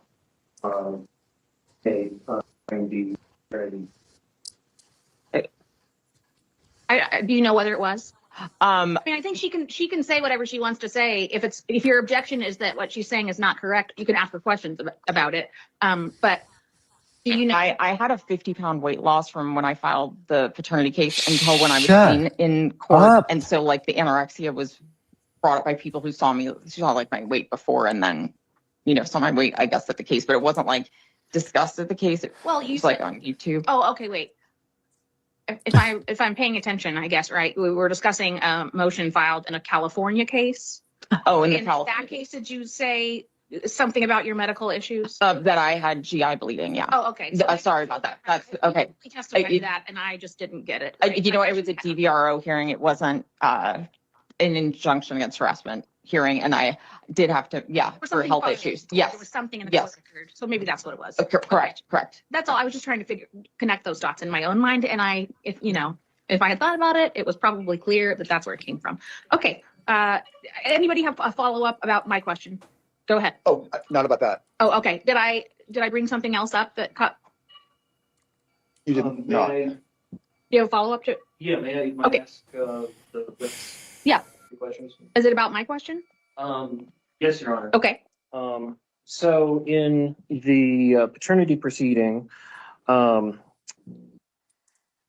there was testimony regarding whether a positive pregnancy test was the result of your epilepsy medication, correct? I'm not sure that was brought up at the case. Yeah, well, I'm sorry. I don't, Vocal fry If you could again. restate that question. I was Vocal there, so fry. I'm very attentive to the accuracy of the facts. How about I just read from the findings of facts? This is page 5 of the ruling in the paternity case. Does it reference epilepsy? It does, Your Honor. It says in the email, respondent suggested that the positive test was the result of petitioner's epilepsy medication. Oh, okay. So Your Honor, Well, that was an email then. with this is where we get into the technical side of judicial notice. You can take judicial notice that the ruling says that, but that statement itself is hearsay. I can't cross-examine anybody about that. Sure. So you Jesus. Honestly, I don't know that it's really relevant to anything here either, how it came. I just was trying to figure out. I think it actually is probably potentially in your client's favor that it was discussed in an open hearing or in a court document, right? That's correct, Your Honor. But I don't, I mean, it sounds like it sounds like it was to an extent, right? It certainly was, Your Honor, and that was the point that But I don't know how, I don't think it really matters how it was discussed or which case. Right, I'm just trying to establish the Sure, fact that it was. Yeah, that's sort of what I took from it. I took that it was, there were a couple of proceedings where it could have been discussed. So. and your client then speculated that I did Well, not. wait. Hush your mouth. Oh, I'm Isn't that sorry. the question? Shut the fuck up. Okay, so I think that's established. Anything further? More questions on that issue? Okay, did you have a follow-up on that issue? No, I was just going to clarify that, and maybe I can just ask Laura. You're not basing your request for injunctive relief against harassment on him disclosing medical information such as your health. Oh, no, not at all. I mean, he has disclosed or commented about things, but so have other people, and you're not making that part of this request, right? No. Okay. No. That's all I have. And before we let her go, I just wanted to move, if now's the right time, move to admit the exhibits that we talked about so far, which I believe were plaintiffs 1 through 13. And I'm gonna, there's 4 other It's ones. a which are little long late videos. for moving I was going to exhibits. submit them. It's just part of the record. If they object, I'll have to review them. So if they're hours. I don't want to do that to you. I think we have enough. We have to prove 2 incidents. I don't Okay. want to prove 200. Well, if you want us to, I'm not saying anybody can't present additional evidence, but I would ask that you tell me where, in the document. So if you're not asking, then, so exhibits 1 through 13, you're asking for the admission of those. Correct. And then I know exhibit, is it 2? That was the exhibit that was something that she had created that you had concerns about, counsel? I believe that's correct, Your Honor. And we would also like to renew the same objection to other exhibits that were clips that were put together outside of the correct context. Those would be What's the correct context? the full context of what my client said before and after. Okay, but you can present that, right? I can, Your Honor, but in the interest of time, I would rather Yikes. just move things along. Okay, so I'll leave out exhibit Error. 2. But it sounded like, if I understood that was information that she was testifying to anyway. So exhibits 1 and then 3 through 13 are admitted. I'm gonna rely on defense to put on that context or to explain the context, whether that's through playing videos or testimony. So those items are admitted. What else do we need to talk about before Ms. Owens steps down? And did you want to be heard further on exhibit number 2? No, I don't think we need that. And Okay. I was going to read evidence rule 106, which I think Your Honor just completely complied with. If a party introduces all or part of a statement, an adverse party may require the introduction at that time of any other part of or statement that in fairness ought to be considered at the same time. And the adverse party is the one doing that. So as long as that's what the court did and intended to do, then I'm totally fine with that. Yes, I will hear from defense in terms of the context, whether that's through presentation of parts of the videos or through testimony. You have the opportunity to explain. And I don't believe exhibit wise, I don't believe I've received any videos from them, so I don't know that they can Oh. introduce a complete, but they have transcripts. And Oh, if Your oh, Honor I wants see. to look Okay. through that mess, I mean, that's up to you. Okay, so, okay, all right, so maybe you can discuss it that way. The context you were referencing. Okay, all right, so can Ms. Owen step down? Yes, please. Okay, you can step down, ma'am. Thank you, Your Honor. Welcome. Can we maybe have a 5-minute break for everyone's comfort and so forth? Sure. If anyone needs a bathroom break or to get a drink, we'll take a 5-minute recess and then we will restart with a defense case. You're no more witnesses, correct? Okay. That's the end of this one. That's the end of this one. And I think that's all there is. I think that's all there is. I don't believe there was a defense case that happened after this. And that's how this ended up in the situation it ended up in, which is unfortunate. It's very, very unfortunate that things weren't being pursued a little more with witness control issues, so on and so forth. I don't need to say a whole lot. We've gone on for far too long. I was hoping this would only take a couple hours, but here we are. Times 2. By a couple, you meant 4. I guess. It's just unfortunate. Rob deserved better representation. What I a think. goddamn tragedy. See, like I said, it's a shit show. It's an absolute shit show. Laura was allowed to kind of rule the courtroom. Dingus was there helping her do it. Coaching her how to respond. What a tragedy. What a miscarriage of justice. Shake fist. So there we go. We can all be outraged together that this could have gone better, and it didn't. It could have gone better, and it didn't. So I think that's all I need to say. Do you have any parting shots? Use them wisely. Other than, my God, just more. I don't know. I put plenty of acronyms in the chat. I don't. Shit. I don't even. It's too bad. It's too bad. What? It's so late. You're speechless. I don't even know what there's left to say. This whole thing is just. It feels so kangaroo court, and yeah. Amy Hood 2345 says, I wonder if her lawyer just didn't take her case seriously and didn't think he needed to put up much of a defense. It's hard to understand. Yeah. You know, this whole thing was just a head scratcher for me. It's like, how did we get here? And there's just nothing there. There's just nothing there. It's like he gave up before the hearing even happened almost. There wasn't much. There wasn't much. What's the phrase? Something about advocacy with attorneys. Voracious advocate or something like that. I don't know if I would go so because he had a couple moments there where it felt very salient. Some of the more pointed questions, but it fell short. It fell short because she just totally took over the narrative. She steamrolled everything. Yes, pretty much, and that's not good. That's not good trial practice. In my opinion. If it were my attorney, advocate. I would. Thank you, Kimbo. Thank you, zealous advocate. I would, if it were my attorney in a similar situation, I would 1,000% expect way more. Same. And if they sat down and had that same, after they got done questioning all that stuff, I would discreetly pull on that stupid ponytail and be like, the fuck are you doing? Well, that's you. I wouldn't engage in physical contact. So let's see. Danny says he went through things like a checklist without ever actually making a point.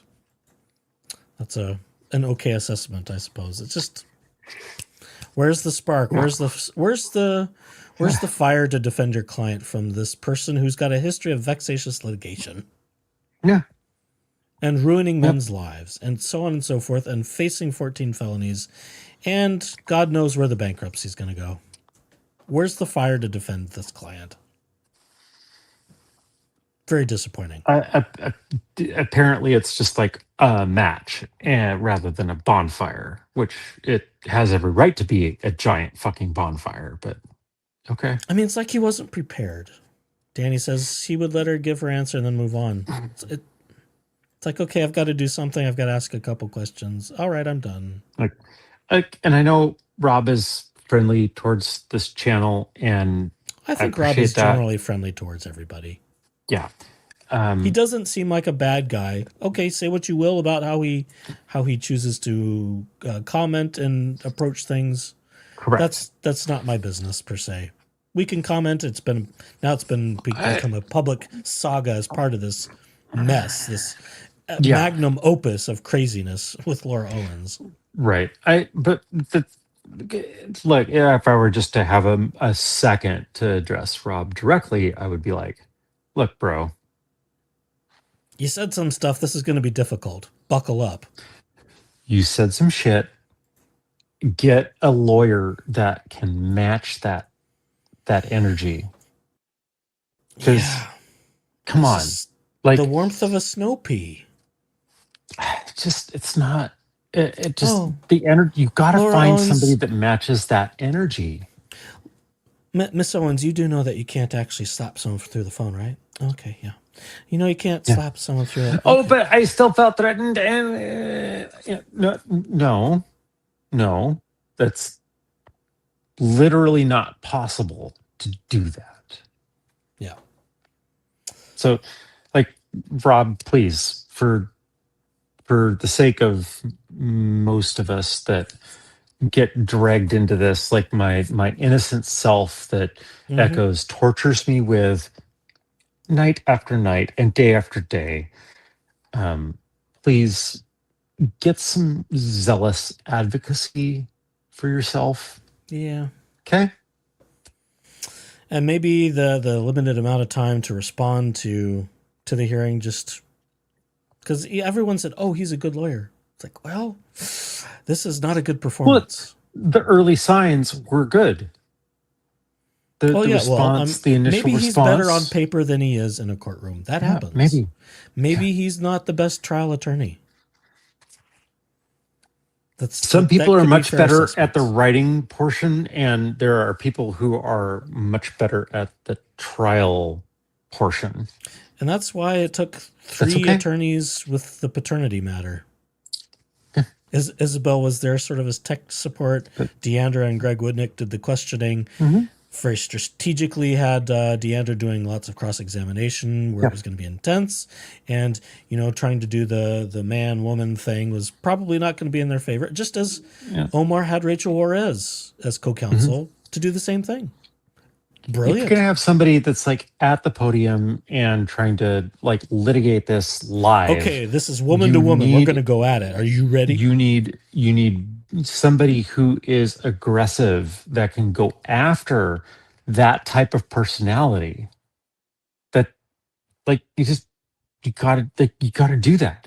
It's not a dog pile. I am not here to pile on to Rob.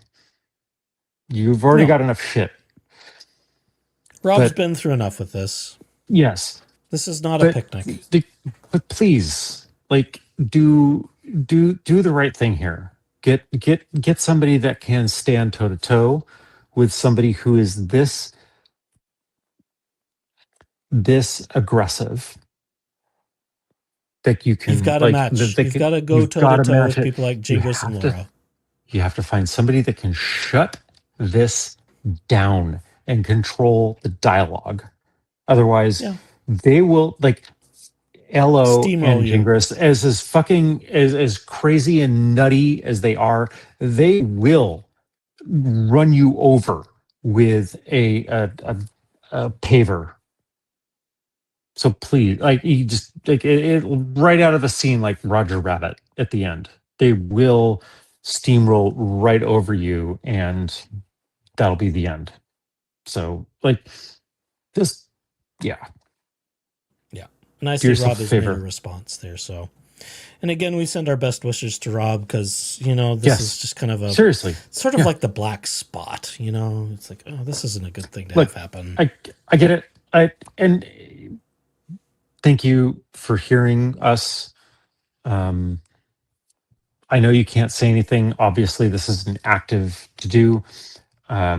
Please just take care of yourself. Do the right thing. We're here. We're in your corner. Obviously, we sit here for 4 hours Jesus and look at all Christ. this shit. Like, we get it. Okay. So we're do the needful. You know, we're rooting for you. Okay. It may not be over yet. It may not be over yet. Yeah. And hopefully there could be some course correction or whatever needs to happen. And again, he's got lots of choices to make. I don't want to influence that other than, you know, our opinions are just those things. Yeah. Our opinions are our opinions. Rob gets to make opinions his are own my choices. opinions. Yep. I would imagine that if he were to ask for support, there would be lots of people that would rally behind that. I understand that Rob's give, send, go is still active. Choose to do with that what you will in your generosity. Yep. And I think he's got some options. And I say that as somebody who does not practice law, but I think there are options. And I think there are avenues. And I wouldn't be surprised if some of the other attorneys who have been tangentially involved may have chimed in, but that's speculation. Yep. There are probably some people who've given some advice, and it's just unfortunate that this went the direction it did. And it's not to say that even if he had, you know, just a fighter for counsel, that it would have changed anything. I don't know that. Yeah. I think it would have improved his chances. So yeah, we're just two snarky bitches sitting in the balcony making comments on things. You do what you feel is best. Just know that you've got some support out there, even if it's just rooting you from the balcony. There you go. It's a love fest. Yes, it's a love fest because everyone Tick's deserves packet. to be. It is 1,000% the Muppets. The uppers. Oh, the Muppets. I so want to do a spoof of that song, but I think I would get copyright stricken to the hilt. Well, why do we always come here? I guess we'll never know. It's kind of like a torture to have to watch the show. Yikes. Ba-dum-dum. Waka, waka, waka. Waka, waka, waka. All right, let's end this thing. Thanks, everybody, for joining us. This was a slog through the mud, but I think a valuable one just to kind of see all the things that happened, how they happened, why they happened, maybe, and just evaluate, regroup, because we support people who want to talk about this case, and everybody's got their reasons for talking about the case. It's a case worth discussing in its totality, which is enormous for so many years that this spans. And I see why it's difficult to cover this in things like injunction hearings, because we're talking about years of history and behaviors. So we want this to conclude as it should, legally, lawfully, justly, within the system. And again, it's my opinion that I think she's guilty. I can say that. That's my opinion. And all I know is the that Bruce told me. agrees. All I know that Bruce told me I can't drive my Jeep into the courtroom. I'm still upset about that. You can't drive it through the front door. Whatever.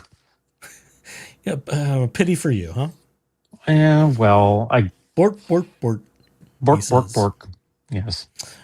Let's see, Rob, I left a story in your inbox. I hope it brings a smile. Well, that's very kind of you, Tia. So, all right. It's been long enough, folks. Thanks for joining us through the slog through the mud and going through all this again. And I'm probably going to go to bed listening to Law Talk with Mike give his snark on this. So that's the end of my evening. I drift off into sleepy land. Yeah, sleepy land of torturing his brain while he's trying to sleep because, you know. Oh, I may have to do another one if there's good stuff Mike talks about. No, I can't. I hope you're there's on some your own lawyer analysis from him. I really do. Because, you know, I don't practice law, and it's like, what could have been done better here? I think it's a good learning opportunity for those of us fascinated by the system. Fair. All right, everybody. Till next time, good night. Okay.